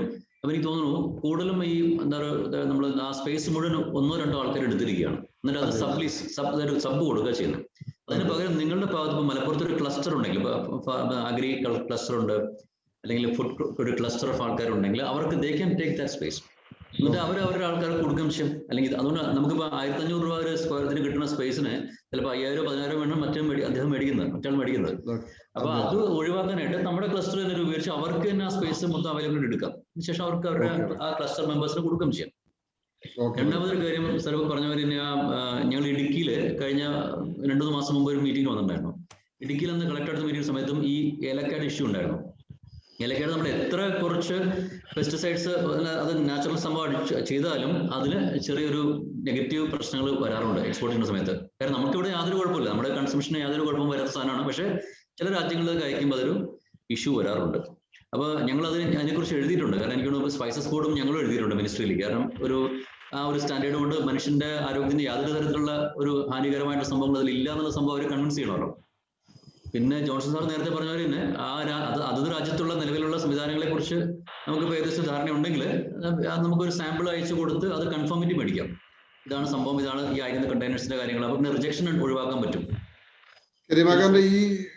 കരിമകാന്റെ ഈ ഇഷ്യൂ നമ്മൾ ഡീറ്റെയിൽ ആയിട്ട് പഠിച്ചിട്ടെന്ന് നമ്മൾ പറയാം. കാരണം വെച്ചാൽ അത് ഇപ്പൊ പറഞ്ഞ പോലെ ജോൺസൺ പറഞ്ഞ പോലെ അങ്ങനെ ഒരു സംവിധാനം ഉണ്ടെങ്കിൽ അത് തീർച്ചയായിട്ടും നമുക്ക് ഉപയോഗപ്പെടുത്താം. പിന്നെ സർട്ടിഫിക്കറ്റ് ഓഫ് കൺഫോമിറ്റീസ് ചോദിച്ചു അദ്ദേഹം, അതും നമ്മൾ ഇഷ്യൂ ചെയ്യുന്നുണ്ട്, ഞങ്ങളുടെ ഓർഗനൈസേഷൻ ഇഷ്യൂ ചെയ്യുന്നുണ്ട്. അരിയുടെ നമ്മൾ ഒന്നിച്ച് ഒരു വട്ടം ടെസ്റ്റ് റിപ്പോർട്ട് വാങ്ങിച്ചു കഴിഞ്ഞാൽ, ഒരു സാമ്പിൾ ഒരു വട്ടം ടെസ്റ്റ് റിപ്പോർട്ട് വാങ്ങിച്ചു കഴിഞ്ഞാൽ രണ്ടാമത് അടുത്ത കണ്ടെയ്നർ സെയിം സാധനം വിടുകയാണെങ്കിൽ ആ ടെസ്റ്റ് അത് വെച്ച് വിടാൻ കഴിയുമെന്നില്ലാണ് പിന്നത്തെ ഒരു സംശയം. അത് പറ്റില്ല സാർ, അത് പറ്റില്ല. അത് സെപ്പറേറ്റ് നമുക്ക് ഓരോ കൺസൈൻമെന്റ്സിനും ഓരോ ടെസ്റ്റ് റിപ്പോർട്ട് തന്നെ വേണം. നോക്കാം, ഇതൊക്കെ നമ്മൾ പ്രശ്നങ്ങൾ പഠിക്കുമ്പോഴാണല്ലോ ഇതൊക്കെ മിനിസ്ട്രിക്ക് ഒരു ഡിമാൻഡ് ആയിട്ട് നമുക്ക് അയക്കാൻ പറ്റും. അല്ല, ശരിക്കും പറഞ്ഞാൽ നമുക്കിപ്പോ ഫോറിൻ രാജ്യങ്ങളിൽ ഇപ്പൊ ആൾക്കാർ എല്ലാവരും വർക്ക് ഫ്രം ഹോം ഓപ്ഷൻ ആണ്, അറിയാലോ, എല്ലാവരും വീട്ടിൽ നിന്ന് വർക്ക് ചെയ്യുന്നു. അപ്പൊ ഞാൻ രസകരമായ സംഭവം വെച്ചിട്ടില്ല, നമ്മൾ ഈ കൊയർ ക്ലസ്റ്റർ, കൊയർ സെക്ടർ, ഇപ്പൊ ആലപ്പുഴയിലാണ് കൂടുതലും കൊയർ ഉണ്ടാവുക. അവർക്ക് ഭയങ്കര ഓർഡർ കൂടുതലുണ്ട് ഇപ്പൊ, അതായത് എക്സ്പോർട്ട് കൂടുന്നുണ്ട്. എന്താ വെച്ചാൽ രസകരമായ കാര്യം, ഒരു വീടാൾ വീട്ടിലിരിക്കുന്ന സമയത്ത് നമ്മളിപ്പോ നോക്കുമ്പോൾ ഈ ഇത് മാറ്റണം, ഇത് ഫ്ലോറിംഗ് മാറ്റണം, അത് മാറ്റണം, ഇത് മാറ്റണം. അപ്പൊ വീട്ടിലെ ആവശ്യങ്ങൾ കൂടുന്നു. അതുപോലെ വീട്ടിൽ ഭക്ഷണം ചെയ്ത് പാചകം ഉണ്ടാക്കാൻ തുടങ്ങി. അപ്പൊ സ്പൈസസിന്റെയും ഫുഡ് പ്രൊഡക്ട്സിന്റെയും ക്വാണ്ടിറ്റി നമുക്ക് അധികമായിട്ട് ബയേഴ്സിന് വേണ്ടി വരുന്നു. അപ്പൊ ഇത് വലിയൊരു ഈ COVID-19 ഉണ്ടാക്കിയിരിക്കുന്ന വലിയൊരു അവസരങ്ങൾ തന്നെയാണ് നമുക്ക് ശരിക്കും സത്യം പറയുകയാണെങ്കിൽ. എന്തായാലും മാക്സിമം ഉപയോഗപ്പെടുത്തുകയാണെങ്കിൽ നമുക്ക് എന്തായാലും. പിന്നെ ഇഷ്യൂസും ഞാൻ പറഞ്ഞല്ലോ, എന്തെങ്കിലും ഇഷ്യൂസ് ഉണ്ടെങ്കിൽ ചേംബർ മുഖാന്തരം ഞങ്ങൾക്ക് എത്തിക്കുകയാണെങ്കിൽ ഞങ്ങളെ കൊണ്ടാവുന്ന രീതിയിൽ എന്തെങ്കിലും ഒരു മറുപടി അതിൽ കിട്ടും ഉറപ്പായിട്ടും. ഞങ്ങൾ ഈ ഏരിയയിലേക്ക് ഒട്ടും ഞങ്ങൾ ഇറങ്ങിയിട്ടില്ല. ഈ ഏരിയകളിലെ നമ്മൾക്ക് ആരൊക്കെ എക്സ്പോർട്ട് ചെയ്യുന്നു എന്നുള്ള ഒരു ഡാറ്റ ആദ്യം കിട്ടിയിട്ട് വേണം ഇവരുടെ ഇഷ്യൂസ് പഠിക്കാൻ. ഇപ്പൊ നമ്മൾ ഇതില് നമ്മൾ ഇങ്ങനെ ഒരു സബ്ജക്ട് വെക്കാൻ തന്നെ ഒരു പ്രധാന കാരണം നമ്മുടെ ഇതിലെ മെമ്പറായിട്ടുള്ള കണ്ണിയങ്കരിയുമാക്കാണ്. കണ്ണിയങ്കരിയുമാക്കാന്റെ ഒരു ഇഷ്യൂ വന്ന് നമ്മളോട് സംസാരിക്കുമ്പോഴാണ് നമ്മളെ മെമ്പേഴ്സ് പലരും ഇമ്പോർട്ടും എക്സ്പോർട്ടും ചെയ്യുന്നുണ്ടല്ലോ നമ്മൾ മനസ്സിലാക്കുന്നത്. മീൻസ് ഉണ്ടെന്ന് അറിയാം, പക്ഷെ അവർക്ക് ഇഷ്യൂസ് ഉണ്ട് എന്ന് മനസ്സിലാക്കുന്നു. ഞങ്ങൾ മലപ്പുറത്ത് എനിക്ക് കുറച്ച് ഒരു 5-6 വർഷം മുമ്പ് ഞാൻ മലപ്പുറത്ത് വന്നിട്ടുണ്ട്. ആ സമയത്ത് ഒരു മീറ്റിംഗ് ഉള്ള സമയത്ത് ആ മീറ്റിംഗ് സ്ഥലത്ത് എന്നെ ഒരാൾ വന്ന് കണ്ടിരുന്നു. ഇതിന്റെ പേര് ഞാൻ ഓർക്കുന്നില്ല, ഒരു മധ്യവയസ്കനാണ്. പുള്ളിക്കാരൻ പറഞ്ഞു, എനിക്ക് IEC കിട്ടി സാറേ, നല്ലൊരാളാണ്, എന്റെ ബന്ധുവാണ് എടുത്തു തന്നത് IEC. അപ്പൊ ഇമ്പോർട്ട് എക്സ്പോർട്ട് കൂടുന്ന ഒരു കൺസെപ്റ്റിന് ഭയങ്കര പുതിയതാണ്. 25,000 രൂപയാണ് മേടിച്ചെന്ന് പറഞ്ഞു. ഞാൻ പറഞ്ഞു, സാർ ഈ 25,000 രൂപയ്ക്കാണ് മേടിച്ചോ എന്ന് ചോദിച്ചു. അപ്പൊ അത് കുറവാണ്, 50 പുറത്ത് ചാർജ് ചെയ്യണമെന്ന് പറഞ്ഞു. ഞാൻ പറഞ്ഞു 500 രൂപയുള്ളൂ ഇതിന് വില എന്ന് പറഞ്ഞു. ഞാൻ പറഞ്ഞ പോലെ തന്നെ അവയർനെസ് ശരിക്കും ആൾക്കാരിലേക്ക് എത്തും. അതല്ല, ഇതിന് ഒരു സമയം വരെ ഇപ്പൊ ഞാനൊക്കെ എടുക്കുന്നതിന്റെ തൊട്ട് മുമ്പ് വരെ 1 ലക്ഷം വരെയൊക്കെ കൺസൾട്ടൻസി വാങ്ങിച്ചിട്ടുണ്ട് ഇതിന്. അത് കറക്റ്റ് ആണ്. പക്ഷേ ഇപ്പോ ഞാൻ ഒരു കാര്യം കൂടി നമ്മുടെ മെമ്പേഴ്സിന് ഇവിടെ അവൈലബിൾ ആയിട്ടുള്ള മെമ്പേഴ്സിന്റെ അടുത്ത് പറയുന്നു, കോഡ് എടുക്കാൻ നിങ്ങൾ ഒരു പൈസയും കൊടുക്കേണ്ട, ചേംബറിന്റെ ഓഫീസിൽ നിന്ന് നിങ്ങളെ സപ്പോർട്ട് ചെയ്യും. അവിടെ അടക്കാനുള്ള 500 രൂപ ഫീ മാത്രമേ വേണ്ടുള്ളൂ. ഓക്കെ. പിന്നെ പുതിയ ഇപ്പം സാറ് പറഞ്ഞ പോലെ ഓരോ വർഷം അത് പിന്നെ റിന്യൂ ചെയ്യുക, മീൻസ് അത് നിങ്ങൾ ഡാറ്റകൾ അപ്ഡേറ്റ് ചെയ്യാന്നുള്ള ഒരു പ്രൊസീജിയർ ഇപ്പൊ വന്നു തുടങ്ങിയിട്ടുണ്ട്. ഇപ്പൊ അടുത്ത് വന്നുള്ളൂ സർ. ഇപ്പൊ ഒരു 2 മാസം മുമ്പിലാണ് ഇപ്പൊ അത് വന്നു തുടങ്ങിയത്. ഈ വർഷം മുതലാണ് നിർബന്ധമായിട്ട് വേണ്ടത്. ഞാനിപ്പോ ഇത്രയും കേട്ടു. ഞാൻ ഇനിയുണ്ട്, നമുക്ക് 1-2 പേരും കൂടി ഉണ്ട്, ഞാൻ വരാം. ഞാൻ ദാമോദർ അവന്നൂർ ഉണ്ട്, നമ്മുടെ പഴയ KSSIയുടെ സ്റ്റേറ്റ് പ്രസിഡന്റ് ആയിരുന്നു. ദാമോദർ അവന്നൂർ ഓഡിയബിൾ ആണോ സാർ? സാറിനെ പറ്റുമെങ്കിൽ ഒന്ന് രണ്ട് സംസാരിക്കാവോ? സാർ ഒന്ന് ലീവ് ചെയ്യുമെന്ന് പറഞ്ഞിരുന്നു, ജസ്റ്റ് ഞാൻ വിളിക്കാം. ഓക്കെ. നമ്മുടെ ഗുലാം കൊളക്കാടൻ പ്രവാസി ലീഗിന്റെ പ്രസിഡന്റ് ഉണ്ട്, ചേംബറിന്റെ പ്രവാസി ചേംബറിന്റെ. അദ്ദേഹത്തിന് എന്താണ് പറയാനുള്ളത് കേൾക്കാം. ഗുലാം സാർ. ഞാൻ കുറച്ച് കഴിഞ്ഞിട്ട് സംസാരിച്ചോളാം. ഓക്കെ, ഞങ്ങൾ ഏകദേശം വൈൻഡപ്പ് ആയി. ഇപ്പോ ഞങ്ങൾ ഒരു 10 മിനിറ്റ് കൂടിയേ ഉള്ളൂ. ഓക്കെ. എന്താ വിഷയം കറക്റ്റ് കിട്ടിയില്ല. ഓക്കെ, അതല്ല നമ്മള് മലപ്പുറത്തിന്റെ സാധ്യതകൾ എന്തൊക്കെയാണെന്നാണ് നമ്മുടെ ചോദ്യം. എക്സ്പോർട്ടിന് നിങ്ങളൊരു പ്രവാസി ചേംബറിന്റെ പ്രസിഡന്റ് ആകുമ്പോൾ നിങ്ങൾക്ക് എന്താണ് ഞങ്ങൾക്ക് ആഡ് ചെയ്യാനുള്ളത്? പറഞ്ഞു കഴിഞ്ഞാല് പ്രിയപ്പെട്ട സുഹൃത്തുക്കളെ, ഞാൻ ഇപ്പോഴാണ് ഈ ലിങ്കിൽ കയറിയത്, ഇപ്പോഴാണ് ഇത് കണ്ടത്. ഞാൻ വേറെ മീറ്റിംഗ് വീട്ടിലെത്തി കണ്ടപ്പോൾ കയറിയതാണ്. മലപ്പുറത്തിന് വികസന കാര്യത്തിൽ പ്രത്യേകിച്ച് പ്രവാസ ലോകത്തിന്റെ സാമ്പത്തിക സഹായത്തോടു കൂടി ഒരുപാട് വികസന സാധ്യതകളുണ്ട്. അത് ഉപയോഗപ്പെടുത്താൻ നമ്മൾ ആളുകൾ ഇതുവരെ തയ്യാറായില്ല. നമ്മള് പ്രവാസികൾ ആരായാലും, ഏത് പ്രവാസി ഏത് സംഘടനയായാലും ടിക്കറ്റ് വിമാനത്താവളത്തിനെ പറ്റിയ കഥകള്, ഇങ്ങനെയുള്ള കുറെ കഥകൾ മുദ്രാവാക്യം വിളിച്ചങ്ങ് പോവുക എന്നല്ലാതെ പ്രവാസികളെ സ്കില്ല്, അവരുടെ സമ്പത്ത്, ഇതൊന്നും ഇതുവരെ ആരും ശ്രമം നടത്തിയില്ല. അതിന്റെ ഒരു ശ്രമം, ഒരു വ്യക്തമായ പ്രൊജക്റ്റും അതിന്റെ ഡീറ്റെയിൽസുമായിട്ട് മലപ്പുറം ചേംബർ രംഗത്ത് വരികയാണെങ്കിൽ പ്രവാസ ലോകത്ത് നിന്ന് എല്ലാവിധ സഹായം ഉണ്ടാവും. അതോടൊപ്പം തന്നെ മലപ്പുറത്തിന്റെ ഇൻഡസ്ട്രിയൽ വികസനത്തിനും മറ്റെല്ലാ വികസനത്തിനും പ്രവാസികളുടെ സ്കില്ലും അവരുടെ ഫണ്ടും ഉപയോഗപ്പെടുത്താൻ സാധിക്കും. കാരണം ഏറ്റവും നല്ല സ്കില്ലുള്ള ആളുകളാണ് പ്രവാസികൾ. ഇവിടുന്ന് തെങ്ങുമൽ കയറിയിരുന്ന ആള് ഒരു 20 വർഷം സൗദിയിലോ ഗൾഫിലോ പോയി തിരിച്ചു വരും. അവൻ നല്ലൊരു എഞ്ചിനീയർ ആണ്, പക്ഷെ സർട്ടിഫിക്കറ്റ് ഉണ്ടാവില്ല. ലോകത്തുള്ള ഏത് വണ്ടിയുടെയും എഞ്ചിനീയറിംഗ് വൈദ്യുത്യം പഠിച്ച ആളുകളാണ് തിരിച്ചു വരാനുള്ളത്. അതുപോലെ തന്നെ അഗ്രികൾച്ചർ മേഖലയിൽ ആ മരുഭൂമിയിൽ കുവൈത്ത് പോലൊക്കെ അവിടേക്ക് വേണ്ടി പച്ചക്കറി മരുഭൂമിയിൽ ഹൈടെക് രീതി ഉൽപ്പാദിച്ച് അതിന്റെ എല്ലാ ട്രയലും മിഷനറി ജോലികളും അറിഞ്ഞ് പഠിച്ചു വരുന്ന ആളുകളാണ് തിരിച്ചു വരുന്നത്. ഡയറി ഫാം മേഖല, മേഖലയിലൊക്കെ ഏറ്റവും നൂതന സംവിധാനം ഓപ്പറേറ്റ് ചെയ്യുന്ന ഉദ്യോഗസ്ഥർ മുസ്ലിംസ് അല്ല മലയാളികളാണ്.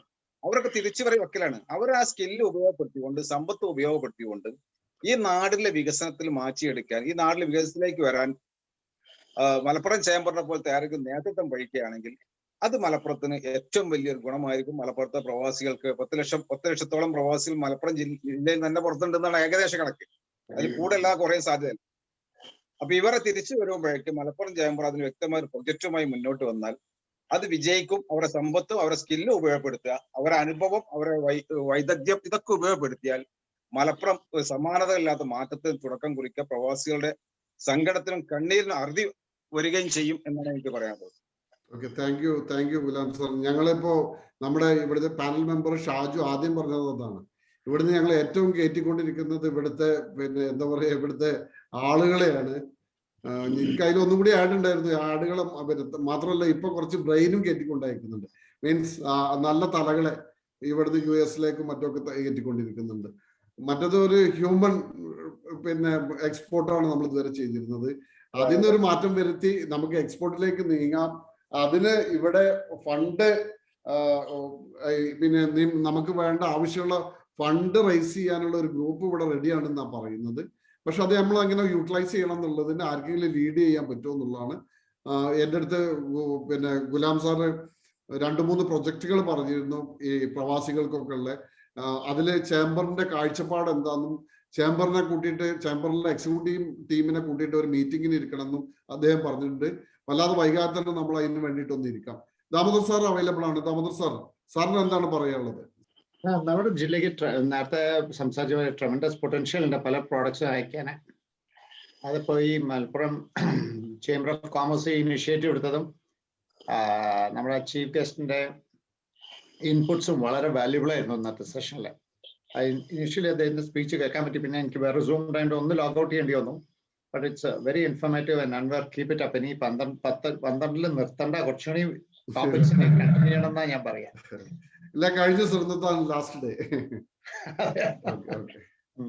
Very valuable.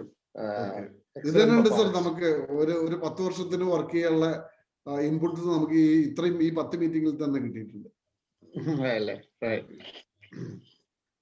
Okay, thank you sir, thank U. Okay, ഞാൻ സവാദ് ഒരു പ്രത്യേക പ്രൊഡക്റ്റ്, അതായത് സ്പോർട്സിന്റെ പ്രൊഡക്റ്റുകൾ അല്ലെങ്കിൽ സ്പോർട്സ് ആയിട്ട് കണക്ട്. സവാദ് ഒന്ന് അൺമ്യൂട്ട് ചെയ്യുന്നു.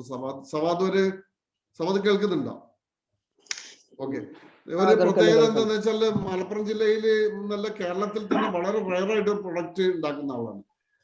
സ്പോർട്സിന് ആവശ്യമായിട്ടുള്ള സാധനങ്ങൾ ഈ ഒരു പ്രൊഡക്റ്റ് പിന്നെ അദ്ദേഹം ഒരു കായിക താരം കൂടിയാണ്, നല്ലൊരു ഫുട്ബോളറൊക്കെയാണ്. അതുകൊണ്ട് തന്നെ എന്താണ് ഗുണം എന്ന് വെച്ചാൽ അദ്ദേഹത്തിന് അതിന്റെ ക്വാളിറ്റി മെയിൻറ്റെയിൻ ചെയ്യാനും അല്ലെങ്കിൽ അതിന്റെ ആവശ്യകത അദ്ദേഹത്തിന് നന്നായിട്ട് അറിയാം. ഇതിന്റെ എക്സ്പോർട്ട് സാധ്യതയെ കുറിച്ച് സവാദ് എപ്പോഴെങ്കിലും ചിന്തിച്ചിട്ടുണ്ടോ? തീർച്ചയായും നമ്മൾ ചിന്തിച്ചുകൊണ്ടിരിക്കണതാണ്. ഇതിനു മുമ്പ് ചിന്തിച്ചിരുന്നു. ഞാൻ അതിന്റെ ലൈസൻസിന് വേണ്ടിയൊക്കെ ട്രൈ ചെയ്തു. പിന്നെ എങ്ങനെയുണ്ട് ഇവിടെ തിരക്ക് വന്നപ്പോ പിന്നെ നമ്മളെ അതിനാലോചിച്ചു. ഏതായാലും ഞങ്ങള് ഇവിടെ തന്നെ ബിസിനസ് ഉണ്ട്, അതുകൊണ്ട് അങ്ങോട്ട് പോകുന്നില്ല എന്നാണോ?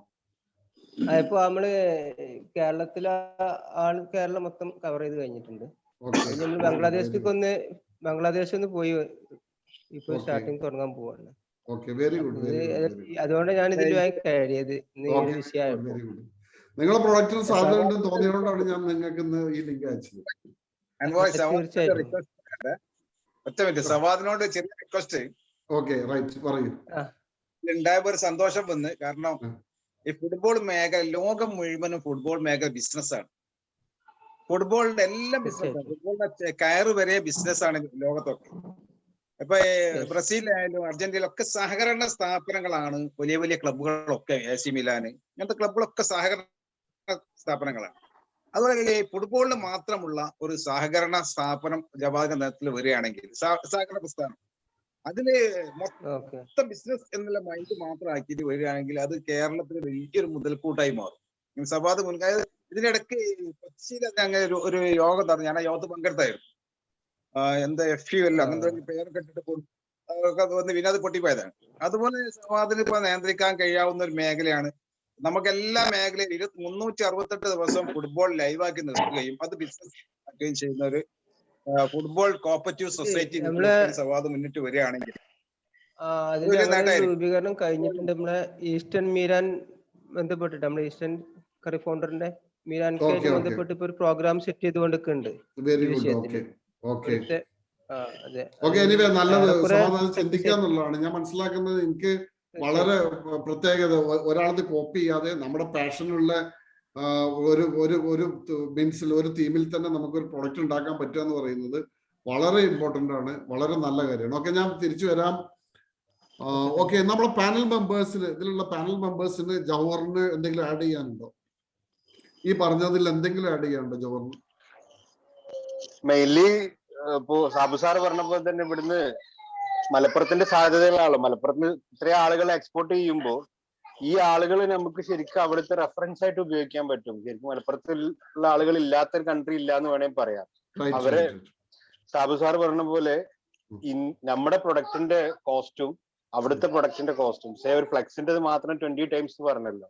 അതുപോലെ അതിനെ ശരിക്കും ഐഡന്റിഫൈ അവരെ ജസ്റ്റ് മനസ്സിലാക്കിപ്പിക്കാൻ പറ്റി കഴിഞ്ഞാല് അത് മാത്രം മതിയാവും നല്ലൊരു വോളിയം ബിസിനസ് നമുക്ക് വരാൻ.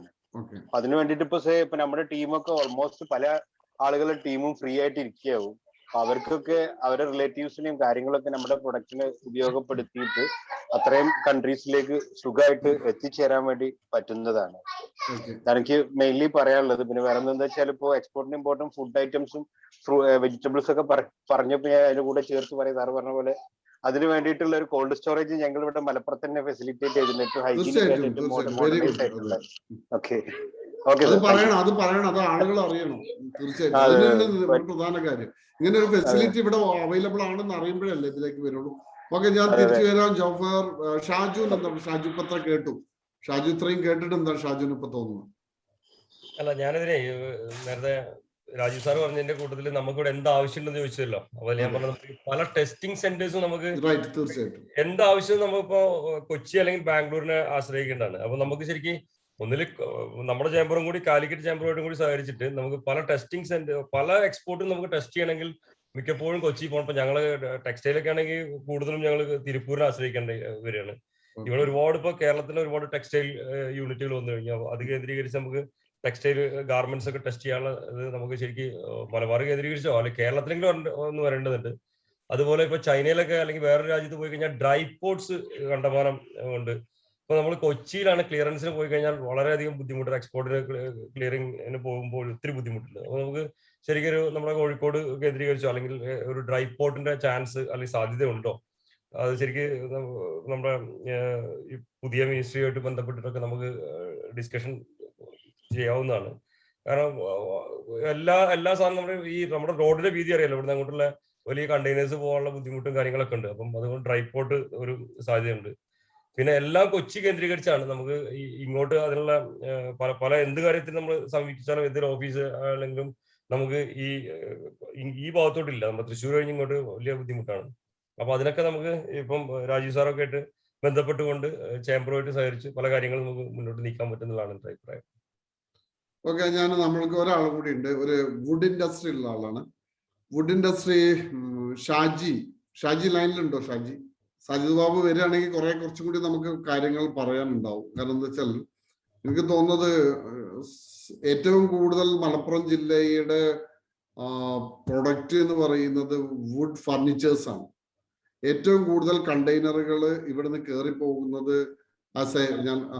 പറയൂ സാജിദ്, പറയൂ. ഷാജിന്റെ വിവരങ്ങൾ എന്തൊക്കെയാണെന്ന് ഞങ്ങൾക്ക് അറിഞ്ഞാൽ കൊള്ളാം. ഫർണിച്ചർ എക്സ്പോർട്ട് ചെയ്യുന്നുണ്ടോ? ഉണ്ടെങ്കിൽ ഏത് കൺട്രിയിലേക്കാണ്? ഏറ്റവും കൂടുതൽ ഫർണിച്ചർ പോകുന്നത് മലപ്പുറത്തു നിന്നാണെന്ന് എനിക്കറിയാം. നമ്മളിപ്പോ ചെയ്യുന്നതേ കേരളത്തിലാണ് കാര്യമായിട്ട് കൊടുക്കുന്നത്, പിന്നെ കർണാടക, തമിഴ്നാട് മെയിൻ ആയിട്ട്. ഓക്കെ, ഇവിടുന്ന് എക്സ്പോർട്ട് ചെയ്ത് പോകുന്നുണ്ടോ ഫർണിച്ചർ? അറിയോ അതിനെ കുറിച്ച്? ഫർണിച്ചർ എക്സ്പോർട്ട് ചെയ്ത് പോകുന്നുണ്ടോ? ഇല്ല, എക്സ്പോർട്ട് ചെയ്ത് പോകുന്നില്ല. ഓക്കെ. പക്ഷെ ഏറ്റവും കൂടുതൽ ഫർണിച്ചർ ആണ് മലപ്പുറം ജില്ലയിൽ നിന്ന് കയറി പോകുന്നതെന്ന് എനിക്കറിയാം. ഓക്കെ, ശരി. ഓക്കെ. ആ ഒരു സംശയം തീർക്കാന്ന് മാത്രം. ഓക്കെ, നമുക്ക് ഇനി ഞാൻ പറഞ്ഞ അവസാനിക്കാൻ പോവുകയാണ്. ഞാൻ അതിന് മുമ്പായിട്ട് നമുക്ക് എല്ലാത്തിലും നമ്മൾ ഏറ്റവും അവസാനം എടുക്കുക അമീത് കുരിക്കളതാണ്. കാരണം വെച്ചാൽ അമീത് കുരിക്കള് പറയുമ്പോഴേ അതിന്റെ ആ ഒരു എന്താ പറയാ ഫുൾ സ്പിരിറ്റോട് കൂടി പറയുള്ളൂ. അമീത് കുരിക്കൾ ലൈനിലുണ്ടെങ്കിൽ ഒന്ന് അൺമ്യൂട്ട് ചെയ്ത് സംസാരിക്കൂ. അമീത് കുരിക്കൾ. ഓക്കെ, നമുക്ക് വെയിറ്റ് ചെയ്യാം. അതിനു മുമ്പ് നമ്മുടെ IPP ഉണ്ട് ഖാലിദ് എന്താണ് നിങ്ങൾക്ക് ഇതുവരെ കേട്ടിട്ട് തോന്നിയത്? ഇല്ല, ഞാൻ ആക്ച്വലി എന്താണ് ഈ എക്സ്പോർട്ട് ഇമ്പോർട്ടിലേക്ക് ഇറങ്ങിയിട്ടില്ല. പക്ഷെ ഇപ്പോ ചെറുതായിട്ടൊന്ന് ഇൻസ്പയർ ആയിട്ടുണ്ട്, ഇല്ല ഞാൻ പറയുന്നില്ല. കാരണം അതിന്റെ പല വശങ്ങളും ചിന്തിക്കുമ്പോ why can't I do it. പിന്നെ അഗെയിൻ നമ്മുടെ ചേംബർ എന്നെ സപ്പോർട്ട് ചെയ്യാൻ തയ്യാറാണെന്ന് പറയുമ്പോ പിന്നെ അതില് ഒരു സെക്കൻഡ് തോട്ടിന്റെ ആവശ്യമുണ്ടെന്ന് എനിക്ക് തോന്നുന്നില്ല.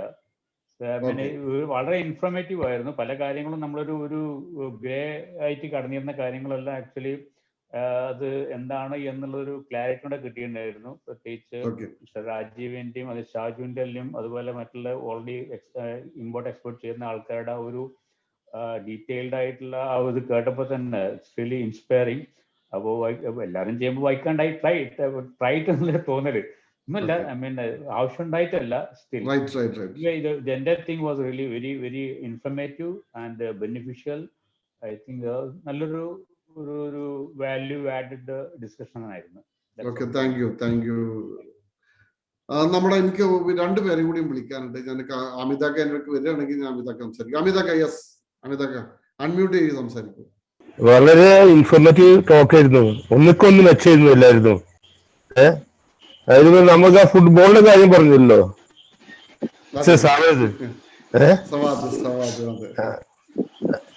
അതുമായിട്ട് നമുക്കൊന്ന് മുന്നോട്ട് പോയാലോ എന്ന് വിചാരിക്കുകയാണ്. വേറെ പല ചർച്ചകളും കഴിഞ്ഞു. അതുമായിട്ട് അത് അണ്ടർ പ്രോസസ്സിംഗ് എന്ന് പറഞ്ഞില്ലേ, അതുപോലെ നടക്കുന്നുണ്ട്. എല്ലാവരും സപ്പോർട്ടിനും വേണ്ടി വരും. സമയമാകുമ്പോൾ പറയും. സംഭവം യുഗേ. ശരി, ഓക്കെ. ഉൾക്കൊണ്ട് ഞാൻ ഗസ്റ്റിനോടൊന്ന് പറയട്ടെ. മീൻസ് രാജു സാർ തെറ്റിദ്ധരിക്കരുത്, ഞങ്ങളെ മലപ്പുറത്തുകാരുടെ ഒരു പ്രത്യേകത ആയിരുന്നു.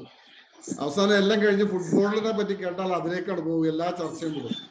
അപ്പൊ തെറ്റിദ്ധരിക്കരുത്, അതാപ്പുണ്ടായത്. സ്വാഭാവികമായിട്ട് നമുക്ക് പിന്നെ അമിതാക്ക എന്ന് പറയുന്നത് ഇതുപോലെ ഒരു എത്രയോ വർഷങ്ങളായിട്ട് ഫുട്ബോൾ ക്ലബ്ബൊക്കെ ആയിട്ട് നടന്നതായിരുന്നു. അദ്ദേഹത്തിന്റെ പിന്നെ സ്ഥാപനത്തിന്റെ പേരിൽ തന്നെ ഒരു ഫുട്ബോൾ ക്ലബ്ബ് ഉണ്ടായിരുന്നു. പല സ്ഥലത്തും അദ്ദേഹം അതിനുവേണ്ടി ഏകദേശം എനിക്ക് തോന്നുന്നത് ഒരു 10-15 വർഷം ജീവിതം കളഞ്ഞ ഒരാളാണ്. അപ്പൊ സ്വാഭാവികം കുരിക്കൾ എന്ന് പറയുന്ന വലിയൊരു ബിസിനസ് ഗ്രൂപ്പിന്റെ ഉടമയാണ്. പക്ഷേ അവിടെ ഷോപ്പിൽ എന്ത് ടെൻഷൻ ഉണ്ടെങ്കിലും ഫുട്ബോൾ എന്ന് പറഞ്ഞാൽ അതിന്റെ പിറകിൽ ഇറങ്ങി പോകുന്ന ഒരാളാണ്. സ്വാഭാവികമായിട്ട് ഇപ്പോഴും ഉണ്ടായത് അതാണ്. ഈ ചർച്ചയിൽ സവാദ് വന്നപ്പോൾ ഫുട്ബോളിനെ കുറിച്ച് സംസാരിച്ചു. അദ്ദേഹം ഇപ്പൊ ഇന്ന് വിത്ത സബ്ജക്റ്റേ മറന്ന് വിഷയം മാറിയാണ് അദ്ദേഹം സംസാരിച്ചത്. Okay, thank you Ameer. Kochi stadium എന്റെ വീടിന്റെ അടുത്താണ്, നമ്മുടെ കലൂർ സ്റ്റേഡിയം. അപ്പൊ അവിടെ ഈ കഴിഞ്ഞ കേരള ബ്ലാസ്റ്റേഴ്സിന്റെ കളി സമയത്ത് ഒരു ഭാഗം മുഴുവൻ മലപ്പുറംകാരാണ്. കംപ്ലീറ്റ് അത് ആ ജേഴ്സിയാണ് ഞാൻ വന്നിരിക്കുന്നത്. അപ്പൊ അവർ പറഞ്ഞു മലപ്പുറമാണ് എല്ലാവരും. പക്ഷെ അത് ഞാൻ കണ്ടൊരു കാര്യം, 2 കാലും തളർന്ന ഒരാളുണ്ടായിരുന്നു. അവരെ തൂക്കിയെടുത്ത അപ്പൊ ഞാൻ ആ സ്പിരിറ്റ്, മനസ്സിലുള്ള ആ ഒരു സ്പിരിറ്റാണ് ആലോചിക്കുന്നത്, കളിയെ കുറിച്ചുള്ള സ്പിരിറ്റ്. ഓക്കെ സർ, ഞാൻ തിരിച്ചു വരാം. ജോഷി എന്താണ്? ജോഷി എനിക്ക് തോന്നുന്നത് വളരെ സീരിയസ് ആയിട്ട് ഇന്നത്തെ talk A to Z note ചെയ്തിട്ടുണ്ട്. പറയും. ഞാൻ നോട്ട് ചെയ്തിട്ടില്ല. ജോഷി നോട്ട് ചെയ്തവരോട് ഞാൻ നോട്ട് ചെയ്തിട്ടില്ല. ഞാൻ ഈ സബ്ജക്ട് അമേസിംഗ് സബ്ജക്ട്, ഭയങ്കര ഇൻഫോർമേറ്റീവ് ആയിരുന്നു. അതാണ് അതിന്റെ പ്രത്യേകത. പിന്നെ എന്നെ ഏറ്റവും സർപ്രൈസ് ആക്കിയത് ഇതിന്റെ ലൈസൻസ് കിട്ടാനുള്ള സിംപ്ലിസിറ്റിയാണ്. കാരണം നമുക്കൊരു പഞ്ചായത്ത് ലൈസൻസ് എടുക്കണമെങ്കിൽ പോലും ഇവിടെ ഭയങ്കര ബുദ്ധിമുട്ടാണ്. ഒരു 3 പ്രാവശ്യം പഞ്ചായത്തിൽ പോകണം, അല്ലെങ്കിൽ ഹെൽത്തിൽ പോകണം, അങ്ങനത്തെ ഒരുപാട് പ്രശ്നങ്ങളുണ്ട് ലൈസൻസ് എടുക്കുന്നത്. ഇപ്പൊ റബ്ബറിന്റെ ഇമ്പോർട്ടാണ് കൂടുതൽ, എക്സ്പോർട്ട് വളരെ നാമമാത്രമായിട്ടേ ഉള്ളൂ. പക്ഷെ അതിനൊരു സാധ്യത അതിൻ്റെ അകത്തുള്ളത്, അതിന്റെ വാല്യൂ ആഡഡ് പ്രൊഡക്ട്സിന് എക്സ്പോർട്ടിന് സാധ്യതയുണ്ട്. പ്രത്യേകിച്ച് ഗ്ലൗസ്. ഇപ്പൊ കോവിഡ് സമയത്ത് ഏറ്റവും കൂടുതൽ സാധ്യതയുള്ള ഒരു ഐറ്റമാണ് ഗ്ലൗസ്. അപ്പോൾ ഇന്നത്തെ ഈ സബ്ജക്റ്റിൽ സംസാരിച്ച നമ്മുടെ രാജീവ് സാർ, അതേപോലെ പാനൽ മെമ്പേഴ്സ് ഒക്കെ വളരെ ഇൻഫോർമേറ്റീവ് ആയിരുന്നു. അത്രയുള്ള എന്നെ സംബന്ധിച്ച് പറയാനുള്ളത്. Thank you very much. Okay, thank U. ഞാൻ നമുക്ക് ഷാജിക്ക് എന്താ ഇപ്പോ അതിനുശേഷം, ഷാജി പറഞ്ഞതിന് ശേഷം കേട്ടതിൽ എന്താണ് ഷാജിക്ക് ഇനി ഇടയുള്ളത്? ഇതില് എന്റെ കാർഷിക രംഗത്ത് നമ്മളെ ചേംബറുമായിട്ട് ബന്ധപ്പെട്ട് ഒരുപാട് ആളുകൾക്ക് വരണം എന്നുള്ള ഒരു വലിയ മേഖലയാണ് കൃഷി വാല്യൂ അഡീഷൻ എന്നുള്ളത്. നമ്മൾ അടിസ്ഥാനപരമായിട്ട് നമ്മളെല്ലാവരും കൃഷിക്കാരാണ്. അതിലെ നമ്മളെ ചേംബർ മെമ്പർമാർ പലരും ബന്ധപ്പെടാറുണ്ട് ഈ മേഖലയായിട്ട് ബന്ധപ്പെട്ട്. ഈ കഴിഞ്ഞ ഒരു 10 ദിവസം മുമ്പ് ഞാൻ അൻവർഖാന്റെ അടുത്ത് ഈ വിഷയം ഞാൻ ഡിസ്കസ് ചെയ്തിരുന്നു. അതായത് എൻ്റെ ഒരു ആയുസിൽ എടുത്തു തീരാവുന്ന ഓപ്പർച്യൂണിറ്റി അല്ല ഞാനിപ്പോ ചെയ്തുകൊണ്ടിരിക്കുന്ന മേഖലയിൽ വന്നിട്ടുള്ളത്. എല്ലാവർക്കും അറിവിൽ വേണ്ടിയിട്ട് ഞാൻ ഒന്ന് പറയാം. നമ്മുടെ മലപ്പുറം ജില്ലേന്റെ അടുത്ത് കൂടരഞ്ഞി എന്ന് പറഞ്ഞ ഒരു പ്രദേശത്തുകാരനാണ് ഇന്ന് മിഡിൽ ഈസ്റ്റിലെ സൗദി അറേബ്യയിലെ 4ാമത്തെ ഏറ്റവും വലിയ ഫ്ലോറികൾച്ചർ കമ്പനിയുടെ ഉടമ, നൗഷാദ് എന്ന് പറയും. 1300 കോടി ടേൺ ഓവർ ആണ് പുള്ളി എവറി ഇയർ ചെയ്യുന്നത്. പക്ഷേ അതിലെ ജോലിക്കാരും നമ്മളെ മലപ്പുറം ജില്ലക്കാർ തന്നെയാണ് കൂടുതൽ. പക്ഷെ അതിലോട്ടൊന്നും നമ്മുടെ ജില്ലയിൽ നിന്നോ അല്ലെങ്കിൽ നമ്മുടെ സ്റ്റേറ്റിൽ നിന്നോ ഒരു എക്സ്പോർട്ടും നടക്കുന്നില്ല എന്നുള്ളതാണ് സത്യം. ഈ വരുന്ന 15-ാം തീയതി അല്ലെങ്കിൽ 20-ാം തീയതി പുള്ളിയുടെ കമ്പനിയിലോട്ടൊക്കെ ഞങ്ങളുടെ കമ്പനിയിൽ നിന്ന് എക്സ്പോർട്ട് സ്റ്റാർട്ട് ചെയ്യാണ്. അപ്പോ ഇത്തരം മേഖലയ്ക്ക് യുവാക്കള് കടന്നു വരണം. അതിന് എന്റെ ഭാഗത്തിൽ നിന്ന് ചേംബറിനെ പ്രതിനിധീകരിച്ചുകൊണ്ട് എന്ത് ഹെൽപ്പ് വേണമെങ്കിലും ഞാൻ ചെയ്തു തരാൻ തയ്യാറാണ്. അപ്പോ അത് ഞാൻ അൻവർക്കായിട്ട് പഠിത്തിയാൻ ഒരിക്കൽ ഡിസ്കസ് ചെയ്യുകയും ചെയ്തിരുന്നു. ഓക്കെ, അപ്പൊ അതില് നമ്മളെ ഡിസ്കസ് ചെയ്ത രാജീവ് സാറിന്റെ ഒരുപാട് അറിയാത്ത മേഖലകള് നമുക്ക് മനസ്സിലാക്കാൻ പറ്റി. അതായത് എക്സ്പോർട്ടിന് ബന്ധപ്പെട്ട് ഫുഡിലോട്ടൊക്കെ ഇറങ്ങുമ്പോഴും അല്ലെങ്കിൽ എക്സ്പോർട്ടിന്റെ നമുക്ക് കിട്ടാവുന്ന എക്സ്പോർട്ട് ബെനിഫിറ്റുമായിട്ട് ബന്ധപ്പെട്ട് ഒരുപാട് കാര്യങ്ങൾ നമുക്ക് രാജീവ് സാറിന്റെ അടുത്ത് അറിയാൻ പറ്റി. അത് വലിയൊരു കാര്യമായിട്ട് തന്നെ എനിക്ക് തോന്നുന്നത്. കാരണം എനിക്ക് തോന്നുന്നു പല എക്സ്പോർട്ട് ചെയ്യുന്ന ആളുകൾക്കും അറിയാത്ത ഒരുപാട് മേഖലകൾ പുള്ളി ടച്ച് ചെയ്തു വളരെ ചെറിയ സമയം കൊണ്ട്. അത് വലിയൊരു കാര്യമായിട്ട് എനിക്ക് തോന്നുന്നു. പിന്നെ ഞാൻ നേരത്തെ പറഞ്ഞ പോലെ നമുക്ക് ഇവിടുന്ന് എക്സ്പോർട്ട് ചെയ്യണമെങ്കിൽ ഒരുപാട് സംവിധാനങ്ങൾ, ഇൻക്ലൂഡിങ് കൊച്ചി എയർപോർട്ടിൽ സിയാലുമായിട്ട് ബന്ധപ്പെട്ട ഒരു വൈറോളജി ലാബ്, ഇങ്ങനത്തെ കാര്യങ്ങളൊക്കെ നമുക്ക് ഗവൺമെന്റിലോട്ട് ഒരു ഇത് കൊടുക്കാൻ പറ്റും, നിർദ്ദേശങ്ങൾ വെക്കാൻ പറ്റും. ഈ വൈറോളജി ലാബുകളൊന്നും ഇല്ലാത്തത് കൊണ്ട് എത്രയോ എക്സ്പോർട്ടുകൾ ഞങ്ങളതൊക്കെ ബാംഗ്ലൂരിലൂടെയാണ് നടക്കുന്നത്, പ്ലാന്റുകളും മറ്റുള്ള കാര്യങ്ങളും ഒക്കെ. അപ്പൊ അതൊക്കെ നമുക്ക് ഇവിടെ ഒരു ഫെസിലിറ്റേഷൻ സെന്റർ, അതായത് ഒരു ഫെസിലിറ്റേഷൻ ഇൻക്യുബേഷൻ സെന്റർ എന്ന് പറയും. ഈ ഇൻക്യുബേഷൻ സെന്ററിനോടനുബന്ധിച്ചാണ് വൈറോളജി ലാബ് വേണ്ടത്. ഇത് സിയാലിലോ കണ്ണൂർ എയർപോർട്ടിലോ ഒക്കെ നെടുമ്പാശ്ശേരിയിലോ എവിടെയില്ല.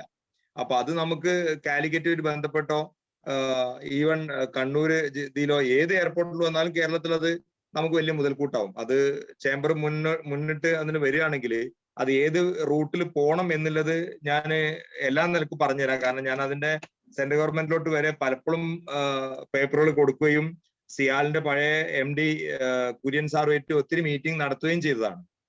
ഇത്രയാണ് എനിക്ക് ഇതിൽ പറയാനുള്ളത്. വളരെ ഇൻഫോർമേറ്റീവ് ആയി. Thank you. നമ്മളെ പ്രവാസി ഉണ്ട്, പ്രവാസിയും ഇപ്പോഴത്തെ ഇൻഡസ്ട്രിയലിസ്റ്റും നമ്മുടെ മുഹമ്മദ് അലി, മുഹമ്മദ് അലി, എന്താണ് പറയാനുള്ളത്? നമ്മൾ ആദ്യമായിട്ടൊരു വിഷമത്തിന് അവസാനിക്കുന്നു എന്ന് ഓർക്കുമ്പോഴാണ് നമ്മൾ ഇന്നത്തെ. പക്ഷെ അതിനുപരി ചേംബർ കൊമേഴ്സിന്റെ ഈ മലപ്പുറം ഉണ്ടാക്കുന്ന കാര്യങ്ങൾ നമ്മൾ 10 എപ്പിസോഡും കേൾക്കുമ്പോൾ ചേംബർ കൊമേഴ്സിന് ഒരുപാട് എന്താ പറയാ, അൻവർ പറഞ്ഞ അതിൽ 10-15 വർഷത്തിലുള്ള ബാധ്യതകൾ കൂടി വരികയാണ്. അതിലുപരി ഓരോരോ ചർച്ച ചെയ്യുമ്പോഴും മലപ്പുറം ജില്ല സാധ്യതകൾ ഉപയോഗിക്കപ്പെടാതെ പോയതാണെന്നുള്ളൊരു സത്യോട് നമ്മൾ പലതും എന്തുകൊണ്ടോ നമ്മൾ അതിജീവിച്ചു. അവസാനത്തെ ഇന്നത്തെ ചർച്ചയിൽ പോലും നമ്മളെ ഈ എക്സ്പോർട്ട് മേഖലയിൽ ഉള്ള സാധ്യതയിൽ 95% നമ്മൾ ഉപയോഗിച്ചിട്ടില്ല. നേരത്തെ ഇവിടെ പാനലിൽ ചർച്ച ചെയ്ത ഒരാൾ പറഞ്ഞ മാതിരി നമ്മളെ പച്ചക്കറി ആണെങ്കിൽ പോലും ഇവിടെ കരിപ്പൂർ എയർപോർട്ടിൽ നിന്ന് എക്സ്പോർട്ട് ചെയ്യുന്നുണ്ടെങ്കിലും അതിന്റെ 95% അന്യ സംസ്ഥാനങ്ങളിൽ നിന്ന് വരുന്നതാണ്. പക്ഷെ ഇതിൽ നിന്നൊക്കെ നമ്മളൊരു പാഠം കൊള്ളേണ്ടത്, നമുക്ക് ഇനി മലപ്പുറം ജില്ലനെ അല്ലെങ്കിൽ വരാൻ ഇതുപോലത്തെ ഒരു സംഘടന ചേംബർ കൊമേഴ്സ് എല്ലാ കാര്യങ്ങളും അതിജീവിച്ചുകൊണ്ട് മുന്നോട്ട് പോകണം എന്നൊരു അഭ്യർത്ഥനയേ ഉള്ളൂ. നമസ്കാരം. Okay, thank you. ഞാന് ബാബുവിന് എന്താ പറയാനുള്ളത്? ബാബുവിന് ഇത് മാത്രമല്ല, പൊതുവായിട്ട് നമ്മുടെ ഈ 10 എപ്പിസോഡിനെ കുറിച്ചും ബാബുവിന് വേണമെങ്കിൽ സംസാരിക്കാം. ബാബുവിനെ ഞാൻ പറയുന്നത് ബാബു ഒരൊറ്റ എപ്പിസോഡ് മിസ്സാക്കിയിട്ടില്ല. ചേംബറിന്റെ സെക്രട്ടറിയാണ്. അദ്ദേഹം എല്ലാ കാര്യങ്ങളും നോട്ട് ചെയ്യുന്നുണ്ട്. അതുകൊണ്ട് എന്താണ് 10 എപ്പിസോഡ് നമുക്ക് തോന്നിയത് എന്നുള്ളത് തന്നെ പറയാം. Okay, good evening. കഴിഞ്ഞ മെയ് 20th നമ്മൾ ആദ്യമായിട്ട് ഈ ഒരു പരിപാടി തുടങ്ങിയത്, മലപ്പുറം ടോക്ക് എന്ന് പറഞ്ഞിട്ട്. ആ ലോക്ക്ഡൌണിന്റെ പീരീഡോട് കൂടിയിട്ട് തന്നെയായിരുന്നു. അന്ന് ഫസ്റ്റ് നമ്മൾ സബ്ജക്ട് പറഞ്ഞതും ജില്ലയുടെ കോവിഡ് കാലത്തെ ബിസിനസ് സാധ്യതകൾ എന്നായിരുന്നു ടോപ്പിക് എന്നെ ഓർമ്മ. മാറ്റങ്ങൾ അന്ന് മുതൽക്ക് ഫ്രം മെയ് 20th മുതൽക്ക് ഇന്ന് എല്ലാവർക്കും സങ്കടം പറയുന്നുണ്ട് ഇത് അവസാനത്തെ ടോപ്പിക്കാണെന്നുള്ളത്. ആ ഒരു മാസക്കാലം കൊണ്ട് 10 ടോപ്പിക്സ്, ആ 10 ടോപ്പിക്സും ഒന്നിനൊന്ന് നല്ലതായിരുന്നു. അത് സംരംഭകത്വം, ജില്ലയുടെ വികസനവും പിന്നെ വുമൻ എന്റർപ്രീനർഷിപ്പ് അതിന്റെ സാധ്യതകള്, പിന്നെ ആരോഗ്യം, വിദ്യാഭ്യാസം അതിനെക്കുറിച്ച്, പിന്നെ ജില്ലയുടെ രാഷ്ട്രീയ പ്രത്യേകതകള്, പിന്നെ നമ്മൾ ജില്ല വിഭജിക്കണോ വേണ്ടയോ, പിന്നെ ജില്ലയുടെ ഉപയോഗപ്പെടാത്ത പോയ സാധ്യതകള്, വ്യാപാരി വ്യവസായി കൂട്ടായ്മകൾ കൊണ്ടുള്ള ഗുണങ്ങള്, പിന്നെ കായികം, ടൂറിസം രംഗങ്ങളിൽ ജില്ലയുടെ സാധ്യതകള്, ആൻഡ് ഇന്നത്തെ എപ്പിസോഡും കൂടി കയറ്റുമതി രംഗത്ത് ജില്ലയുടെ സാധ്യത. ഇതിനെ എല്ലാത്തിനെയും കുറിച്ച് ഒറ്റ ഒരു കുറച്ച് നേരം കൊണ്ട് എനിക്ക് ഏതായാലും പറയാൻ പറ്റില്ല. Every topic was informative. അതിന് ഈ 10 ടോപ്പിക് സെലക്ട് ചെയ്തത്, അതാണ് ഫസ്റ്റ് ഒരു big thank you to the president. President ആ സെലക്ഷൻ ഓഫ് ടോപ്പിക്സ് ആൻഡ് ഓരോ ടോപ്പിക്കിനും അതിന് വന്ന ഗസ്റ്റ് ആയിട്ട് വന്ന ആൾക്കാര് the best you could get for the particular topic. ഇപ്പോൾ പ്രത്യേകിച്ച് പേരെടുത്ത് പറയേണ്ട ആവശ്യം എന്താ അറിയില്ല, എല്ലാവരും കേട്ടതായിരിക്കും. എന്നാലും ഓരോ ടോപ്പിക്കിനും അതിൻ്റെതായ പറ്റിയ ആൾക്കാർ തന്നെയാണ് വന്നിട്ടുള്ളത്. ഇന്നിപ്പോ രാജീവ് സാറും ഇന്നിപ്പോ കുറെ സ്കീംസിനെ പറ്റിയിട്ടും പിന്നെ കുറെ പോർട്ടൽസ്, ഓൺലൈൻ മറ്റേ ഇമ്പോർട്ട് ആൻഡ് എക്സ്പോർട്ട് ട്രേഡിനെ കുറിച്ചിട്ട് ഇൻഫർമേഷൻ കിട്ടാവുന്ന പോർട്ടൽസിനെ കുറിച്ചിട്ടെല്ലാം ഇവിടെ എക്സ്പ്ലെയിൻ ചെയ്തു തന്നു. ആ ചെറിയ സമയം കൊണ്ട് എല്ലാം കൂടി ഒന്നും നോട്ട് ചെയ്യാൻ പറ്റിയിട്ടില്ല. അപ്പോൾ I request Rajeev sir to share all the details, the schemes, then all the informative sites. എന്നിട്ട് we will circulate it among our members. എല്ലാവരുടെ അഭിപ്രായങ്ങളും ഡൗട്ട്സ് എന്തെങ്കിലും ഉണ്ടെങ്കിൽ we will collect it and we will come back to you. Preferably we will meet in person directly sometime after getting feedback from members. അതേ ഉള്ളൂ. ഇപ്പോൾ പരിപാടിനെ കുറിച്ച് Malappuram talk members ആയിട്ടുള്ള ഈ ഒരു എപ്പിസോഡ് അവസാനിക്കാനാണ് ഇപ്പോൾ ഉദ്ദേശിക്കുന്നത്. ഇതിലെ സജഷൻസ് വന്നിരുന്നു to continue with ED club സ്റ്റുഡൻസിനെയും പിന്നെ പബ്ലിക് പാർട്ടിസിപ്പേഷനും കൂട്ടിയിട്ട് ഇത് കണ്ടിന്യൂ ചെയ്യണം എന്നുള്ള അഭിപ്രായമുണ്ട്. അതിന് ലാസ്റ്റ് കമ്മിറ്റി മീറ്റിംഗിൽ we have already formed special particular ഒരു ഫോറം ഗ്രൂപ്പ് ഉണ്ടാക്കിയിട്ടുണ്ട്. അത് പഠിച്ചിട്ട് അതിന്റെ സാധ്യതകളൊക്കെ നോക്കിയിട്ട് കണ്ടിന്യൂ ചെയ്യാൻ പറ്റുന്നുണ്ടെങ്കിൽ ഞങ്ങൾ കണ്ടിന്യൂ ചെയ്യും. ഈ 10 സബ്ജക്ട്സിന്റെ റെലവൻറ്റ് പോയിന്റ്സ് വെച്ചിട്ടും നമ്മൾ ഏതായാലും പ്രസിഡന്റ് പറഞ്ഞ പോലെ വിൽ ബി ഹാവിങ് ഒന്ന് ഈ കാര്യങ്ങളെല്ലാം എല്ലാ മിനിസ്റ്റേഴ്സിനും MLAസിനൊക്കെ നമ്മൾ അറിയിക്കും. അതല്ലാണ്ട് ഒരു സമ്മിങ് അപ്പ് എന്ന നിലയ്ക്ക് at least district collectorate we will have a separate meeting and will inform all the positive points that we have collected from this 10 episodes and we'll present it before. ഇത്രേ പറയാനുള്ളൂ. Thank you again once again പ്രസിഡന്റിന് വേണം എല്ലാ ഒരു താങ്ക്സും പറയാനും എഫേർട്സും topic സെലക്ഷനും ഗസ്റ്റിനെ invite ചെയ്തതും എല്ലാത്തിനും big thank you to the president also.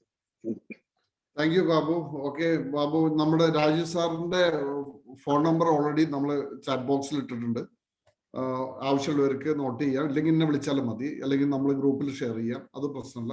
Okay, ഞാൻ 2 പേരും കൂടി നമുക്ക് സംസാരിക്കാനുണ്ട്. ഒന്ന് അഡാട്ടിൽ, മുഹമ്മദ് അഡാട്ടിൽ ക്ലാസി ഫുഡ്സിന്റെ ആണ്. എനിക്ക് തോന്നുന്നത് അദ്ദേഹത്തിന്, എനിക്ക് തോന്നുന്നത് നമ്മുടെ സാജിദ് പറഞ്ഞതിനേക്കാൾ കൂടുതൽ എന്തെങ്കിലും ആഡ് ചെയ്യുകയാണെങ്കിൽ അദ്ദേഹം ആഡ് ചെയ്യും. അതുപോലെ തന്നെ പരി മുനീർ ഉണ്ട്, പരി മുനീറിനും കൂടി ഷെയർ ചെയ്യാം. ഓക്കെ, പരി മുനീർ മെഡിസിൻസ് ആണ്. അപ്പോ പരി മുനീറിന് പറയാനുള്ളത് കൂടി പറയാം. അഡാട്ടിൽ മുഹമ്മദ് ആൻഡ് പരി മുനീർ അൺമ്യൂട്ട് ചെയ്ത് സംസാരിക്കാം. നമ്മൾ ടൈം വല്ലാതെയായി, നമ്മുടെ ഗസ്റ്റ് ഇത്രയും സമയം ഇരിക്കുന്നു. ഏകദേശം എനിക്ക് തോന്നുന്നത് 2-2.5 മണിക്കൂറായി. പെട്ടെന്ന് സംസാരിക്കണം. പരി മുനീർ, അഡാട്ടിൽ മുഹമ്മദ്, ഇല്ലെങ്കിൽ ഞാൻ വൈൻഡപ്പ് ചെയ്യാൻ പോവാണ്. ഓക്കെ, രാജീവ് സാർ അവസാനമായിട്ട് നിങ്ങൾ ഒന്നും കൂടി കേൾക്കണം. സാറിന് എന്താണ് പറയാനുള്ളത്? ഹലോ, ഒരു മിനിറ്റ് രാജീവ് സാർ, ഒരു മിനിറ്റ്. മോമക്ക പറയൂ. കേൾക്കുന്നുണ്ടോ? പറയൂ മോമക്ക. എക്സ്പോർട്ടിനെ പറ്റി എന്ന് പറയുമ്പോ ഞങ്ങളിപ്പോ എക്സ്പോർട്ട് ചെയ്യുന്നില്ല. 2000 മുതൽ 2005 വരെ മിഡിൽ ഈസ്റ്റ്, US അവിടേക്കൊക്കെ ഫർണിച്ചർ എക്സ്പോർട്ട് പോയിരുന്നു. പിന്നെ ചൈന നമ്മളെ ഓവർടേക്ക് ചെയ്ത് വന്നപ്പോ നമുക്ക് അവിടെ പിടിച്ചെടുക്കാൻ പറ്റിയില്ല. പക്ഷെ ഇപ്പോഴും നമുക്ക് കഴിയും എന്ന് പ്രതീക്ഷയാണ്. ഞങ്ങൾ ശ്രമിച്ചുകൊണ്ടിരിക്കുന്നത്. ഇന്റർനാഷണൽ എക്സിബിഷനിലൊക്കെ പോയാൽ നമുക്ക് എന്താ വെച്ചാൽ ഓർഡർ ഒക്കെ കിട്ടാൻ സാധ്യത ഉണ്ട് എന്നാണ് ഞാൻ മനസ്സിലാക്കുന്നത്. ഇപ്പൊ ഒരു കാര്യം കൂടി ചോദിച്ചോട്ടെ, ഒരു ക്വസ്റ്റ്യൻ. നമ്മുടെ ക്ലസ്റ്റർ ഫുൾ സിംഗിൽ വരികയാണെന്നുണ്ടെങ്കിൽ നിങ്ങൾക്ക് അതുകൊണ്ട് ഈ ചെലവ് കുറച്ച് നിങ്ങൾക്ക് എക്സ്പോർട്ട് ചെയ്യാൻ പറ്റും. പക്ഷെ ക്ലസ്റ്റർ 2 കൊല്ലമായിട്ട് അവിടെ നിന്നോടത്ത് നിൽക്കുകയാണ്, അനങ്ങുന്നില്ലല്ലോ. പേപ്പർ അവിടെ ഡൽഹിക്ക് എടുക്കുന്നു, ക്ലസ്റ്റർ എവിടേക്ക് എടുക്കുന്നു. ഓക്കെ, അതിന്റെ ഡീറ്റെയിൽ തരും, ഞങ്ങൾ ടേക്കപ്പ് ചെയ്യാം. ഓക്കെ ശരി. ഓക്കെ, മുനീറും കൂടി ഉണ്ട്. മുനീർ പ്ലീസ്, മുനീർ പെട്ടെന്ന്. മുനീർ അൺമ്യൂട്ട് ചെയ്ത് വരും. മുനീർ, ഞാൻ ഇത്രയും ഡിലേ ആക്കുന്നത് എന്താ വെച്ചാൽ നമ്മുടെ അവസാനത്തെ മീറ്റിംഗ് ആണ്, ഇനി ഒരു അവസരം ഇല്ല എന്നുള്ളതുകൊണ്ട്. ഓക്കെ, ഞാൻ രാജു സാറ് നമുക്ക് പിന്നെ പറഞ്ഞയക്കണം. സാർ അറിയാലോ, സാറ് കുറെ സമയമായി. സാർ അവസാനമായിട്ട് സാറിന് എന്താ പറയാനുള്ളത്? ഞാൻ വോട്ട് ഓഫ് താങ്ക്സിലേക്ക് പോകുന്നതിന് മുമ്പ് ഞാൻ എല്ലാവരും സംസാരിക്കുന്ന സമയത്ത് ഇത് അവസാനത്തെ മീറ്റിംഗ് പറയണ്ടേ? ഞാൻ പറയാം, അവസാനത്തെ മീറ്റിംഗ് അല്ല, ഇതൊരു തുടക്കമായിട്ടുള്ള മീറ്റിംഗ് ആയിട്ട് എടുക്കുക. കയറ്റുമതിക്ക് ഒരു തുടക്കമാണ് അത്, നല്ല രീതിയിൽ.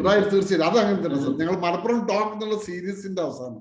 രണ്ടാമത്തെ കാര്യം സാർ, ഈ നമ്മളൊരു ജില്ലാതല district level export promotion plan ഞാൻ പറഞ്ഞില്ലേ, അത് വളരെ ഇമ്പോർട്ടന്റ് ആയിട്ട് നിങ്ങൾ എടുക്കുക, ചേംബർ എടുക്കുക. ചേംബർ കൂടി ചോദിച്ചിട്ട് ഞങ്ങൾ ചെയ്യാം. ഈ സംവിധാനങ്ങൾ മുഴുവനും നിങ്ങൾക്ക് അവിടെ കിട്ടും, ഈ ഗവൺമെന്റ് സംവിധാനങ്ങളും കിട്ടും. അപ്പൊ അത് ശ്രദ്ധിക്കുക. പിന്നെ ഞാൻ ഈ ഡാറ്റ കൂടി കളക്ട് ചെയ്യാം. നമ്മളെ മലപ്പുറം ജില്ലയിൽ നിന്ന് എക്സ്പോർട്ട് ചെയ്യുന്ന ആൾക്കാരുടെ ഡാറ്റ. അദ്ദേഹം പറഞ്ഞ ഒരു കാര്യം എനിക്ക് ഓർമ്മ വന്നത്, ഇപ്പൊ ഈ ഒരു 175ഓളം പ്രൊഡക്ട്സുകൾ ചൈന ഇമ്പോർട്ട് ചെയ്യുന്ന ബാൻ ചെയ്തിട്ടുണ്ട്. ഇന്ത്യ ബാൻ ചെയ്തത്. അതിപ്പോ ഏറ്റവും വളരെ എക്സാമ്പിൾ പെൻസിൽ സ്ലാബ്സ് എന്ന് പറയും. അതായത് പെൻസിൽ ഉണ്ടാക്കുന്ന ചെറിയ മരത്തിന്റെ കഷ്ണങ്ങളില്ലേ, മരത്തിന്റെ പീസുകൾ, അത് നമ്മൾ ഇമ്പോർട്ട് റെസ്ട്രിക്റ്റഡ് ആണ്, ഇമ്പോർട്ട് ചെയ്യാൻ പറ്റില്ല. അപ്പൊ പണ്ട് ഇവിടെ ചെറുകിട വ്യവസായങ്ങളുണ്ട്. എനിക്കൊന്ന് കൊല്ലത്താണ് മെയിൻ ആയിട്ട് ഉണ്ടായിരുന്നത്, കൊല്ലം ഭാഗത്ത് എവിടെയാണെന്നോ 100-100ഓളം യൂണിറ്റുകൾ അടച്ചുപോയിരുന്നു. ഇപ്പോൾ തിരിച്ച് വന്നിരിക്കുന്നു. അതായത് ആ പോസിബിലിറ്റി തിരിച്ചെത്തുകയാണ് നമുക്ക്, അവസരങ്ങൾ തിരിച്ചു വന്നുകൊണ്ടിരിക്കുന്നു. അപ്പൊ ഈ റെസ്ട്രിക്ട് ചെയ്ത സാധനങ്ങൾ എന്തൊക്കെയാണെന്ന് കണ്ടുപിടിക്കുക, അത് നമുക്ക് ഇവിടുന്ന് രണ്ടാമത് ക്രിയേറ്റ് ചെയ്യാൻ ശ്രമിക്കുക. ഒരു നല്ലൊരു അവിടെ ഭാവി. എന്തായാലും ഒരു അവസരം തന്നതിന് വളരെയധികം നന്ദി സർ. തീർച്ചയായിട്ടും സാറ്, ഞങ്ങളാണ് താങ്ക്സ് പറയുന്നുണ്ട്.